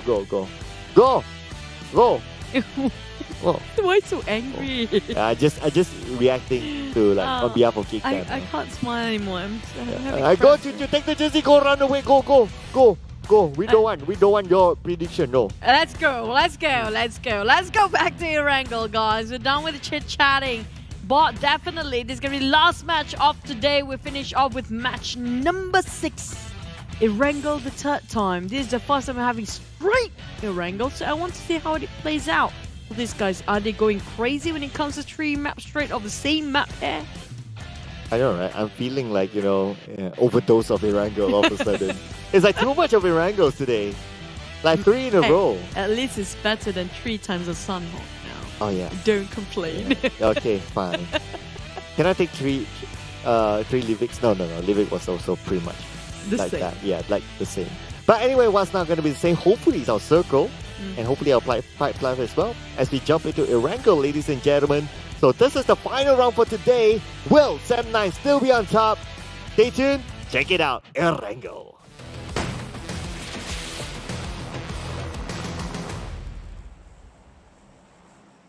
Here we go again. The last Erangel, the last map of the day. Finish of our country finals, day number 1.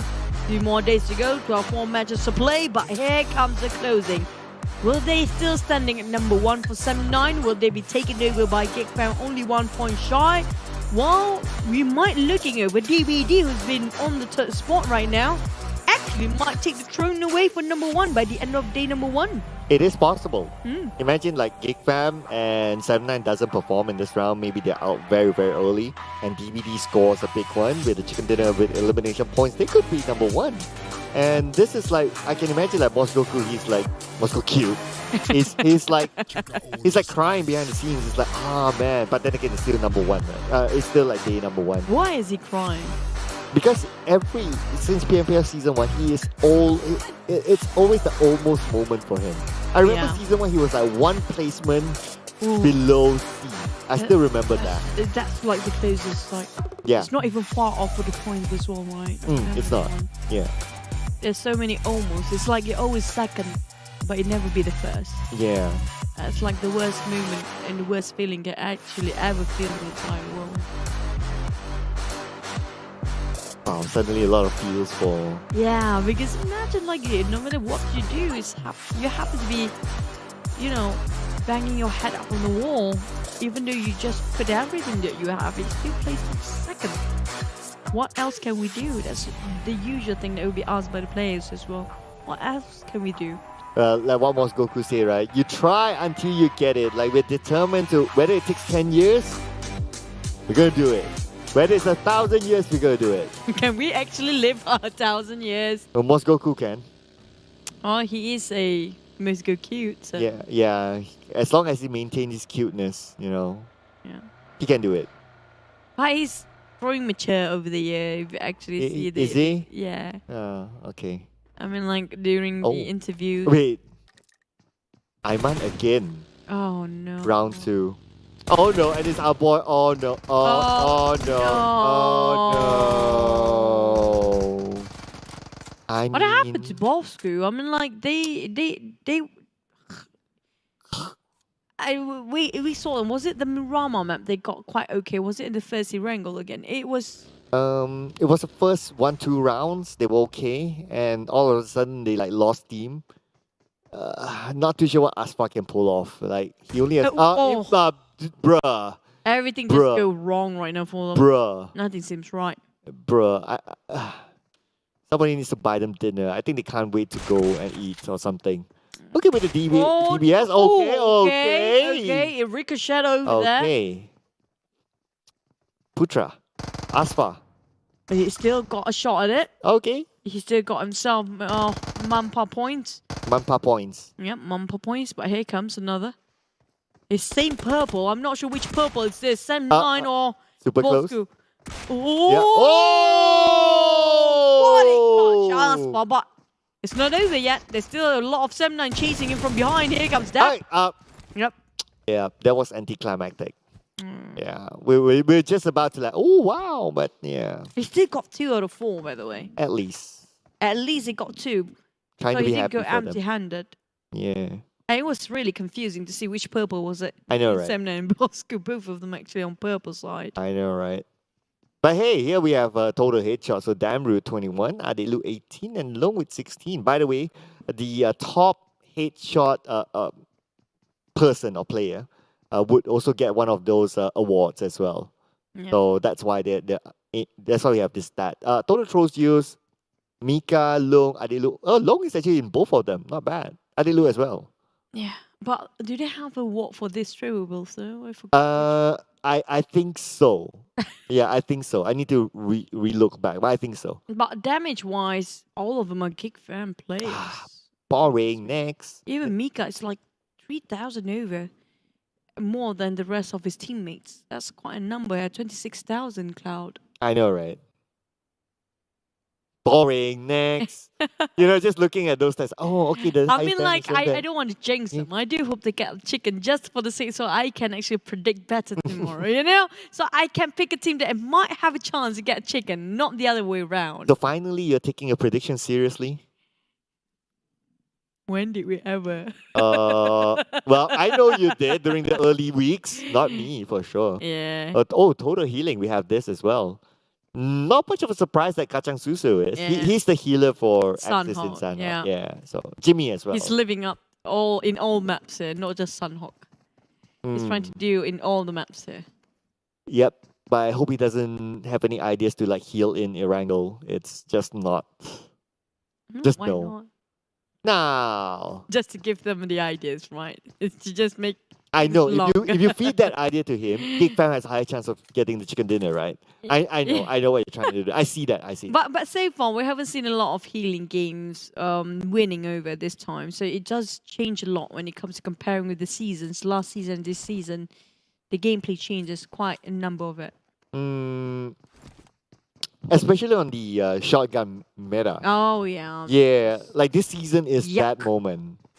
It's just yuck all the way. You saw just now how the spray of a shotgun still managed to knock down one, even though you didn't actually aim on top of the head just now. Yeah, once upon a time, that DBS was inside the loot box. Once upon a time, the airdrop, and nobody wanted to take it. Yeah. Now everybody wants a DBS. They should put it back in the loot box. Yeah, like it's too much now. Okay, PUBG Mobile, you can put it back in. Yep. Yeah. And imagine whoever feels like the power of DBS now. It's like, oh, I got the airdrop with the DBS in it. How do they sound like? Never mind. Oh. I was about to clip that, Don't. Like, ha ha ha, I have the power of the DBS. Power of the DBS. Well, I still want to see if they're going to do any roadblocks on the bridge, right? It feels like the circle's still on top of a bridge, right? Yeah, there is a percentage of like the circle on the bridge. So I guess because of that, like nobody wants to do the roadblock for now. Maybe.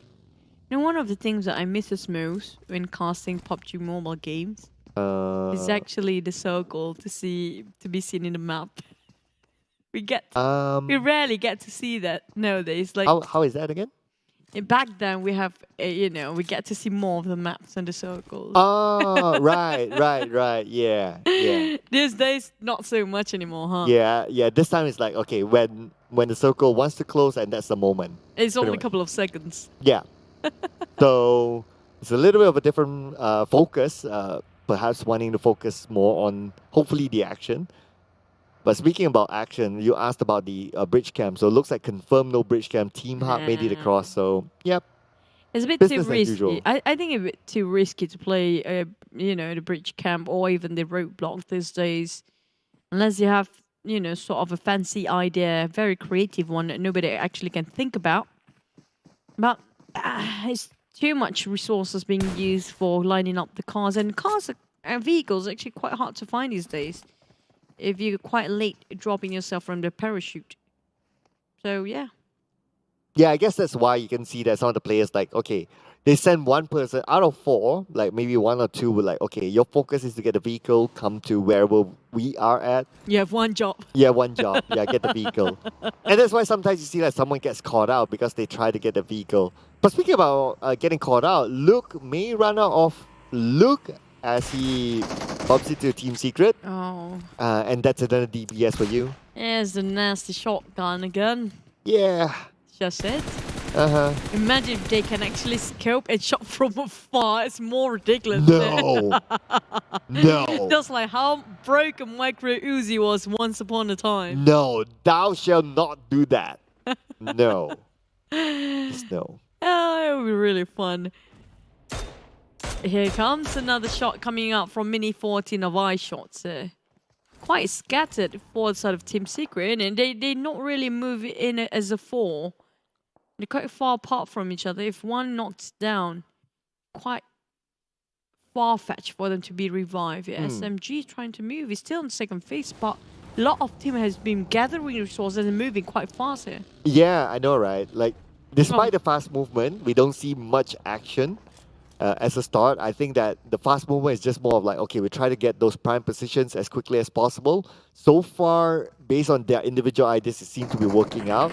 But keep your eye on the northern side though. Axis is really, really close by with SMG and starting to move in. SMG defending the compound, but Axis not going to let this go easy. It's really crowded on top of Rozhog and School, maybe even, you know, Pachinki as MAB and TABAH MC might clash and DBD as well. We haven't seen the circle shrink even further, but for now, SMG versus Axis and Genexus to keep the healing going.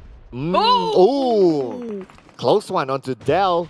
And now Riff is still alive together with Kacang Susu, but at the same time we can see that Kacang Susu will be got now by Jenny from that high ground. Riff is just behind Jenny. If Riff moves further forward, he'll be able to take out Jenny at least. I think Riff is so crucial at this point, but he's moving very slow here. They need to shut down on Jenny if they want to win this. And Axis, Riff, really just taking their own sweet time where they don't have any fun. He took down Jenny and just shoot down, just sprayed it over, and that's the spray coming up. He's whipped it quite a bit. On the side of School, it's going to be Creed VIP versus Team Seeker, who happens to be there, now knocking on Heaven's Door and Axis. On the other hand, but trying to finish off the side of SMG again.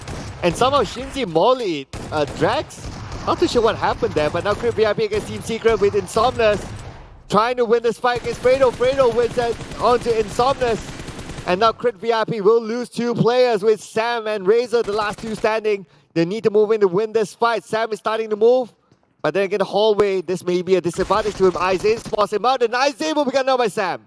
That was a fast reaction coming out from the side of Sam. Fredo, last member standing for the side of Team Secret, cooking up the nade, just waiting for the footstep. But he's aiming for the wrong direction. It's a different angle entirely. Closing up, but he'll be shot down. Razor so close of closing the gap here, but... Wait. It's actually Jumper taking out Fredo. So 4 rivals actually kind of help Crit VIP. From where? From which point? From, I believe, it's from the Rozhog Hill. Oh, you can see through straight from the building or the window pane. Oh. Yeah, that is the view. Yeah. Oh, the snowman inside of the building. It's 3 teams back-to-back dropping. SMG placing themselves 15 again. One of a team that actually being back out quite early, and they are just too far off to reach now. Yeah, sorry SMG. Yeah.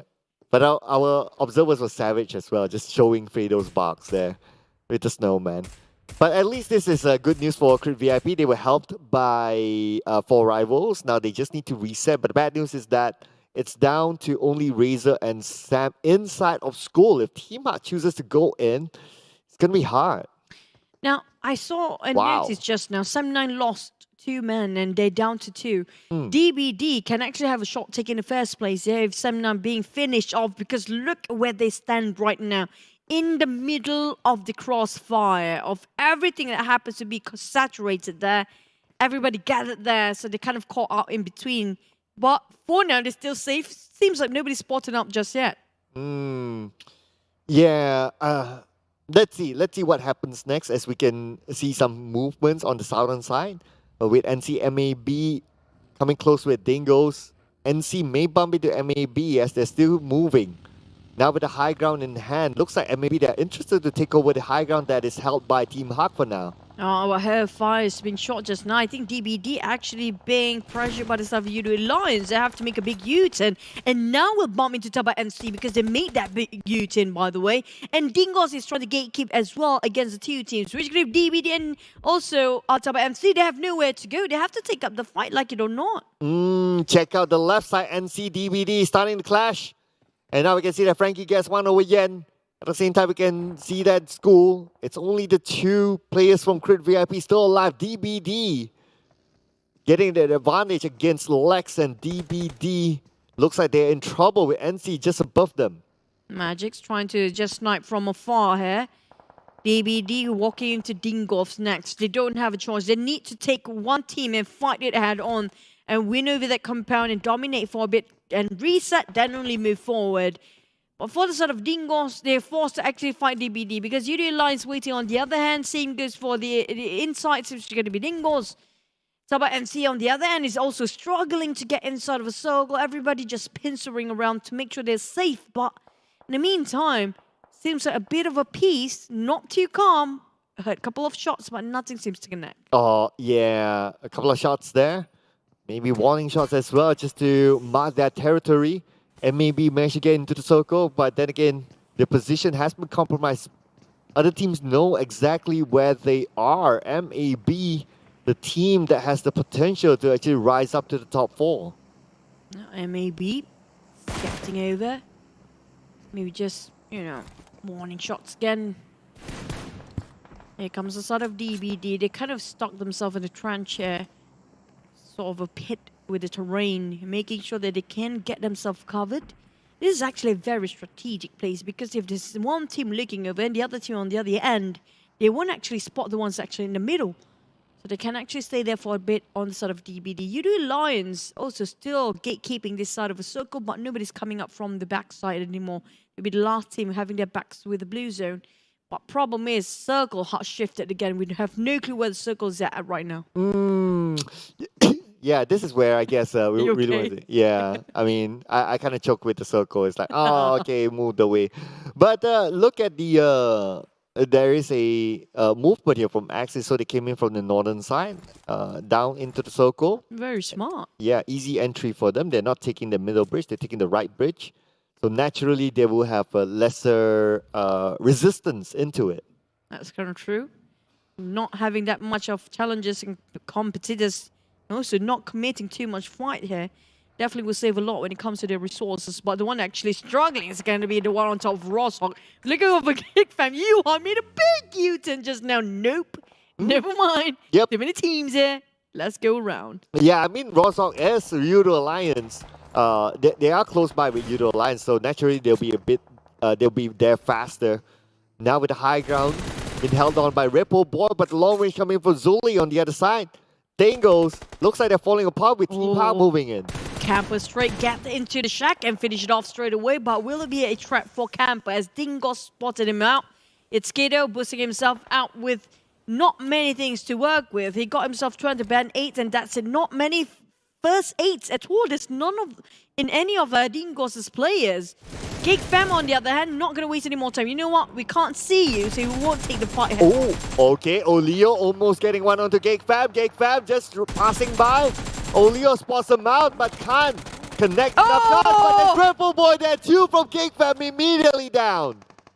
From the pan to the fire straight away. This is incredible plays coming up from Yoodo Alliance. What a strategic placement here coming up from these guys. Oh. But Yuhai got stuck in between. Oh no. Geek Fam also seems like they will be bowing out quite early. Down to last minute. Never mind.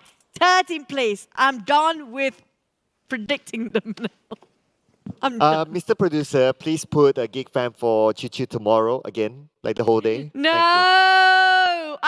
See, we get a response. them. Yeah, there you go. Yeah, it's not on me anymore. Don't give her a choice.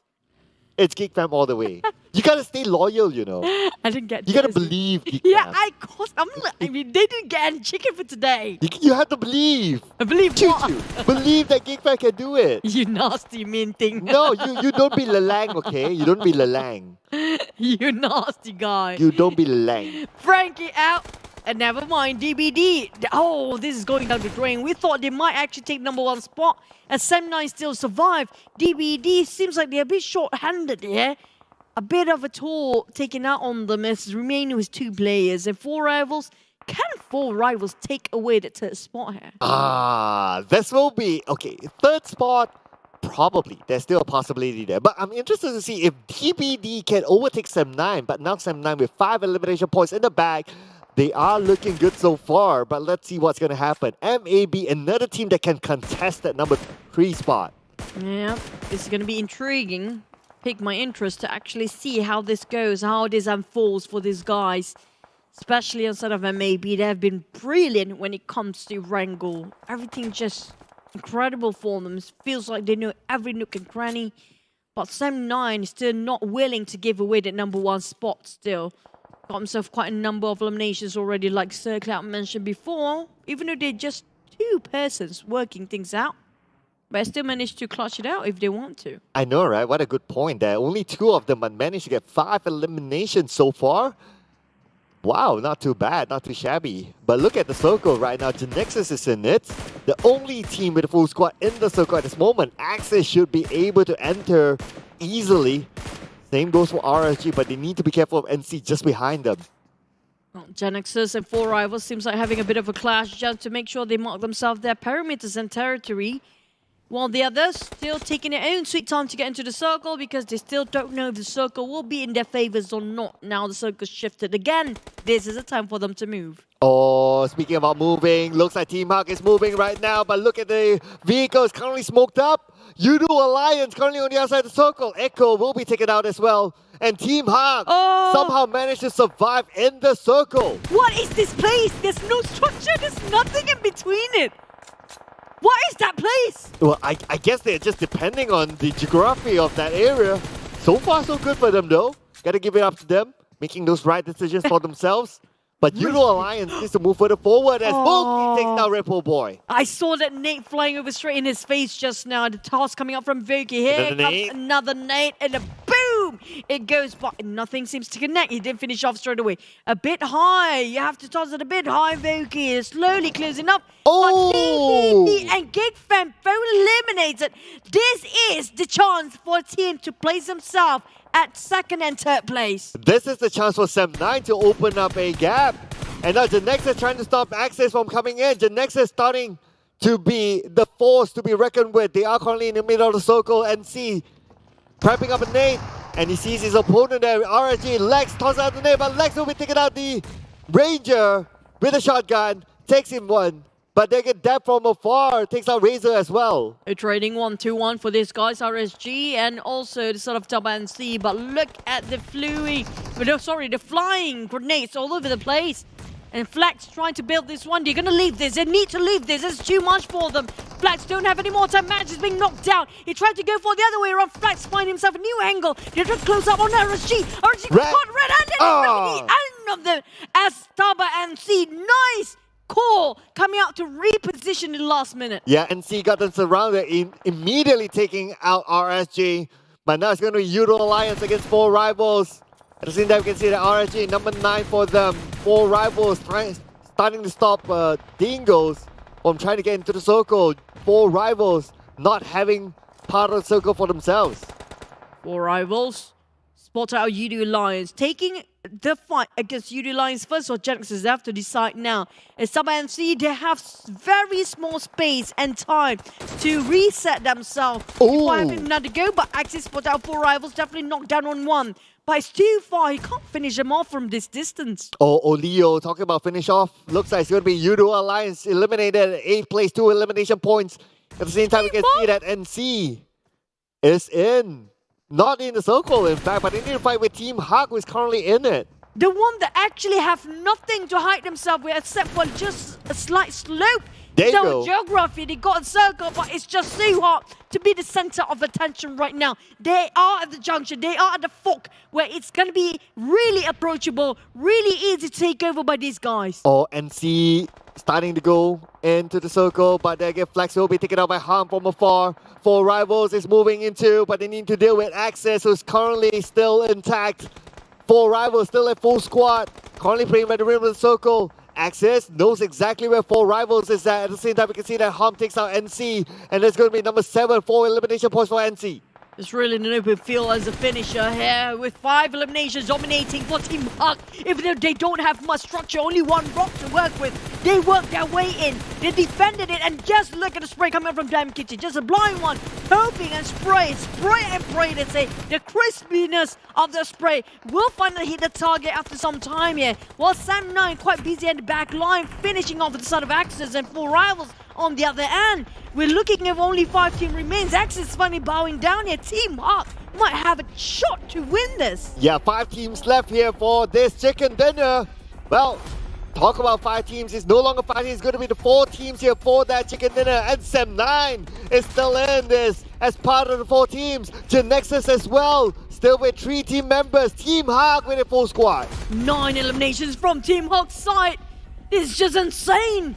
And now they've been running a lot from just now until suddenly they got a hectic number of eliminations. Back to the side of 4 Rivals. Pamburi trying to wide open the duos actually working out. try to give themselves a bigger angle to work with, but Team Hawk just can see through everything. They know exactly each members of every single team stand. Oh, Heiko taking out Harm. So looks like Sem9, they're in trouble. Now Dap is the last man standing. Team Hawk takes out another point out of Sem9. Sem9 is still in this though. 10 elimination points now for Team Hawk. They are currently unstoppable. Oh, Heiko, damn cutie.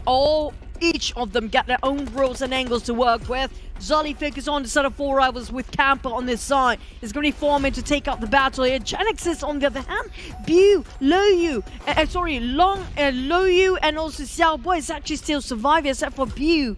The Sem9 remains with only one player. Try to play this quietly. Team Hawk, Genexus and 4 rivals. This is equal play. Fair fight here as all of them have enough manpower. Oh, 4 rivals still in full squad and they currently have the circle together with Team Hawk as well. The 2 teams with a full squad, they have that circle advantage. Sem9 do not have it. Deb need to find a way into the circle. 5 more seconds at the clock. Same goes for the 2 members of Genexus. It's going to be 3 members from Genexus as well. Doesn't have the circle and the zone will start to close in. Oh, definitely not there to take for Sem9 here. Like, you don't know, they have to squeeze in the last minute. 4 rivals and also Team Hawk sharing the circle for now. But they're not liking the sharing, so Damn Kitty giving off a lot of grenades. Seems like we'll clip another one on Voki, but he can't stand up anymore. Oh, so close. I'm not gonna connect yet. Oh, look at this Loyu! Loyu coming in from another angle. But then again, Loyu will be taken down by Heiko. Looks like compromises position. Say that Damn Cutie takes a jumper. And Long will secure the point onto 4 rivals. Selboy moved in. Selboy once more. And now Genexus is on going all savage here. 4 rivals taking on Genexus here. It's going to be 2 teams fighting against each other, but Team Hawk is actually winning. Nobody actually put attention to it aside. Oh, Team Hawk. No one's looking at them, but then again, Damn Cutie will be gunned down. Heiko takes out Loyu. That is it. The top 4 teams, they're starting to switch up positions. Now currently in the circle is Team Hawk, but not Sem9. Sem9, Deb still needs to find a way into the circle. Volky is trying to stop Genexus on the other end, but Volky will be taken out by Low finally. There's going to be number 4 for 4 rivals. Oh no, Dab. The next one will be out. Definitely, it's going to be really hard for him to actually cut across there. Genexus is down to 1 man. Team Hawk definitely got this in the bag. I mean, like, they're not being given enough attention the moment Genexus stepped in there. Thanks to Genexus, they actually might get this chicken from their hands. As Genexus have 1 more remaining members live. It's going to be long, which is not going to be long enough. It's going to be a short one. And Team Hawk winning this as last chicken of the day. Winner chicken. Didn't nobody actually win twice today. Yeah, I know, right? Like, it's been changing. So it's going to be like, what, 15 eliminations for Team Hawk? I believe this is the most for today. Yeah, the most eliminations per chicken dinner for today. So Team Hawk is in it. And I want to claim something. Go ahead. I picked Team Hawk today. But you didn't. And a different map. They didn't win when you picked them. I picked Team Hawk. I picked a crit VIP in a different map. Yeah. I got... If I get half point, I get one point. Yes. We don't do that here. What do you mean half that and half That point? is how, yeah, half point, you know. I still pick them somehow.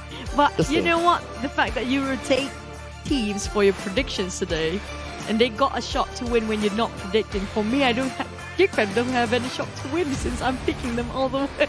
Yeah. Now you know, right? Thank you for admitting I that. need to change tomorrow. Okay, director, please give me a chance to change tomorrow. No. I feel bad right now. Cannot. But you know what?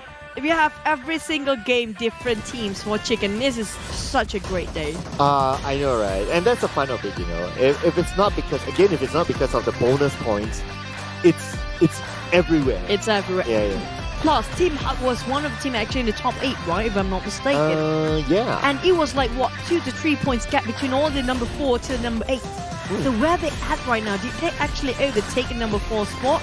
Can they actually get number 3 soon enough? Oh, it's tough.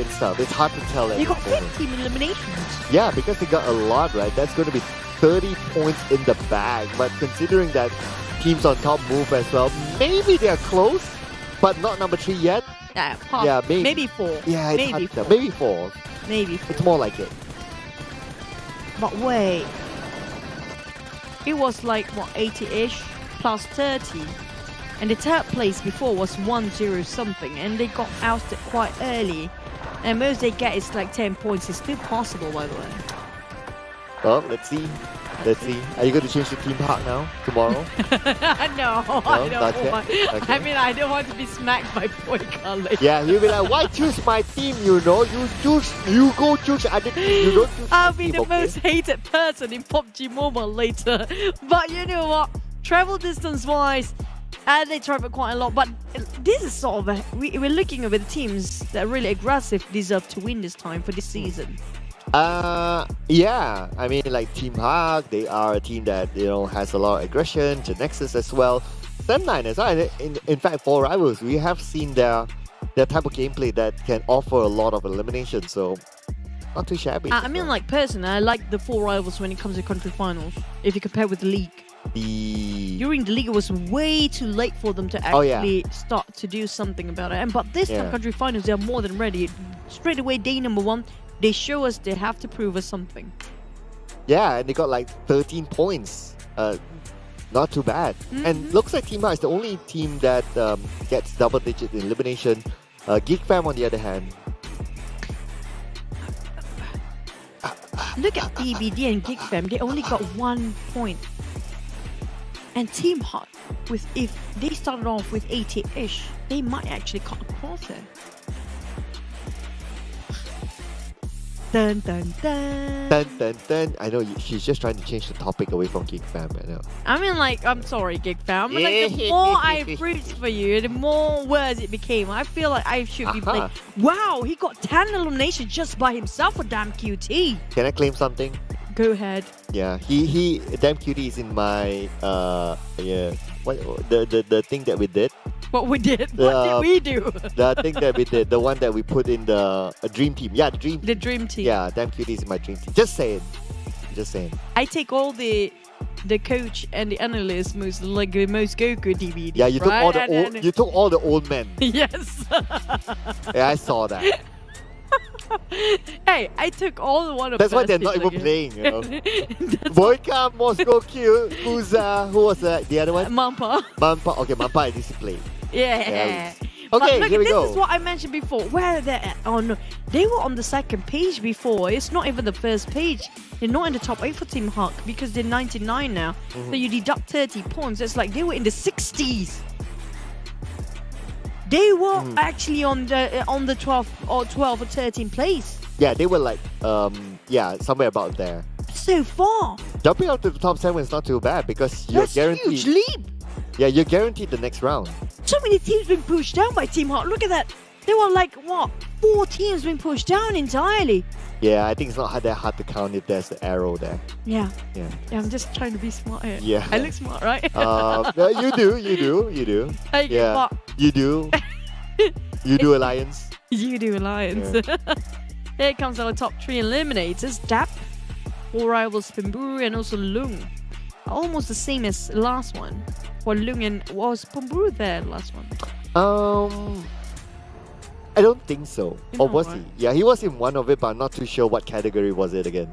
What category was it? But the funny thing is that like that we saw Lung's moment, but we didn't really see Pumburu's moment.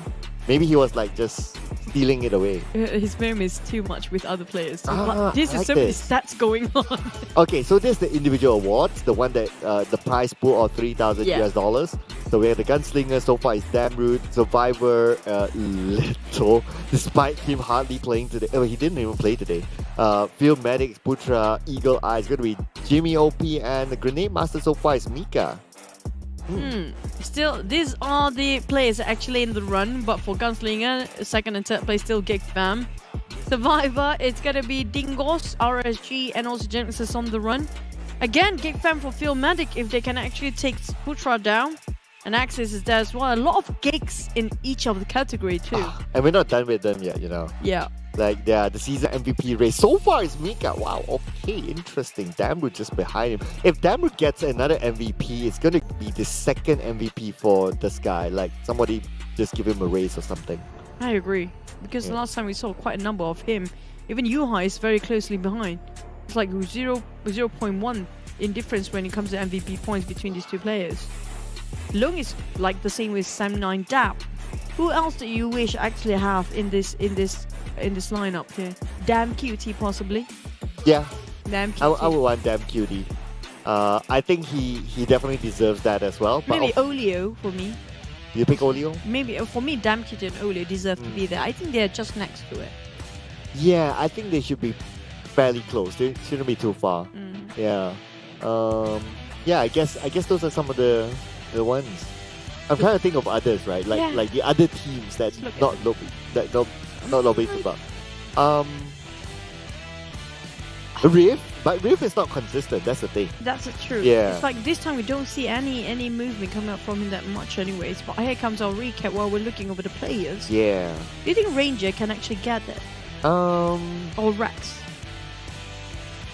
I'd rather take a Brian, you know.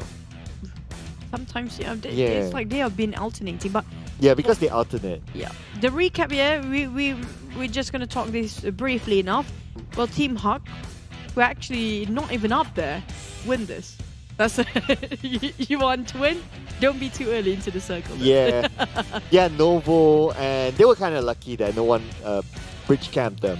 But this is early on, where 79 got 2 of them being knocked down and finished off. They only worked with 2 men all the way. They got 9 eliminations Yeah. till the end of it. That's why I felt that 79 had the bigger highlight, because it's only 2 to the end. Not only like they got a top 3 finish, but they got 9 eliminations, which is more than Genexus. Yep, that's true. That's true. Only 2 players. Because Genexus, they taking the route coming up from Yasnaya or Poliana, and it's not that many teams coming up from there. While 79, they have to cut across so many teams in between coming up from the southern part or even the school area, which is really over-occupied early on. Especially coming up, it was Create VIP in between and Dingoz. So if they want to survive, then they have to cut across. They have to take down 3 teams, have to be in the center of it. Yeah, so they fought hard. Team Up fought hard for this one. Yeah. Gotta give it to them for that. It's not like, you know, the circle lets out their head and they just need to be there and defend. No, they had to fight their way through. And I think you were kind of surprised at why did they do that, you know, that place where this spot, like, because to you it felt really open, right? But Oh yeah. yeah, but at the end of the day, they managed to make do with it and it worked out. Yeah, because the circle right on top of them, and also this is actually I've seen this actually many times before, when there's no place else for the teams to get themselves any cover, because this is the only compound we have in this area, and that place where they're standing at the fork in between into this entrance of another compound is a bit slopey. It's a bit on the dip, or like a sort of a pitch, you know, area, so they can actually cover their heads if they're proning down, and the rope is actually covering them, so it's so hard to expect people to be in this open. Yeah. Sometimes. Yeah, You this don't is where the map knowledge really is crucial. For them to know, like, not only the compounds but also like with what kind of slopes you can play with. And Team Hard definitely made the most out of it. I know that there's some teams like like normally teams, how they train is that they really like study. Besides just regular scrims, they really like study. They take time to study. They drop into the map. They take time to study, like, okay, this slope can be played, this slope is not so, and what kind of angles they need to take care of. So the result of all that studying is this, what Team Hawk is doing. And everybody said, oh, being a gamer, a professional player is just playing games. The effort and the amount of work they put in, I have to say, they might actually getting themselves a degree from this. That's just how much studying they have been doing. Because to actually place yourself, to think out of the box, because usually when we're actually aiming for places, right, we aim for buildings where people might actually hide into it. And they opted out to get into the place very open, but they can slightly just hide themselves a bit, just a tiny spot there, and they make it work so well for them. Yeah, so that is where it kind of differentiates teams. Like, you know, teams like, oh, we only aim for the compound. But if everyone aims for the compound, then you can see that third party happens, or you might lose the compound fight because you try to take that over. Instead, they'll be like, okay, if everyone wants to take that, like 5 teams looking at that one compound, let's take that slope that nobody wants, and they can hang out there and wait for everything else to just subside. Have a drink. Hang out, have a drink, you know, play PUBG Mobile within PUBG Mobile or something wow. like that. PUBG Mobile-ception. Yeah, PUBG-ception. Yeah, PUBG-ception. Yeah, PUBG Mobile. Okay. I have a feeling we might get into an interview later on. Who do you think we will interview, or who do you want for us to interview? I have a feeling that we'll interview Sam9. I have a feeling it's going to be Jason. Oh, really? Yeah, If I have a it's Jason, feeling. then we'll roast him, definitely. Yeah, I'll ask him for the hoodie again. Well, we have to ask him many times. Yeah, I'll tell him that I'll marry You him guys in for the it. comment section, if it's Jason, you guys can ask for him as well. Make him feel guilty about it. Yeah, if it's Jason, then you can say that, you would post his picture for the hoodie. I can tell him that I'll marry you for the hoodie. Wow. Yeah, so if it's Jason, so we're going to keep that, right? If we got Jason. Yeah, if we get If we Jason. got somebody else, what's gonna happen? Okay, if it's someone else, right? Okay, who would you want? Who do we want today? We already got DBD today. Who have we not interviewed at all, right? I mean, like, I do want to interview SMG to ask what's happening. You want? I want to hear from 4 Rivals. What's happening as well. Yeah, it's always the what's happening, right? I want to ask SMG because this is like really not them. What is happening? Even Genexus is great too. Because, it's not like they used to be sort of... Even Team Secret, I wouldn't mind. Yeah, I would take the SMG. Yeah, right? Yeah, because like they have like Drax in their lineup, and then they have like Jenny, which is experienced as well, but somehow it's not working out for them. So What yeah, I'll went take wrong? that. Because it just really not... It feels like all over the place for them. Yeah, I know, right? But it's So- really a bummer, to actually interview a player, which they got themselves in last place. You make them feel a bit more devastated because we try to emphasize you got your place last today. We're gonna ask you a question why you got last today. Well, to be fair, it gives them a platform to explain to the fans, because I know that a lot of fans are looking at them and like, hey, you got Drax, you got like Jenny, very experienced, but why is it not working out? I'm sure a lot of people will be asking why. I feel like, if you got yourself a report card and your results not being great for your report card today, then you got yourself schooled by... I knew it. But Yeah. you know what? Let's jump straight into our interview right now.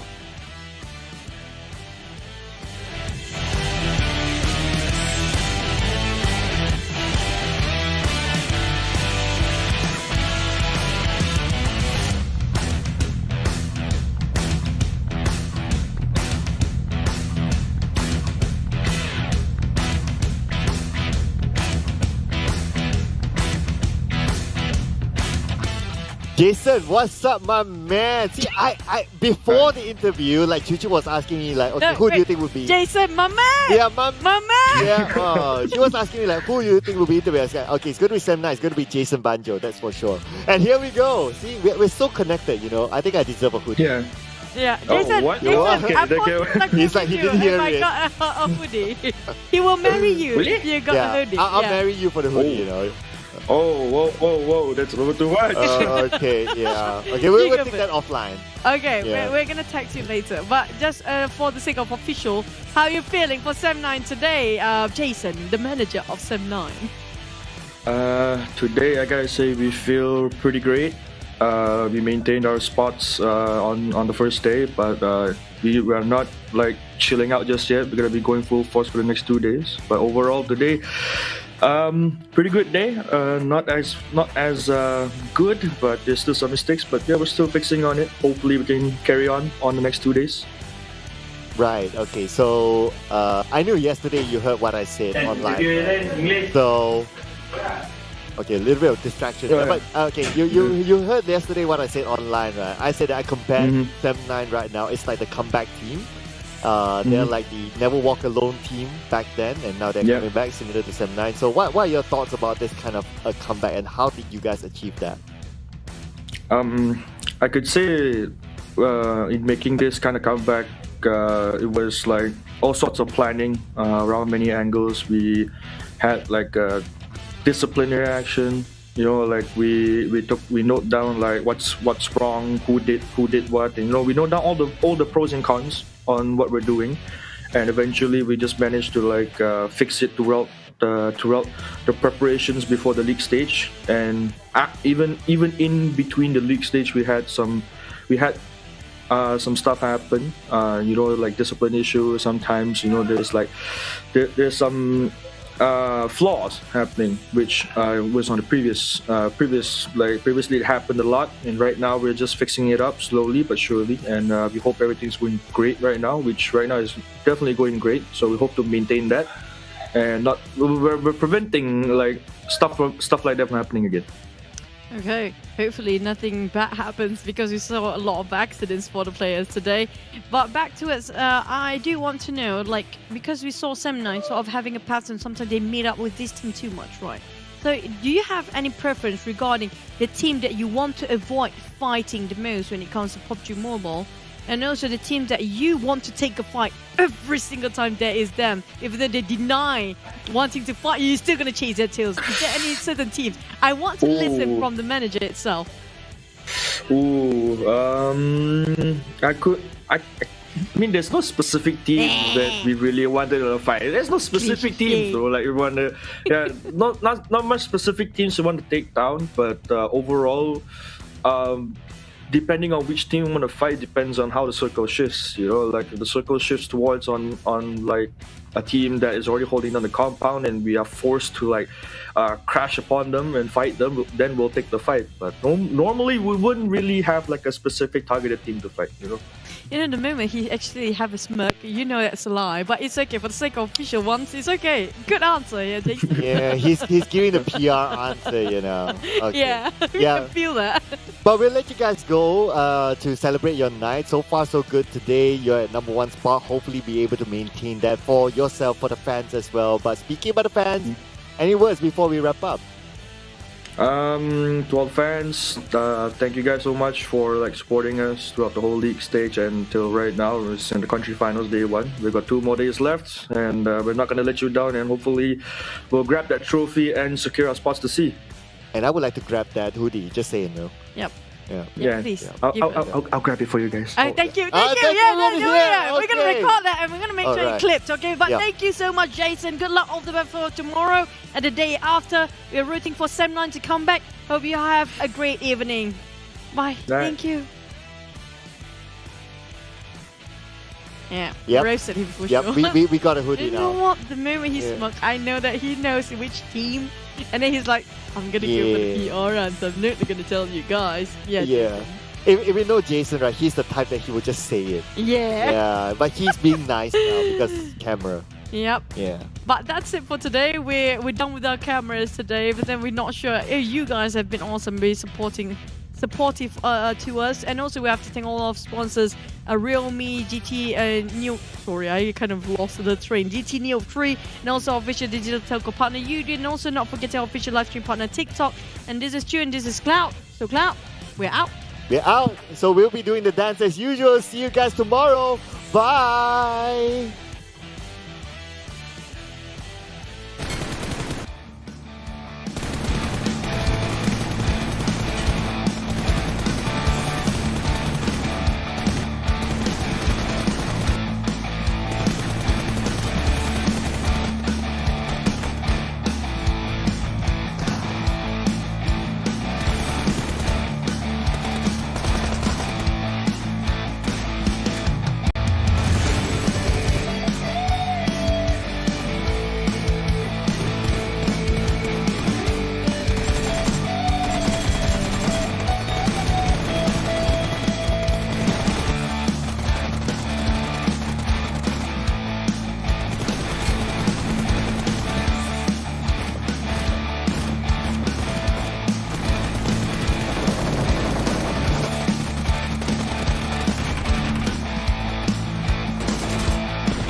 myself to the edge, now I wanna go away. Been testing myself by the worst, I've been pushing my mind to the most. I've been loving the people around me, but I'm so paranoid, yeah.